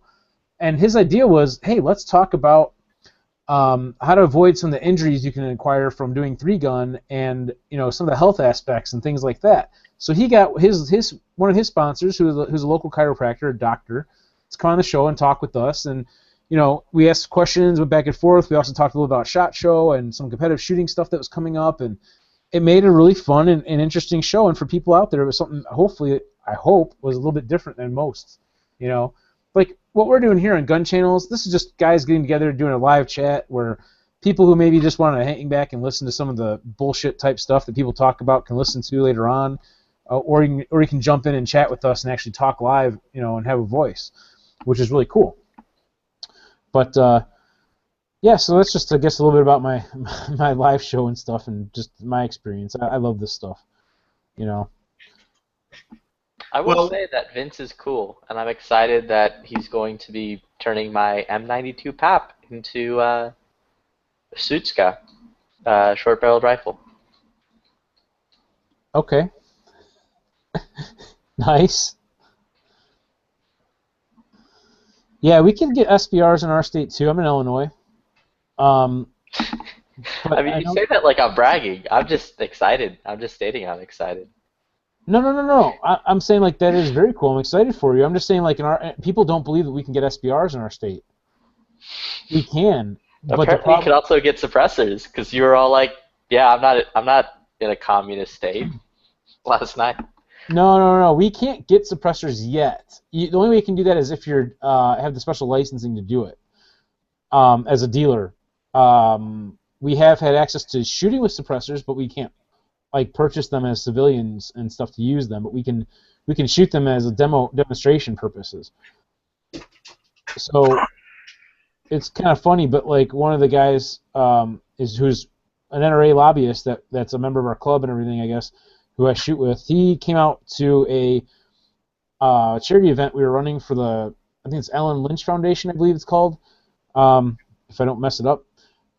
And he was doing a deal where, like, you know, you pay a couple bucks and you can shoot any type of suppressed firearm you want that he's got there. You know, like, he didn't even care. He let me run my reloads in his friggin' guns. He didn't care. He's super cool like that. So, I was shooting, like, you know, a couple of his pistols and his AR and whatnot, and it was a lot of fun. But the SBR thing, the way to get SBRs in Illinois, it's a little bit tricky. You have to have a CNR license to be able to do it, and you have to get a chief law enforcement officer to sign off on it and submit the paperwork to do it. It's a little bit of loopholes that you got to jump through, or hoops you got to jump through to get around the way it really should be, you know.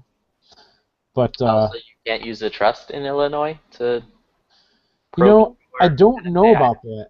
I'm not sure how that works exactly, but it is what it is. So yeah, we get to do some fun stuff. Speaking about excited builds too, you guys probably heard me talking about this already earlier tonight and the day before and every other day since I've dropped it off because I'm super excited about it. But I picked up one of those F1 firearms, you know, skeletonized upper and lower receiver sets from my sponsor, BAT Arms, at batarms.com. Check them out. I always want to give them a plug because they really help me out with stuff here and there.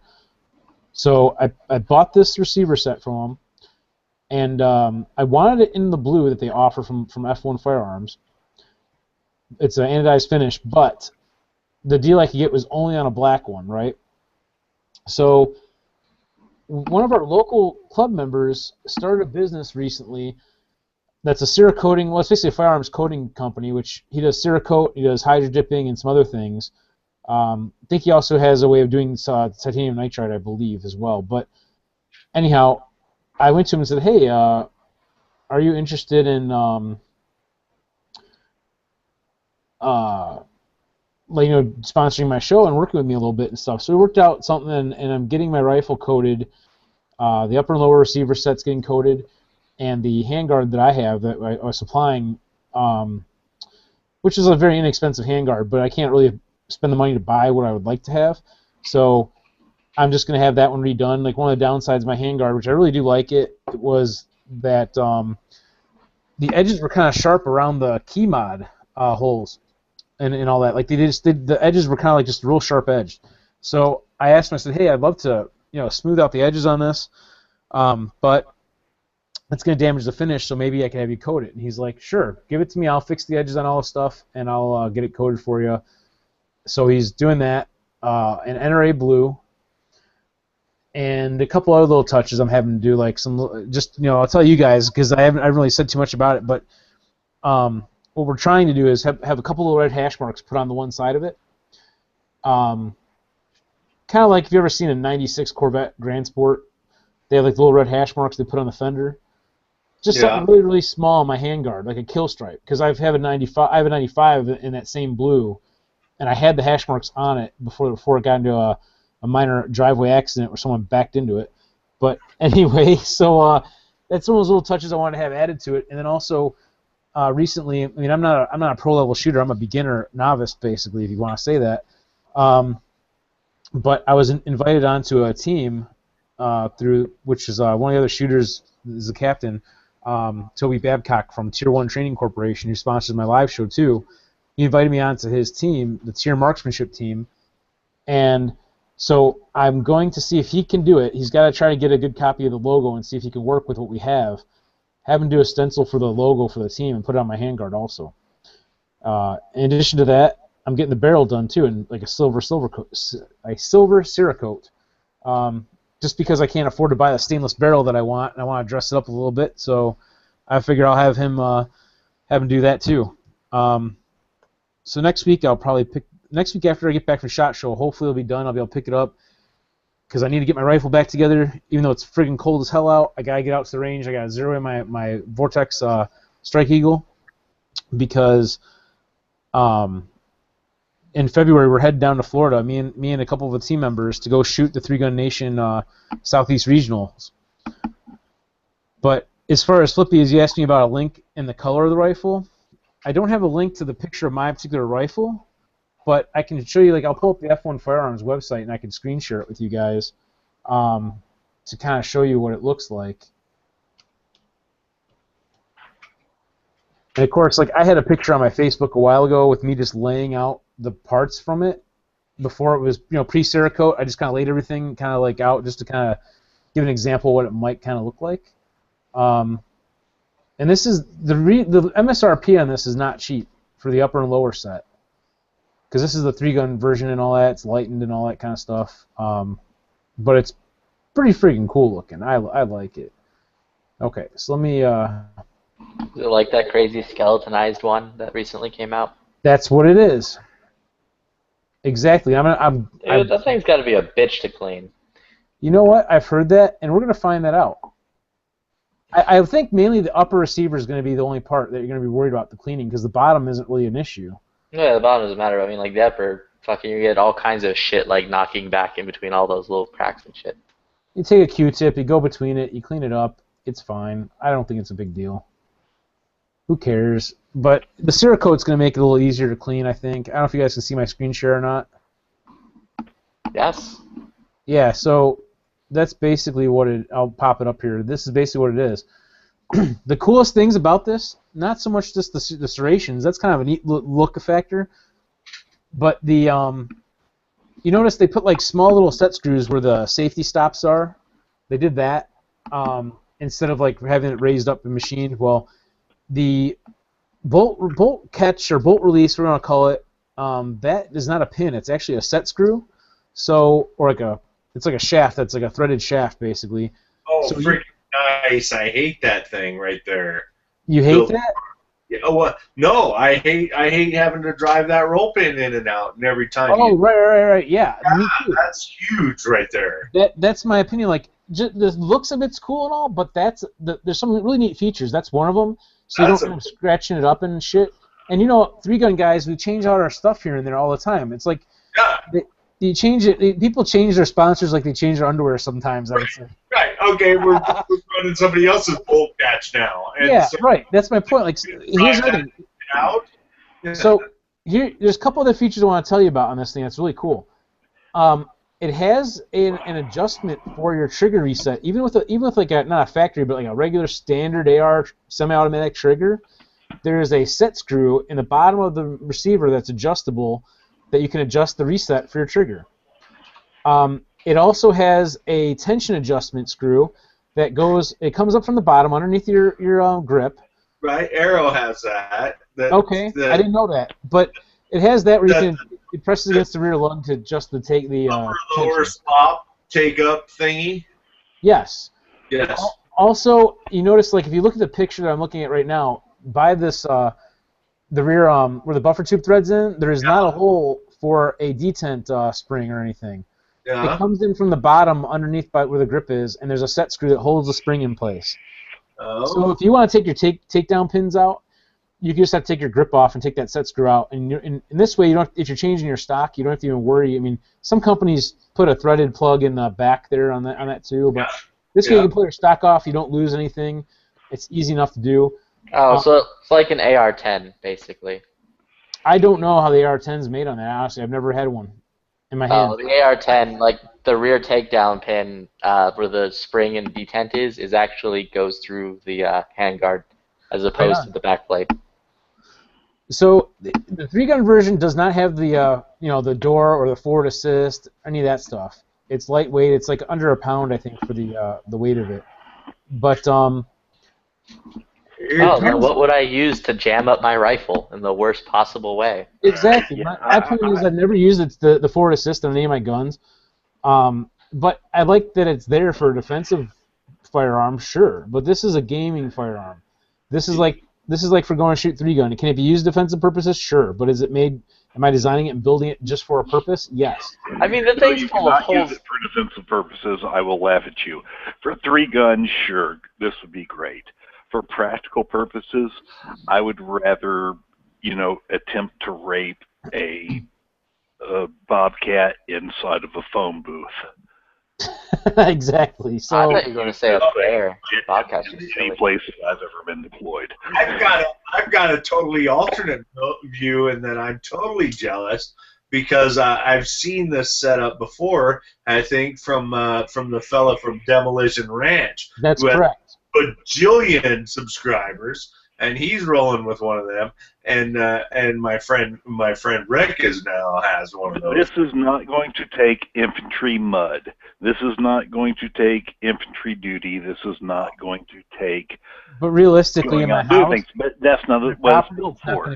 But if you try and tell me that this is a self-defense AR, I'm going to hurt you. No, this is my gaming rifle, and that's what I'm building it for, that purpose. If it's for gaming, then I totally respect it. Yes. But if you try and tell me it's for self-defense, I'm going to smack you in the face. If I'm going to go with the self-defense, and by the way, their list price on this right now is $525 for this upper and lower receiver set. It's not cheap. I think we've all evolved beyond the point where, guess what? We have 2, 3, 4 defense ARs that are built and ready and capable and around, but we still love the platform. I have not so evolved. I have 7s hanging on my wall. Okay. I mean, I don't have a single defense AR-15 because who needs that? I have an AK. By the way, if you want to build a defensive version of this is the upper and lower receiver set that they offer for that. And it has the forward assist. It has the place for the door.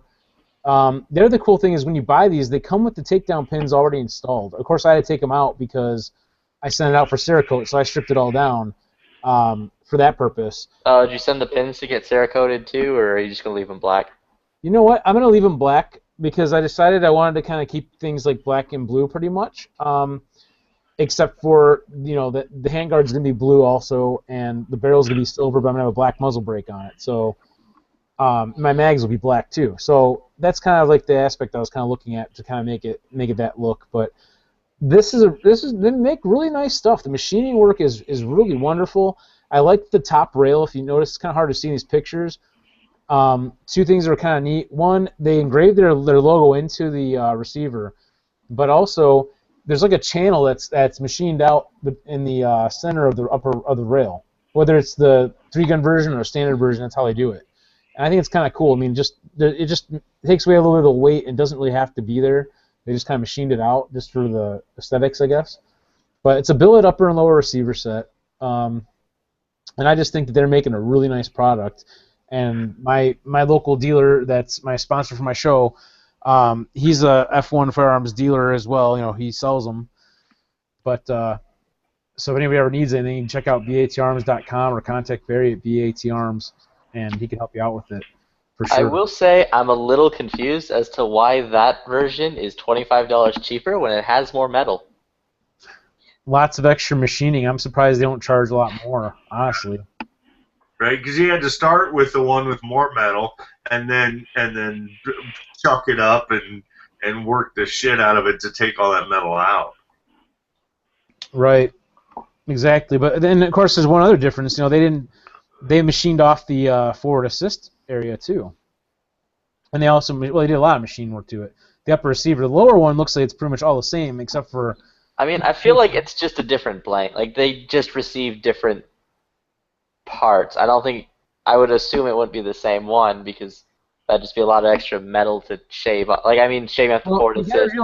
When you do billet, it's not from a forging.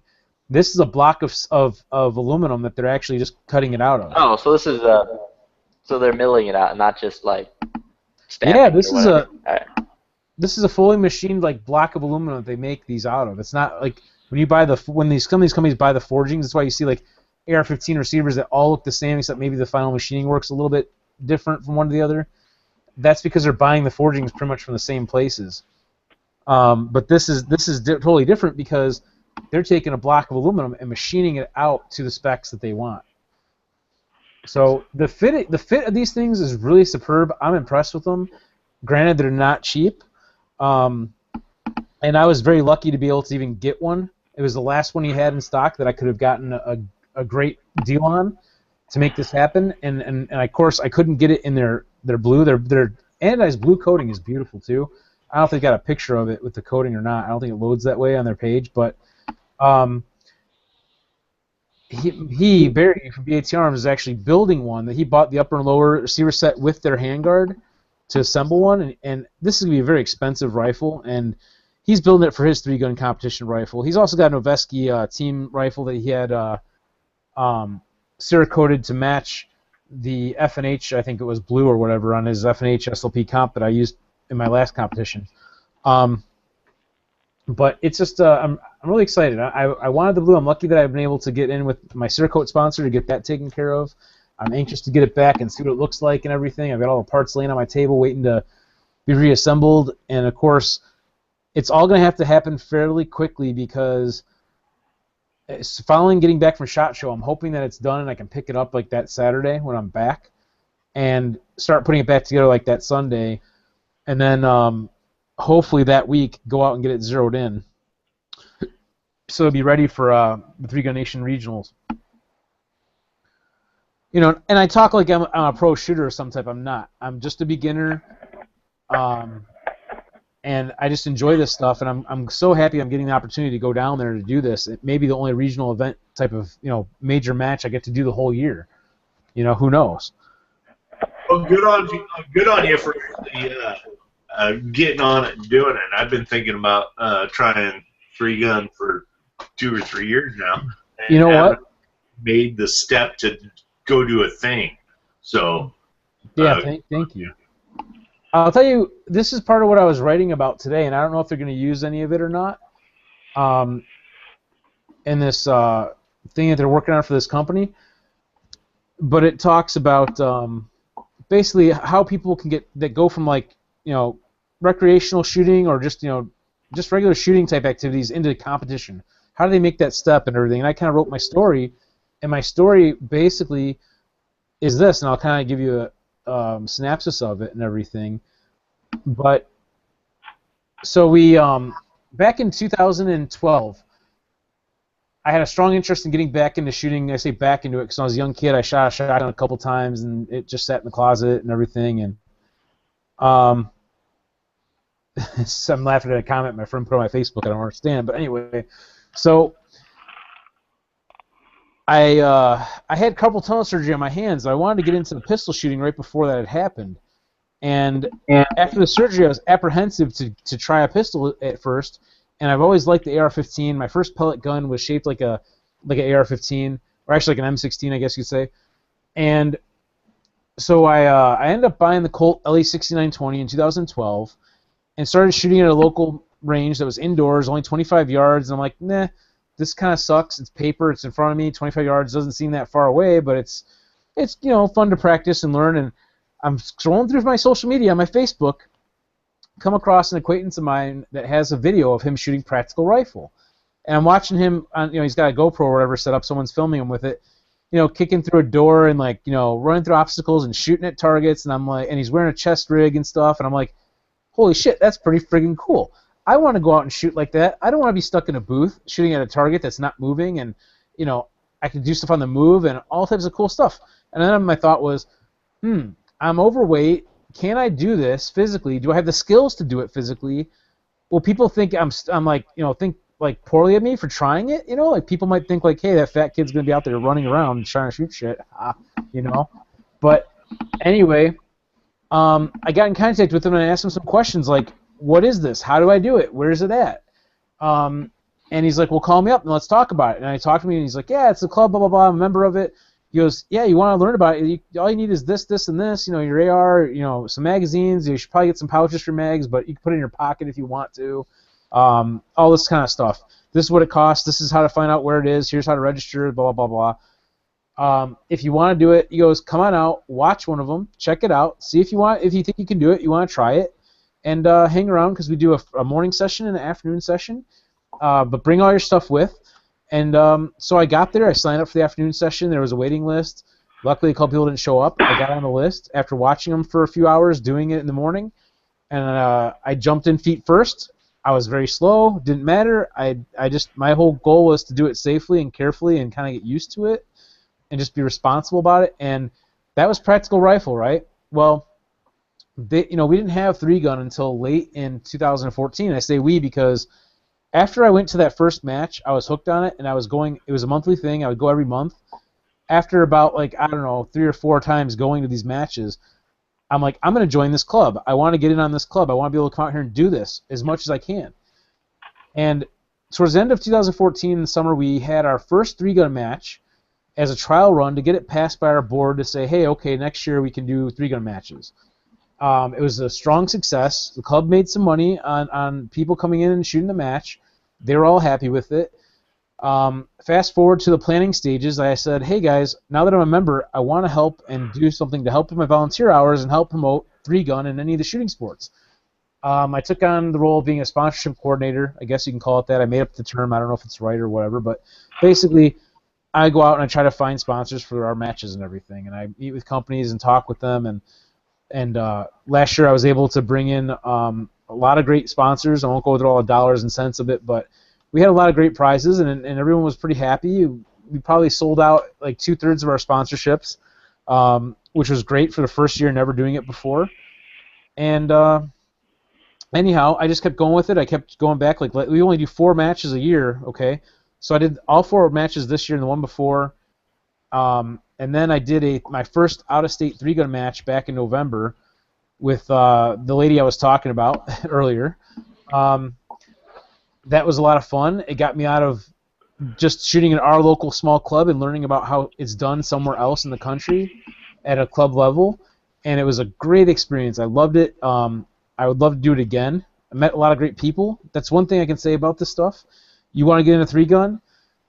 One, if you're apprehensive for any reason, just take it slow, learn from people, but jump in and do it because everybody is so supportive, whether it's with just encouraging you, helping you with your skills, equipment. That's another thing. If you show up and you have a problem with your equipment, chances are someone's going to give you their shotgun or pistol or whatever they need. What's that? I didn't hear what you said.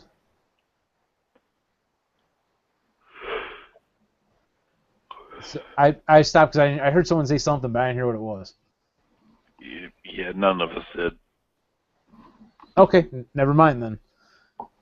I'll just keep rambling until one of you guys wants to tell me to shut up and talk. Yeah, you know, I was out at the range here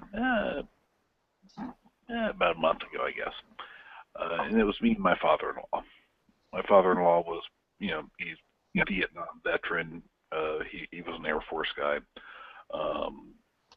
and you know the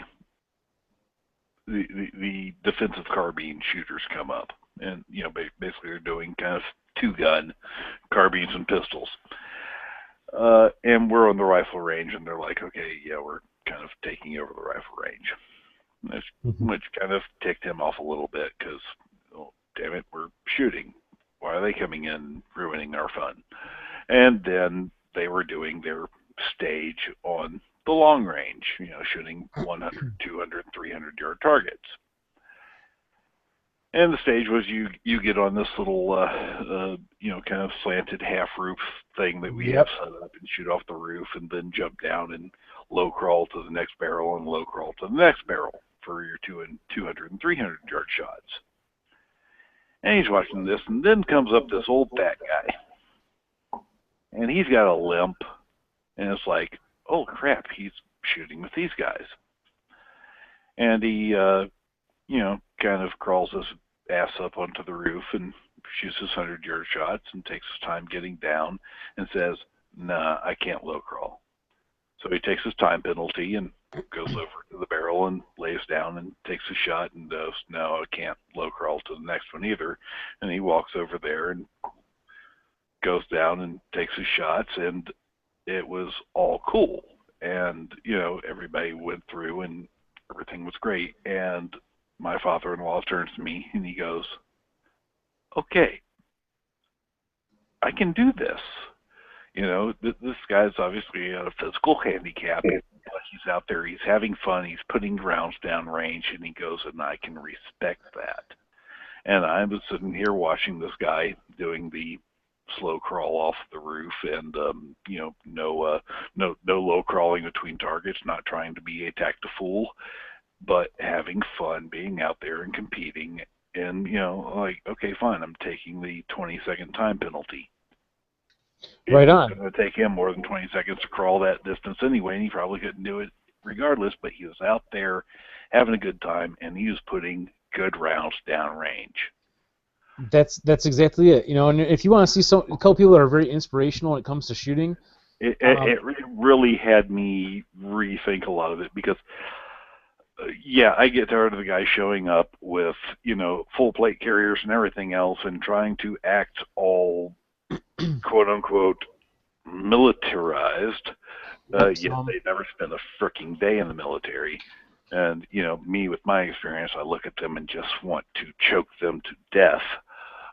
And then you have guys like that show up where it's like, okay, I'm not playing silly games. I'm doing what I want to do. And then I look at the other guys that are going through all of the stuff, but they're not trying to pretend like they're something they're not. And I realized that, okay, it's really about 5% of these people that are trying to pretend that they're something they're not. Right. And I don't fault people for wearing the tactical gear. I don't. But I mean, I have some. No, I don't fault it when they actually know how to use it. However, you're out there wearing plate carriers and everything else. You know, tell me why. If you're telling me it's because it looks cool. No, preparing for the zombie apocalypse. Yeah. Yeah. I need to get used to those plate carriers and shit so I can go steal people's food when shit hits the fan. Right. I wear the plate carrier sometimes. No, I don't really wear it. I haven't really worn it at all at the range. But my thought about that is the extra weight of carrying around, I don't know, whatever, how many pounds it weighs, just for the training aspect of that. Now the local Defense Carbine Club does give you extra points for basically wearing full battle rattle and carrying all your gear with you the entire time. You don't have a cart or anything. Right on. Everything's on your body. Okay, you're going for extra points. Now we're good. The guy that has the full cart and is wearing the plate carrier getting no extra points. That is, again, the one I want to drag into a fucking infantry fighting position and drown in the bottom of sludge that we have sitting there at the bottom of that hole. Right. And there's different types of the competitive shooting. There's like the tactical type competitive shooting, like I got started into it first. And then there's like the 3-gunner, which is like, that's strictly a game. That's not like tactical shooting, but can it help you? Yeah, there's some overlap with things. You know, I'm not going to go into that, but my whole thing is I want to be able to help inspire people that are on the fence about getting out there and doing it, that maybe like they're in my position where they're overweight or they don't think they have the skill to do it, and they're kind of like, I want to try it. I don't know what to do to get into it. Where do I find matches? What do I need? How do I figure out this and that? I want to help with that aspect of it. So, and I hopefully I do. I mean, the couple people I've had on my show are very much more inspirational than I am, I would say. Like Hunter Kale, the guy, the young guy who has no hands and he's out there shooting his pistol and his rifle and shotgun. Damn, that young kid is just awesome. Great kid, great personality. I fully support him. I watched a video where he's climbing up a wall. I think it was Rock Castle. I'm not sure. Where you basically, if you have hands, it can be difficult to climb it. And he fell off this thing onto his rifle, on his back, onto his rifle, like probably at least 5 times before he made up that wall. But he made it. And he's one person. Another person is Julie Wasted, who's a lady 3-gun shooter that she does 3-gun for the sole purpose of therapy for having brain surgery. She's blind in one eye. I think the surgery might have left her blind in one eye. I'm not sure exactly. I can't remember, but it helped her with her focus, her mental focus, and everything. So it's very cool. Yeah, that's awesome. That's absolutely awesome. You know, like I said, when I saw this guy, I mean, literally, you know, we're talking to him before the stage. Didn't even realize he was part of the group going out shooting, and he's standing there leaning on his cane. And then he got called up to do his thing. He like kind of set down his bag in front of us and set down his cane and said, "Hey, would you watch this?" Yeah, we got it. And then he walked up and was like, "Oh shit, he's shooting." Absolutely pure respect.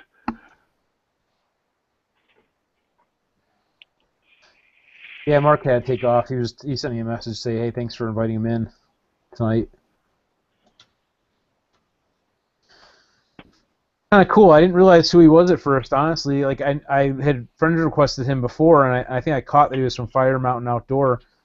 But he was watching earlier when we were on with Yankee Marshall live. I'm sorry.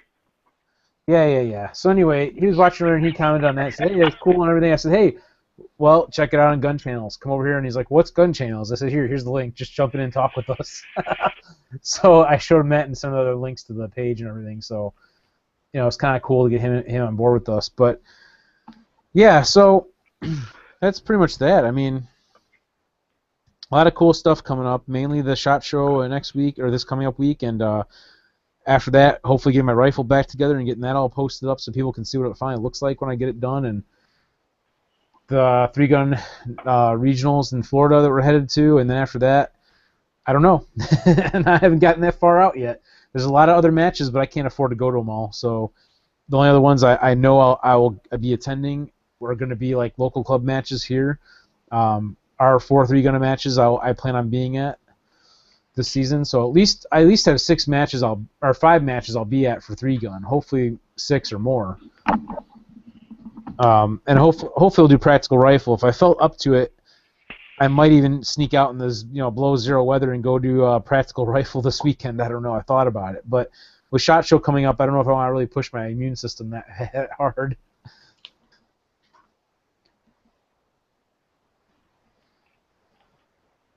So yeah.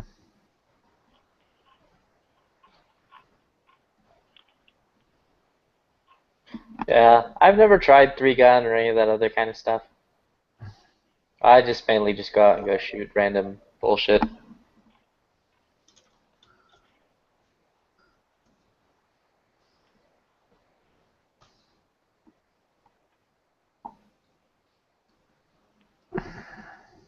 Nice. Yeah. Well, going on plinking is fun too. I like that stuff, no doubt.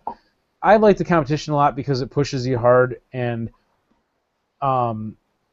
it helps push your skills under like the slight stress of time and competition. There's short of having someone shooting back at you, I mean, what else can you do? I mean,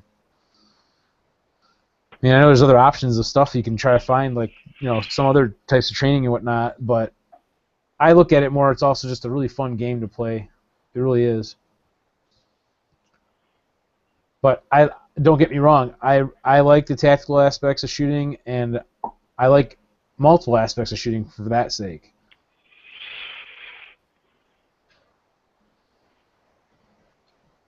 So. Yeah, I just don't. Looks like our guys in the chat are talking about Buffalo Wild Wings or Wild Wings or something about different friggin' flavors or some shit. I don't know.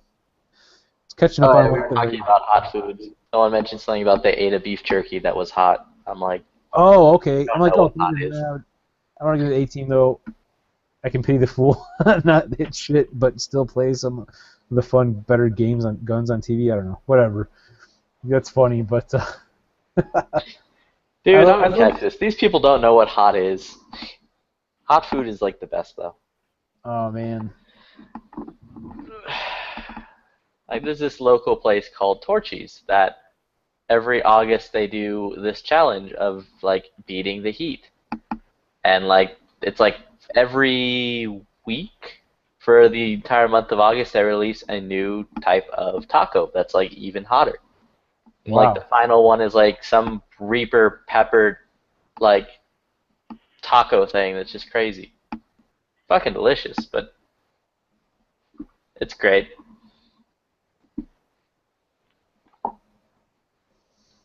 Right on.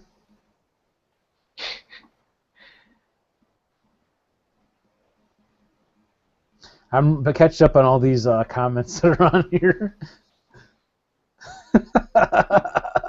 I'm just laughing about all this stuff. It's funny what you guys write out there.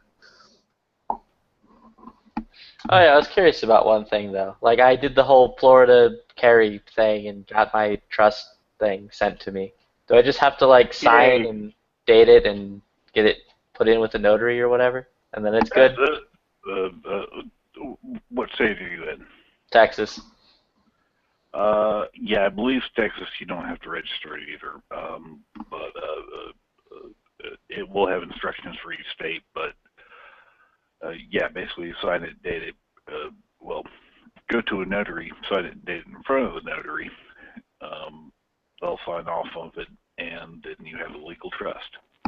Awesome. And then I will proceed to buy as many fun toys as I until eventually I get divorced for spending too much money. Hey, I've got a 2-stamp rig off of mine, and it my wife actually let me put hangers on the wall so it hangs next to the bed. So I've got my 300 Black L SBR loaded up with I just got some of the Alexander Arms subsonic kind of pistol build hollow point projectile expanding ammo, an actual subsonic expanding 300 Black L that works, and that's my something goes bump in the night gun. I don't have to blow up my eardrums if I do have to use it. I mean, it doesn't sound like it works because you have the wrong ammunition in it. ghosts don't fear 300 blackout. They fear salt or silver or some bullshit. I don't know. I haven't seen Supernatural in a long ass time. But dude, I had this one funny thing happen to me in which my wife right now is in college learning to be a nurse and all this, and during her health and safeties class that she has to take, she had to go through our house and basically document things that were safe or unsafe, and then it was a bunch of bullshit. Either way, she like came to me one day and she was like, so, we have a gun safe and everything. Are all of our guns locked away at all times? And I'm like, no. What are you talking about? She goes, well, I was just curious. I'm like, Stacy, we've been married now for 3 years. I'm like, I've had an AK next to our bed, the same bed that you make every morning, for the last 3 years. How did you never notice that? And she was like, you're joking with me. And I'm like, no. That was great. So half the time she doesn't notice when I bring in new guns just because she isn't paying any attention to them. She'll notice later when she sees like my bank account drop drastically. Yeah, good luck with that.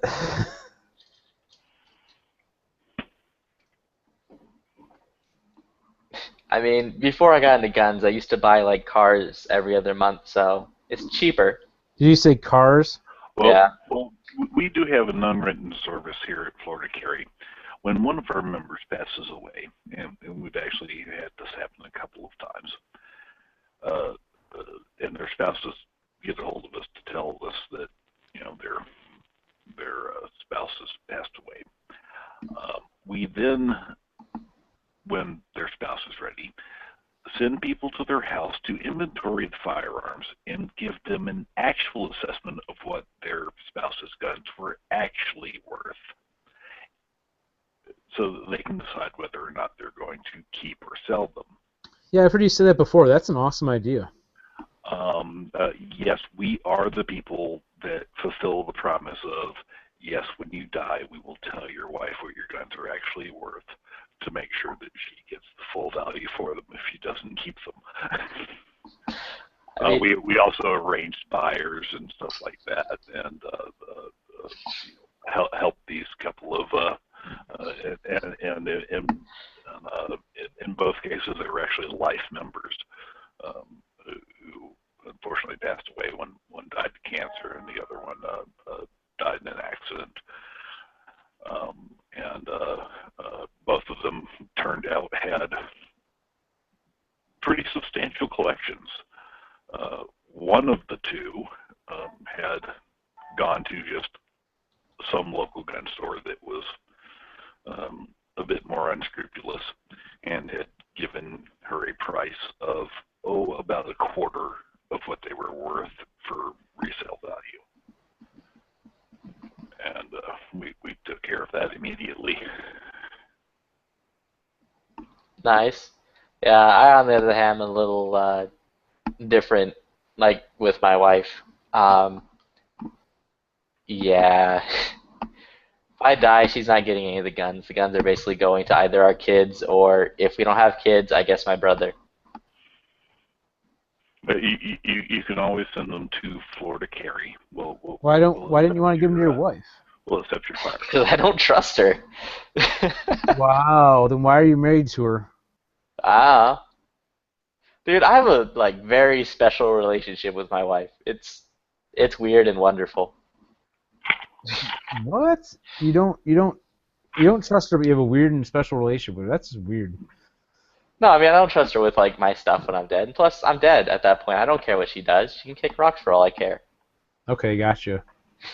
So I tell you what, I trusted my wife, and man, that's a mistake sometimes. So.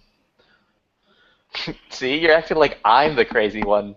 No, I put all my trust in her, and yeah, I mean, maybe you're right. I don't know, but I would hope that you want to trust, and that's my thought still. But damn. Yeah, I mean, one of those members, he had his wife was paid $10,000 for the ammo he had laying around. Wow. It reminds me of that thing that I heard. She was absolutely shocked by that. He had $10,000 worth of ammo.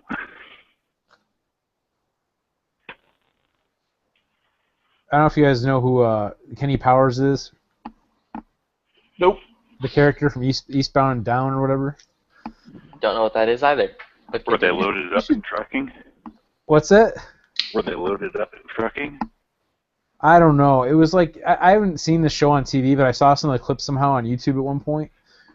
And he's like some baseball star guy or whatever who's kind of like a wash up or something. I don't know.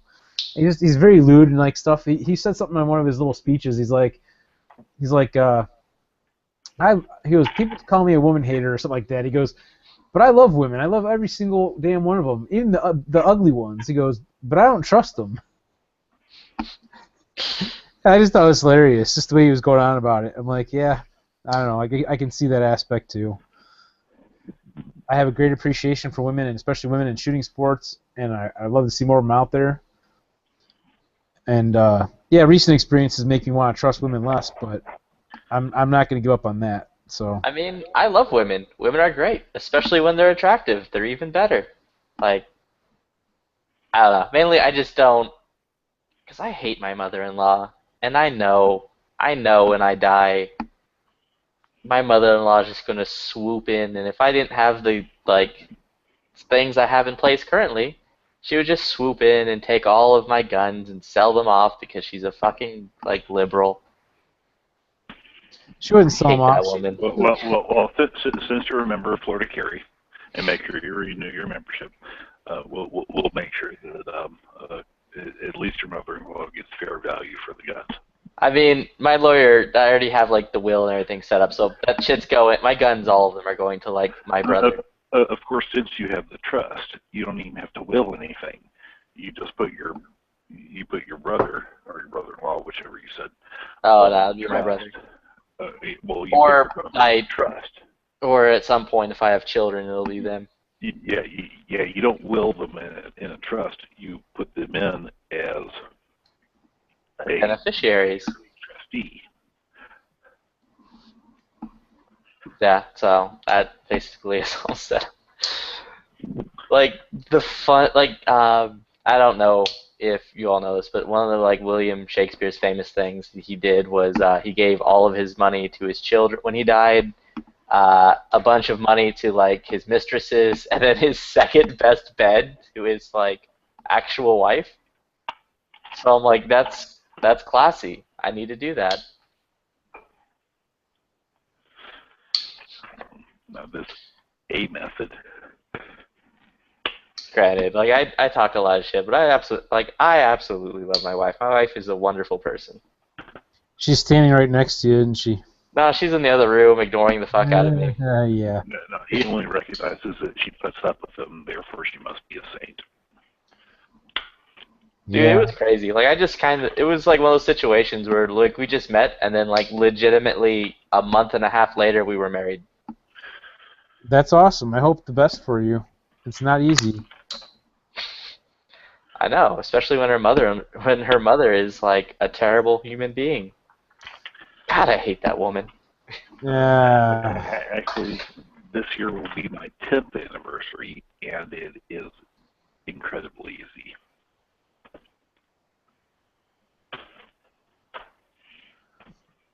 Yeah, I thought I met someone pretty awesome recently, and I found I'm not saying that every day is easy, but overall, you marry the right one, it's very easy.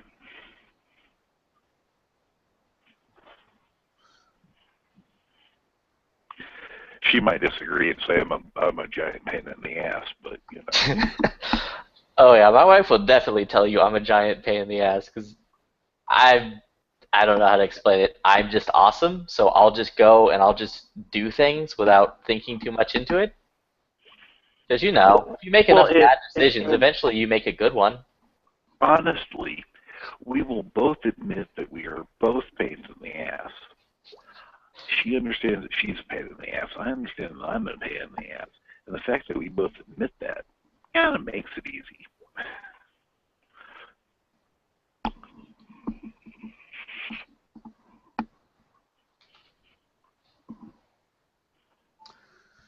Plus then there's the fighting, and then there's the make-up fighting sex, and then, it's all good. And I feel like we've dragged on about marriage for a little too long. Yes. Meaning that it is a firearms chat. Anything new anyone's picking up that's like super cool? Well, we are giving away a Smith & Wesson 1911 SCE series.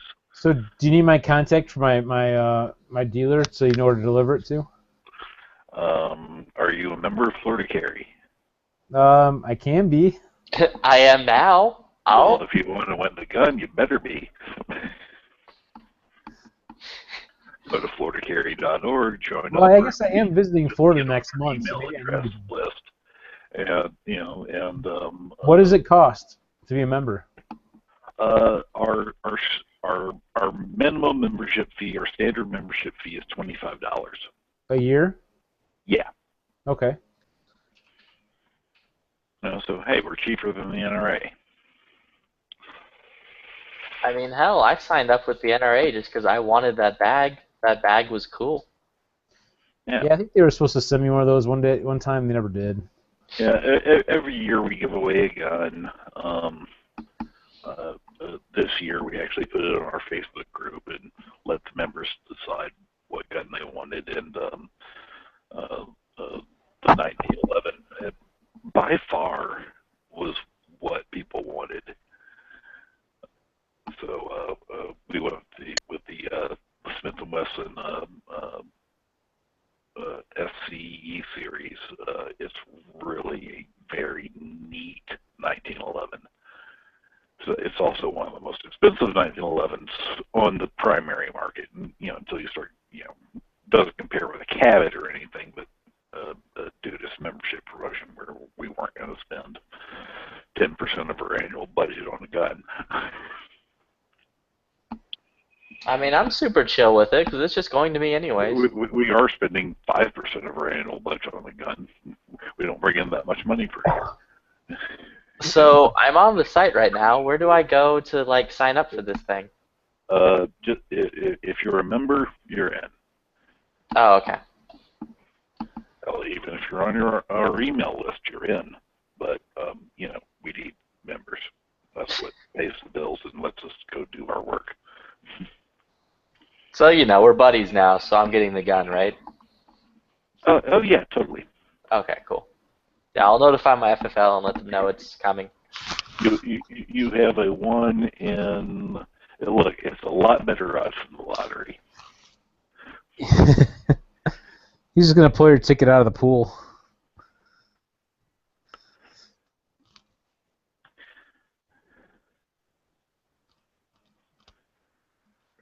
Now, let's see. So far, we've given away 2 guns, and both times we've gone to cops. One is a sergeant with one of the major police departments here in Florida, and the second time was a guy who actually is the chief instructor at one of the law enforcement academies and was a 30-year cop. And after he won that, he was already doing a bunch of work for us. He just happened to be the guy luck of the draw. And he's now on our board of directors, Chris Wagner. So that was kind of an interesting turn of events that he happens to be the one drawn.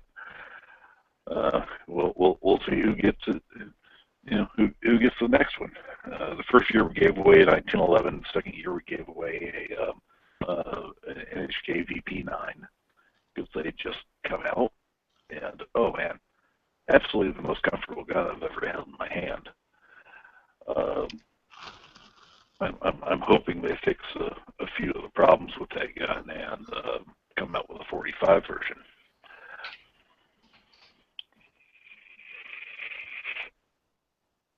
Are you vaping right now? Yes.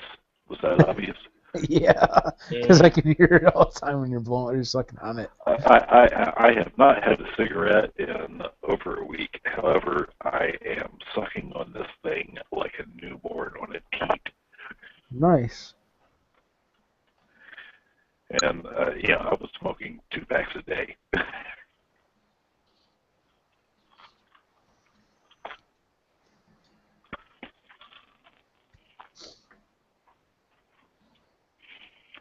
Not to mention this little strawberry vanilla concoction smells pretty damn good.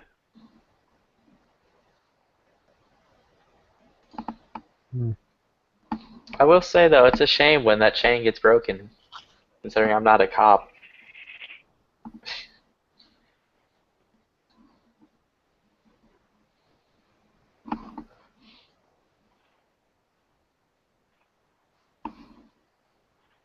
Plus, it's also just in time, considering the fact that tomorrow I'm getting rid of the 1911. I'll need a new one. Why would you be getting rid of a 1911? Because it's a para. You know, Paras made hit. They've always been kind of hit and miss. They've made some really good guns, and they've made some really crappy ones. Mine's one of the really crappy ones. I've had to have it fixed like 5 times so far. I'm just like, I'm done. And like the gun shop's like, oh yeah, we have because I'm just gonna trade it out for basically Larry Vickers Glock 19, like the gray one. And I'm like, that's cool. I'll do that. Yeah, there was a time I had a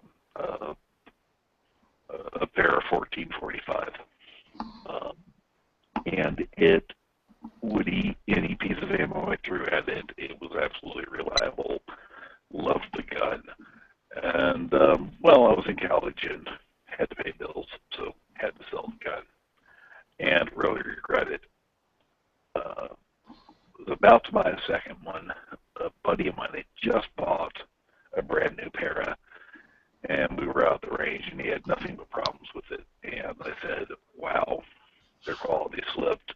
So I didn't buy another one. Instead, I wound up with an XDM. Also, chat is asking, what is the cost of a lifetime membership to Florida Carry? The lifetime membership is $500. Do you get 5 trusts with that? No. Oh, okay. But you can add on the trust for $65.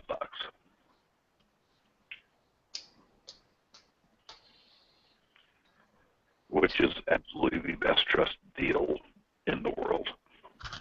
Yeah, I feel obligated now that I need to like go and join some Texas group because I'm not in Florida and I'm in Texas. All right, so we helped out the founders of Texas Carry, a good organization there. They were basically born of Florida Carry. Ali Linez, who was with Florida Carry, moved to Texas and helped form that organization. And really, if you go back and talk to the legislators there in Texas over who got open carry passed, they'll tell you, forget the rhetoric. It was really Texas Carry. So we're quite proud of them. Ali has now moved back to Florida and will be more involved with us. Again, she was also the plaintiff on our case against the University of North Florida, where we at least secured the right for students to keep their guns in their cars.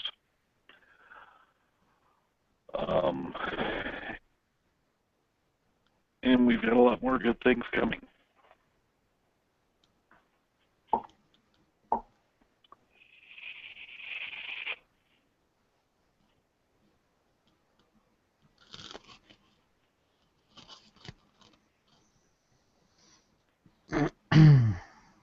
Probably should pay more attention to things. Last time I was looking into anything, it was during when they were trying to pass concealed carry in college, like in the Texas colleges. See, I grew up in Texas. I think they did. And I was in the military when Texas finally passed concealed carry. Now, when I was 18 in Houston, I was just come out of a movie theater with my father. And this guy, for some reason, didn't like the way my father looked. Don't know why. He was out of his freaking mind, apparently. So he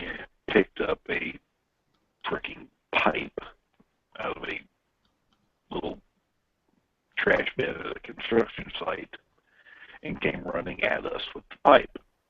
At which point I took out like a little Raven 32 auto and pointed it directly at him and explained to him that he was making a very poor life choice at that point. Now, this was in 93. I was 18 years old. Wasn't in the military yet. So, yes, I was illegally carrying. And yes, it saved my life. Because this guy was going to bash my freaking head in with that pipe.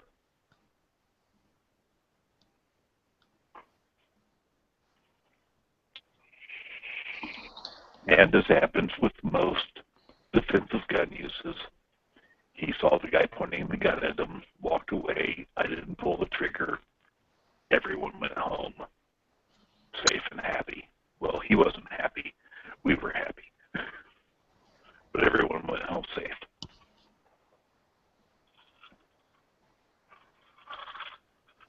Oh, cool, it did pass. August 1st is when it goes into effect.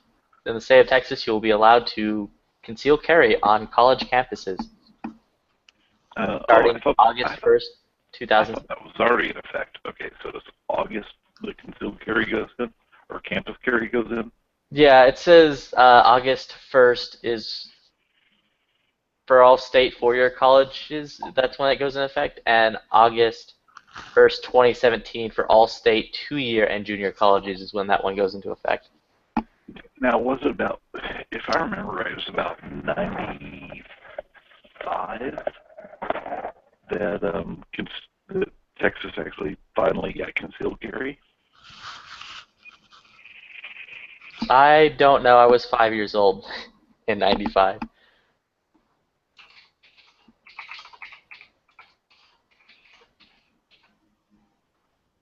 Okay, I think I'm going to crawl under my desk and open a rest. I'm getting old. How old are you? I'm 41. Okay. I'm 25. But yeah, I was in a situation similar to that. My wife... that's even worse. You're a full-fledged adult, and you were 5 years old. Oh, okay. Yeah, I'm opening a rest. If I was in a situation similar to that, like my wife called me up because while she was working at McDonald's, some dude came in, started talking a bunch of shit. She was like shouting at like random customers and whatnot. She asked him to calm down. He then told her that he was going to beat her face in. So she locked herself in a room and called me. So I showed up there, walked her home, walked her to the car, and took her home. In the process of walking her to the car, the guy showed back up. At this time, I didn't have a CCW, so I had a shotgun with me. And I put that shotgun in that fellow's face, and I told him that he has two choices. He can either get back in his car and go home and rethink his life, or I'm going to paint the wall behind him with his childhood memories. That's a lot of talking. Nice. The dude made the right choice, and he went home. That's a lot of talking. Yeah, every time I've ever pointed a gun at someone, it's always been, stop. He didn't realize what it was at first, and then it dawned on him, and then he turned white and ran away. What did he think it was at first, I wonder? I have no idea. Yeah, adrenaline and drugs is a hell of a combination.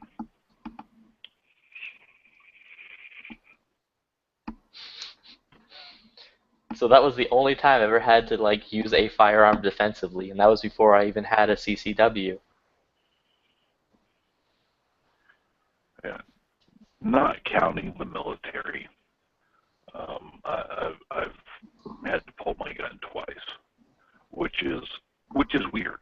Most people will never have to.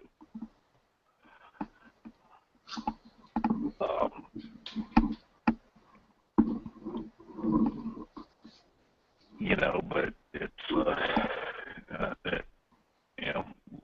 like you've heard 1,000 times, it's like a fire extinguisher. It's better to have it and not need it than need it and not have it.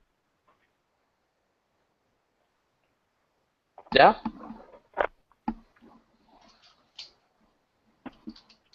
And the thing is, if you have to draw it, you needed it. It is only about 2% of the time. It's actually less than 2% of the time that someone actually fires a round in self-defense. More than 98% of the time, when someone draws a gun in self-defense, the attacker stops and no rounds are fired.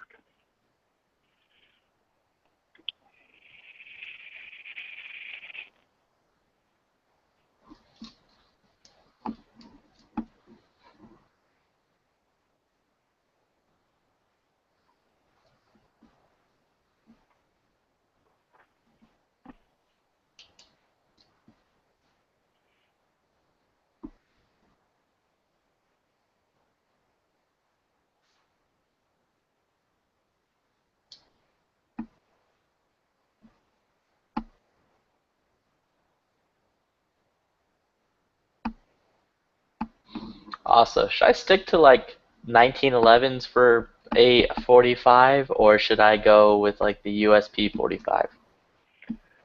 I've got a number of 45s. I have an XDM, I have an XDS, I have a 1911.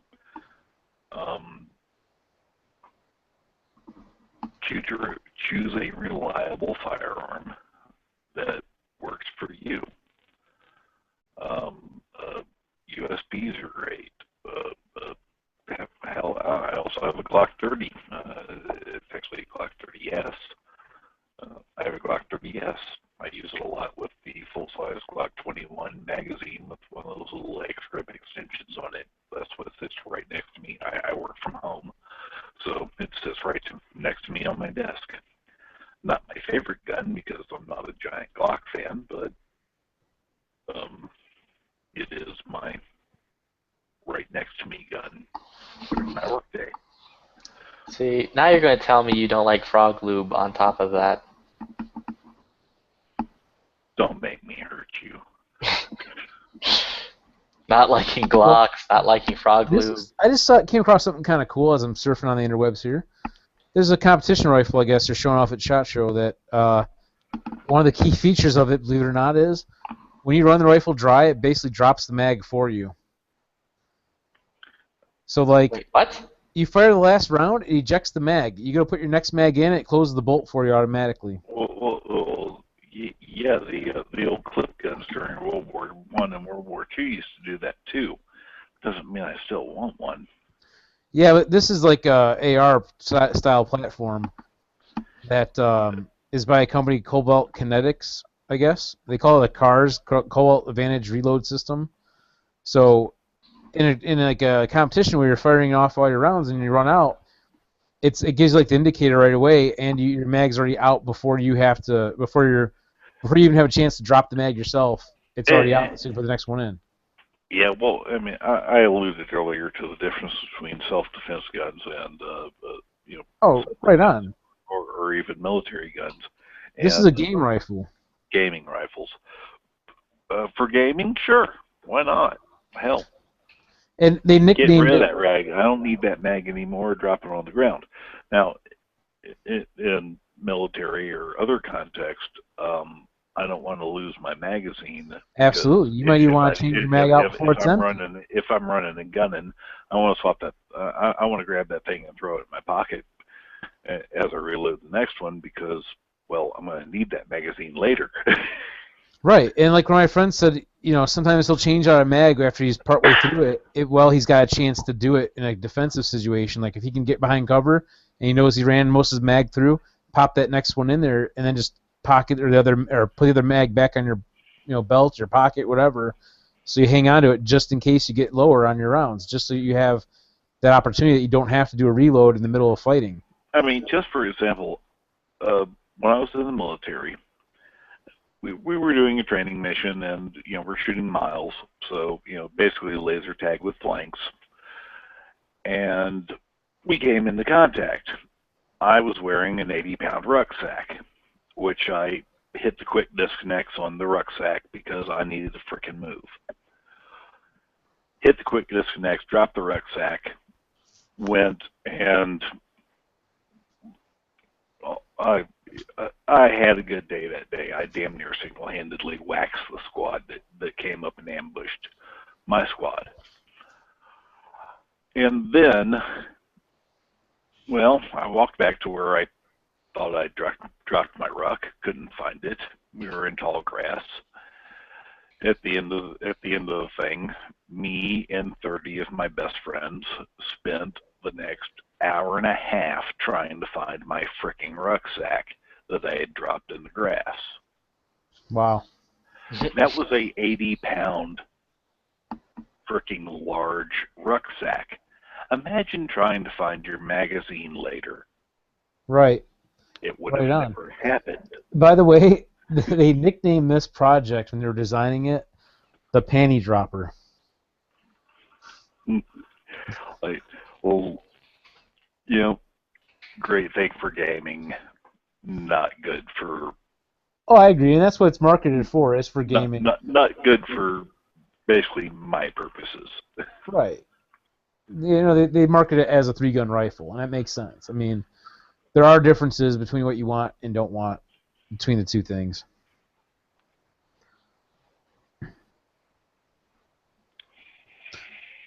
I think that's pretty cool. I'm looking forward to checking it out. It's kind of neat. The one that they're showing is like a white with like blue trim and accessories, kind of. Recoil did like an article on it in a video. No, it sounds cool as hell. I mean, you know, but for its purpose. Right. I'm also very interested in the mechanics of it. How does it operate? You know, what triggers the mag to release? Yeah, I mean, there's been a lot of guys that do that kind of stuff, but I have never seen one on an AR platform. So yeah, that isn't. I'd assume it'd work the same as like when the bolt holds open on the final shot fired anyways, except for it just does 2 actions instead of 1. It just... Yeah, well, somehow it's using the hold open function to, instead of holding open, drop the mag. Which, right. You know, mechanically, it sounds very interesting. I want to check one of these things out. Right. So whoever makes these things, send one to Sean Curran, Executive Director of Florida Carry, and I will give it a good run. Bash it for not being military grade, but totally praise it for being competition grade.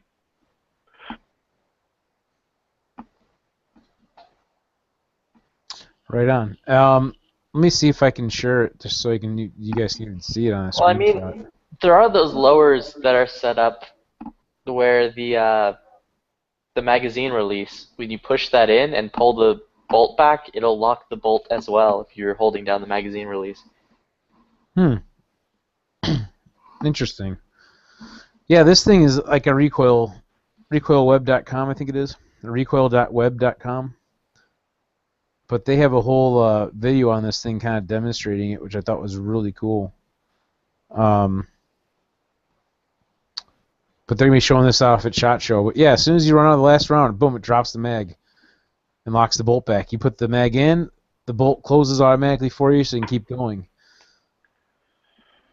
Well,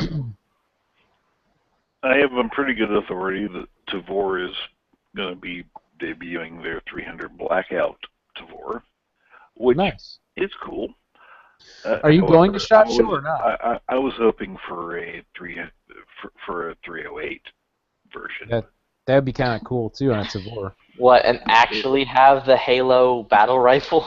If they come out with a 308 Tavor, I will. You know, my wife gets to yell at me because I will be buying it immediately. So, Sean, are you going to SHOT Show? No, I you know, SHOT Show is more of a trade show, yes, it is. and I'm not in the trade. I'm in the lobbying side. Okay. Not a single manufacturer has donated one freaking dime to Florida Carry. And I assume you went to them and petitioned them for funds. No, we haven't asked them to either. There you go. we are not the gun manufacturer lobby. We are the gun owner lobby. Yeah, you might still want to petition them anyway. The only way you're going to get support is by asking for it, right? Now, with that said, Keltec did send us a dummy gun because I contacted Keltec and said, hey, I need a dummy gun that I can bring into legislative committees because we cannot bring a real gun in there. And some of these committee members need to see a real Florida-built gun. So they sent me a dummy gun PMR 30, which was exactly what we needed. So, Keltec at least stepped up when we asked them to give us what we needed. And it was a PMR 30 that basically they drilled a hole in the side of the trigger block. So it's a fully functional gun, except for you can't put a real trigger in it. The trigger has been nullified. And it has no serial number, and it has no gun stenciled into the side of it.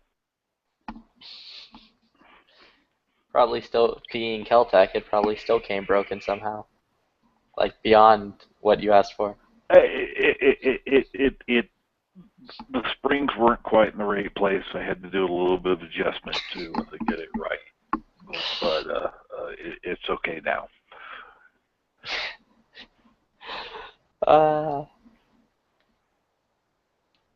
See, I love Keltec. They're great. I love being able to point at a company and just being like, yeah, that is a gun you don't buy because these reasons. I had a PF9 for a while. Well, I had one of the P11s back when they first came out because I couldn't afford anything else, and sold it promptly. And I had a PF9 that actually didn't give me too much trouble, but it gave me a little bit of trouble. So I sent it back to Keltec, and they fixed it, and never had another problem with it again. But I still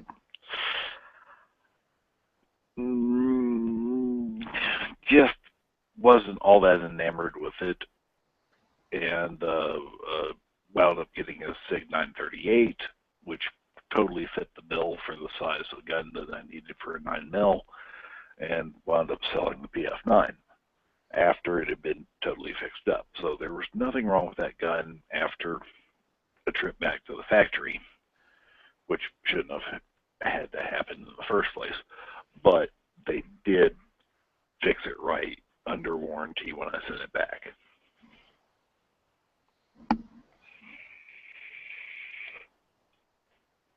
I mean, hell, the worst malfunction with a handgun I've ever had was with the frickin' Glock. I mean, I've never had any issues with a Glock. However, I've never owned a Glock. I will own my first Glock tomorrow. Yeah, I had a Glock 36 lockup with me so bad it required literally three guys working on the gun. One holding the gun, one with the pair of with the Leatherman pliers in his hand, and the other one helping hold the gun to clear the malfunction, which wasn't pretty because that's a lot of people to work on a gun with a malfunction because it locked up bigger than shit on me. I understand how that happens. Did it just like weld itself shut? It was like, fuck you. No, a piece of brass didn't totally eject, and the way it locked up so hard that there was no movement. You could not move the slide forward or back the way it wedged in. And we had to use a Leatherman to destroy the spent brass in it. just bending it a little bit didn't work. We literally had to destroy that piece of brass to get it out of the gun. But then I assume after that everything worked like peachy keen. Yeah, soaked it back down. It worked fine. But I did wind up selling that, and I traded that gun in to get my Glock 30S. Haven't had any problem with my 30S, and like I said, it's the gun that sits next to me.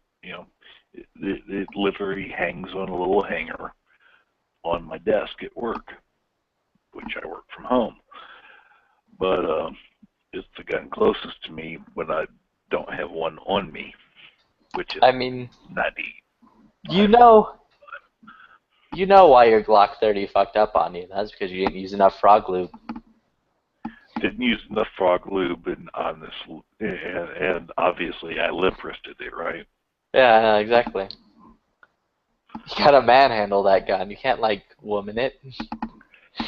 Because it is quite apparent that I'm not very experienced and don't know how to shoot. It's okay. One day you'll get as good as me. I've only been doing it for 3 years. You've been doing it for a whole 3 years? You rock. I know, exactly. I'm pretty much an operator. I don't want to like brag or anything. Dude, you're operating operationally in operational zones. I know. I operate so hard, I sometimes have hot chocolate with little marshmallows. You're like Dr. Dre. You operate. Dr. Dre, Clint Eastwood, all that shit. You're Clint East Dre. Yeah, the first Western billionaire. I do want one of those KSGs though. They just seem cool. You know what? Actually, I want one of those damn 308 forward ejecting RFBs or whatever they call them. I don't think I've seen that, and I have no idea what you're talking about.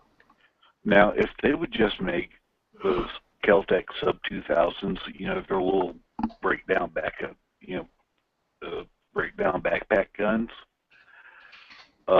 in a 45, that would take either Glock mags or Springfield mags, I'd be happy with either. But if they would make one of those in a 45 instead of just making them in 9mm and 40, I would be all over it. Because that would be like an awesome backpacking gun. Not to mention an awesome truck gun. Yeah, I have a great uncle who lives out in California, and he was super excited when he got his Keltec AR-15 styled rifle, is what he described it as. And I'm like, that's PLR-16 or whatever it is. Yeah, I'm like, that's cool, I guess. He's like, nah, dude, Keltec, it's like the best gun ever. And I'm like, okay. He's like, no, you don't understand. It's perfect for my boat, because that way, when I'm out at sea, I can fight pirates. I don't have to worry about pirates like getting on my sailboat. And I'm like, all right. I'm like, I'm not gonna argue with you. You're too fucking old. Yeah, that's what my 12 gauge is for, actually. Your pirate gun. Pirates. Yeah, that's my pirate gun.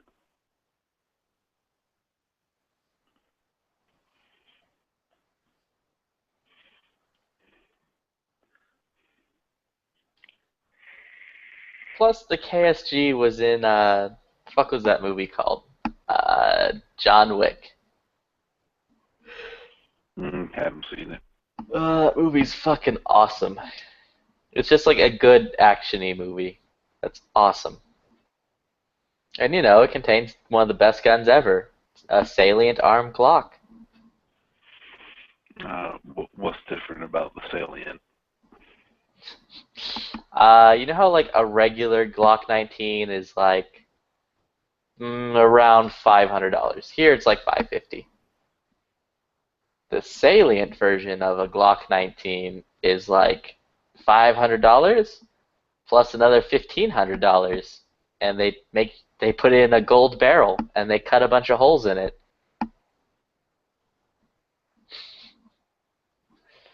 That's basically the difference. Yeah, because gold, we all want an overly malleable metal for barrel material. Oh no, it's gold colored. Like it's titanium nitrate, so it's gold looking, like it's gold colored, but it's not actual gold.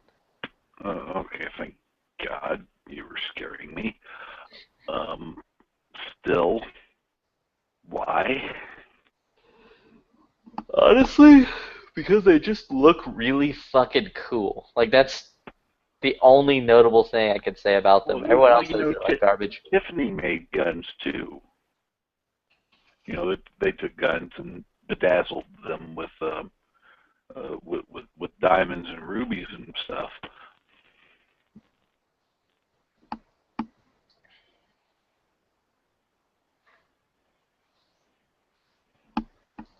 Except I'm a horrible collector. Like I just posted the link. There's. If you gave me, give me the most historically significant gun on the planet, I will totally send it in for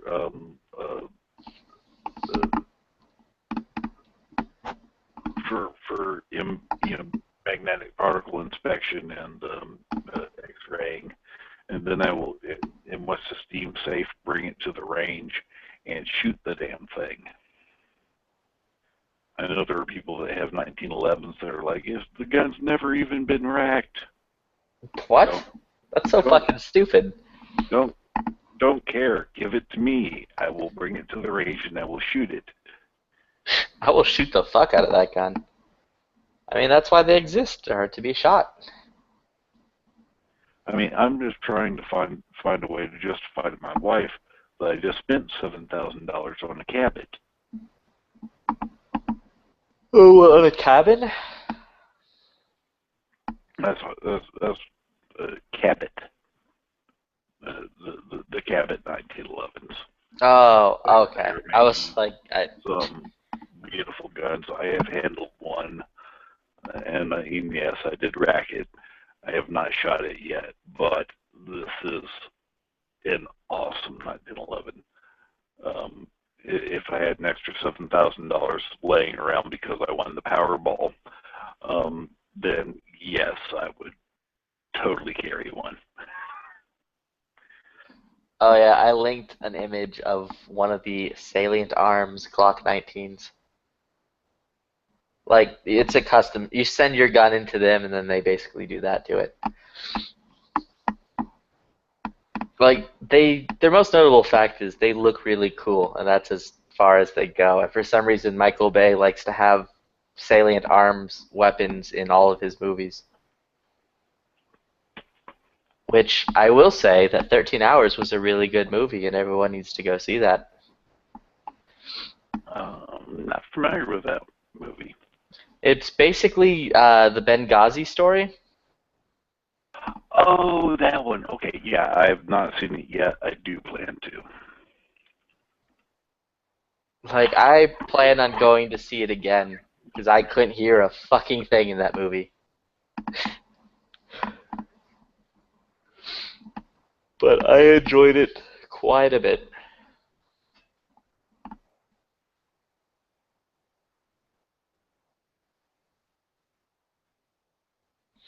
But I mean, like, this company, it's just, like, if I won the Powerball, I would totally have, like, every single one of their guns that they do things to, just because they look neat. I wouldn't rely on them for shit, but they look neat.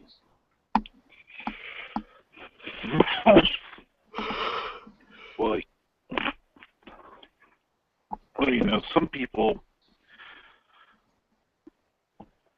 win the lottery and give 10% to their church. And I'm pretty sure I would win the lottery and give 10% to the Florida Carry Foundation. Yes, Florida Carry would definitely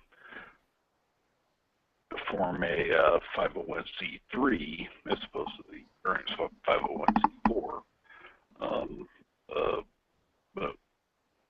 They would form a completely charitable organization, if nothing more than to take in the money that we do and that I would be able to provide to it and use it for our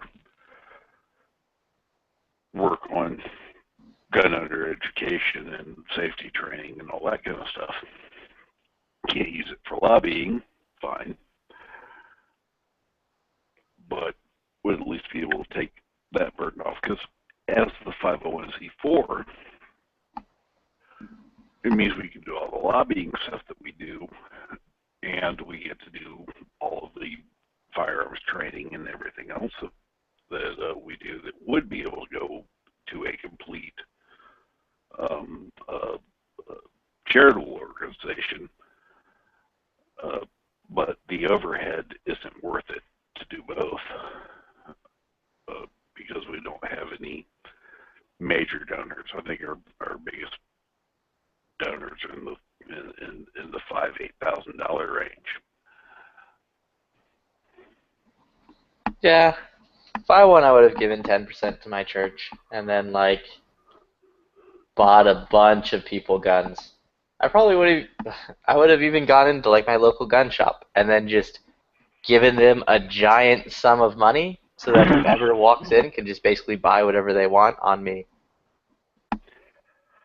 No, I would give 10% to the church of the 45. You know, the 45, the 9mm may kill people, but the 45 kills the soul. 9mm is a great gun, but no one ever says the church of the 9mm. I mean, no one writes songs about a 9mm. Except for Vanilla Ice.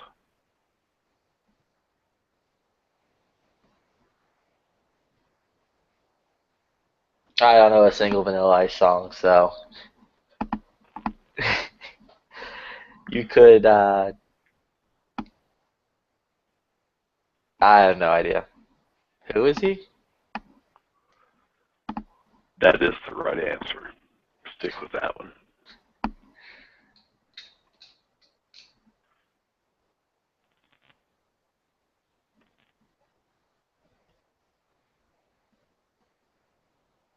I also keep going back and looking at like H&K stuff. I really fucking want some HK stuff. HK makes an exceptionally good gun. However, they're exceptionally expensive. They are very expensive, and they do not currently make really what I want.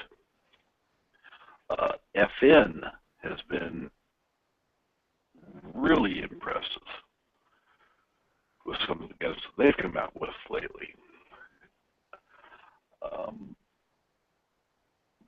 But they're not making exactly what I want. I do have one of the FNX, or FNX 45 Tactical.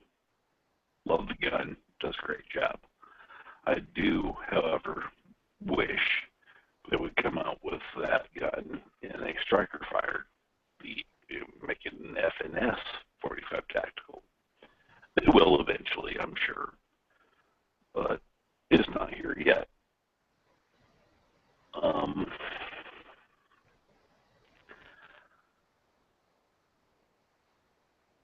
I have a number of handguns.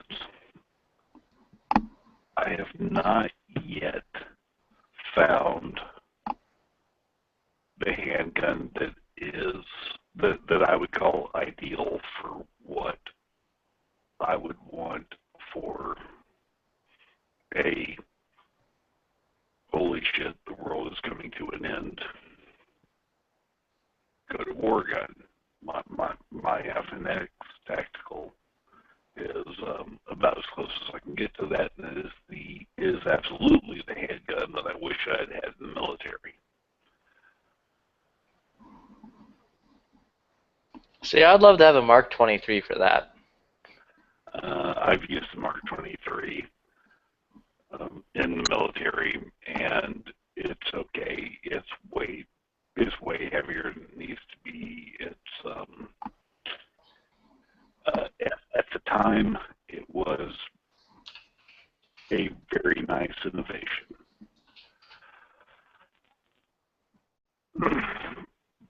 But even with that, you're really talking about way older technology. It's much heavier than it has to be. It is a double-action, single-action gun. It's kind of a behemoth, which I don't mind. I have big hands. And low capacity for its size.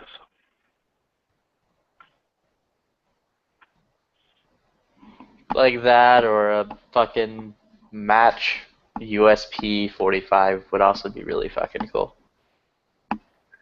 In that case, just get the XDM. You've got a match 45 that has better capacity and is just as, if not more, reliable.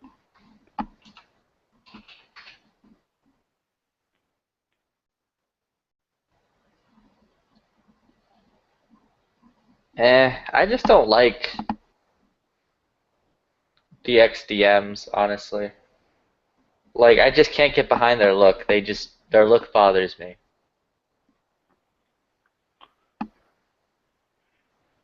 I don't. Looks are tertiary. It's damn good, but I don't think they look bad at all. I carry an XDM 3.8 compact a lot.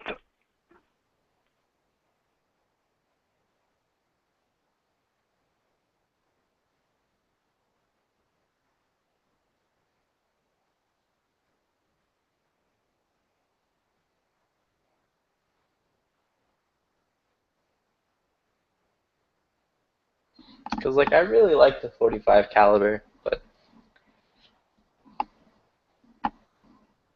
actually there is no buts. 45 caliber is just the best one.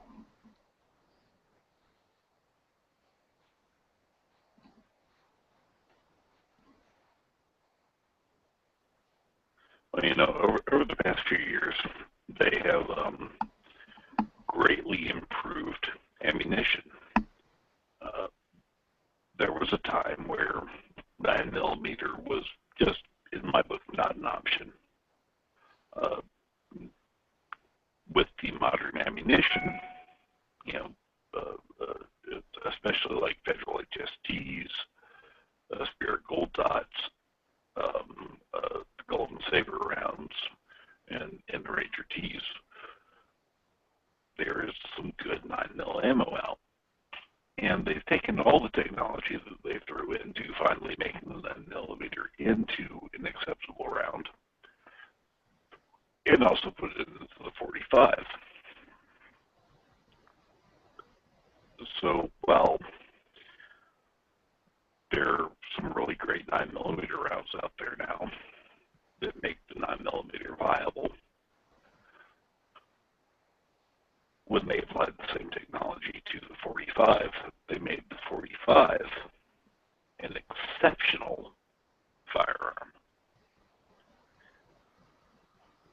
Which is why most of the time, not always, I do have my 9mm. Hell, I even now carry a 380 because they finally come out with a round for the 380 that I can have some respect for.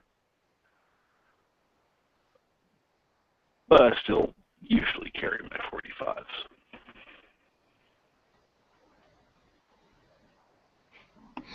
Well, I'll leave it to you. What do you think I should do? Because either way, I'm getting rid of my fucking Parrot tomorrow.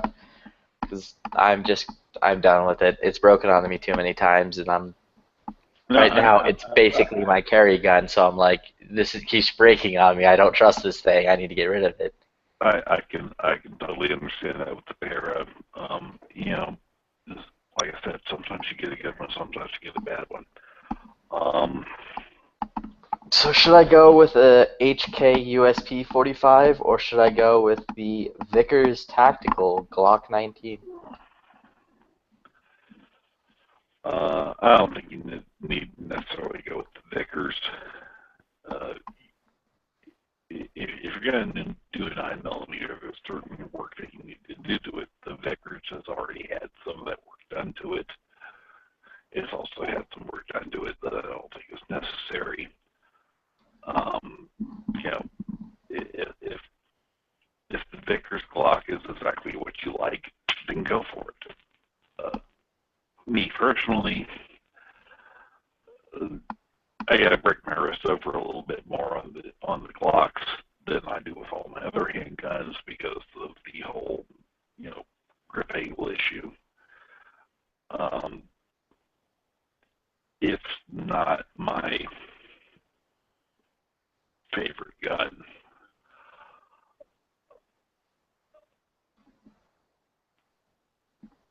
I think the best thing you can do is pick what caliber you want. There is no wrong answer if you're talking about 9mm, 40 cal, or 45. If you have shot them all, 40 caliber is like I don't like 40. I hate 40. It's like it just well, it had advantages until they started coming out with good bullets. like it's just like it's snappier than a 9. It just I don't know. Like a 9 is more controllable. There was a time, and the 45 is just smooth. When the 45 came out, it was because 9mm sucked. The ammo wasn't as good as it is today. So the 40 caliber made sense then. Today, I don't think the 40 caliber makes any sense. Either go with a 9 or go with a 45. It's because you either believe in having lots and lots of bullets or having big fat bullets.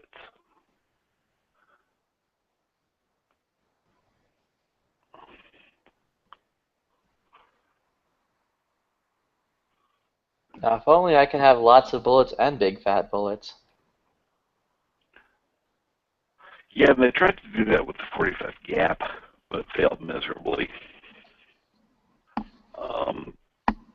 And, well, like, let's talk about my FN. That thing's like 17 rounds of 45. Best of all worlds, right? Except it's a giant gun.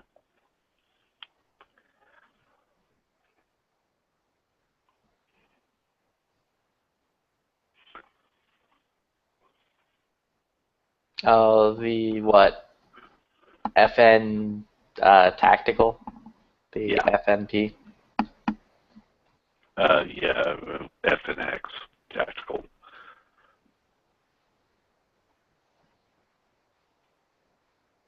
But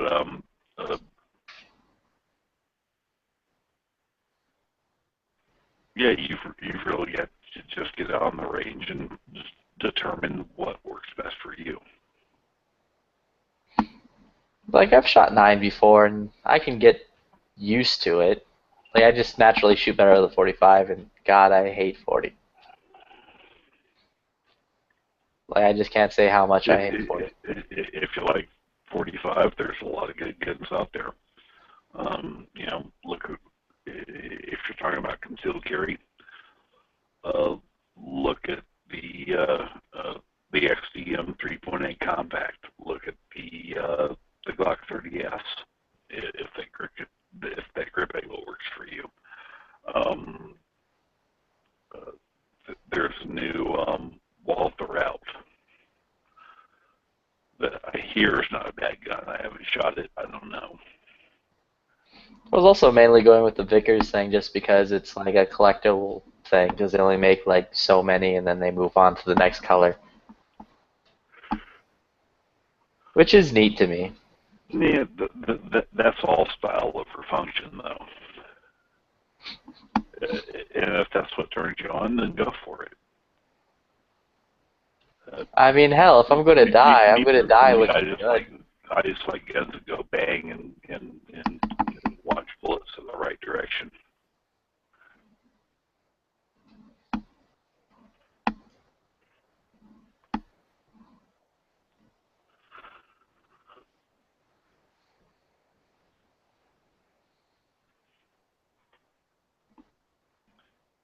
But I'll tell you, more than anything, I find myself carrying my my 45 Springfield XCS. That gun is on me damn near all the time because I can run out in a pair of shorts and a t-shirt and have a very slimline gun that is highly conducive to comfortable carry. Oh, there's only like $100 difference between like the FNX 45 and the fucking USP 45.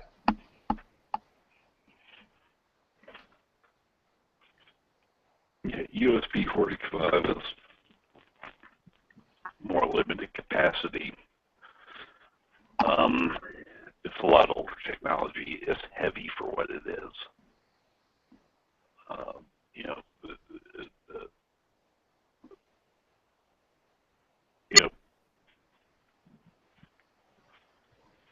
back in, I don't know, 98, I would have told you the USP is a great gun to go with. It has been greatly superseded, though.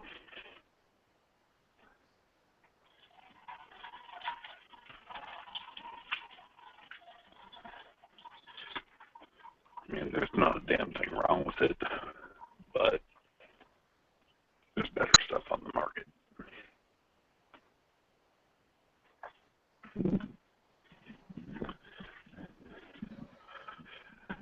All right, gentlemen. Well, it is 3:20 in the morning, and I do have to be up for work in the morning. So. Oh shit, it's 2. Yeah, I'm going to go to bed as well.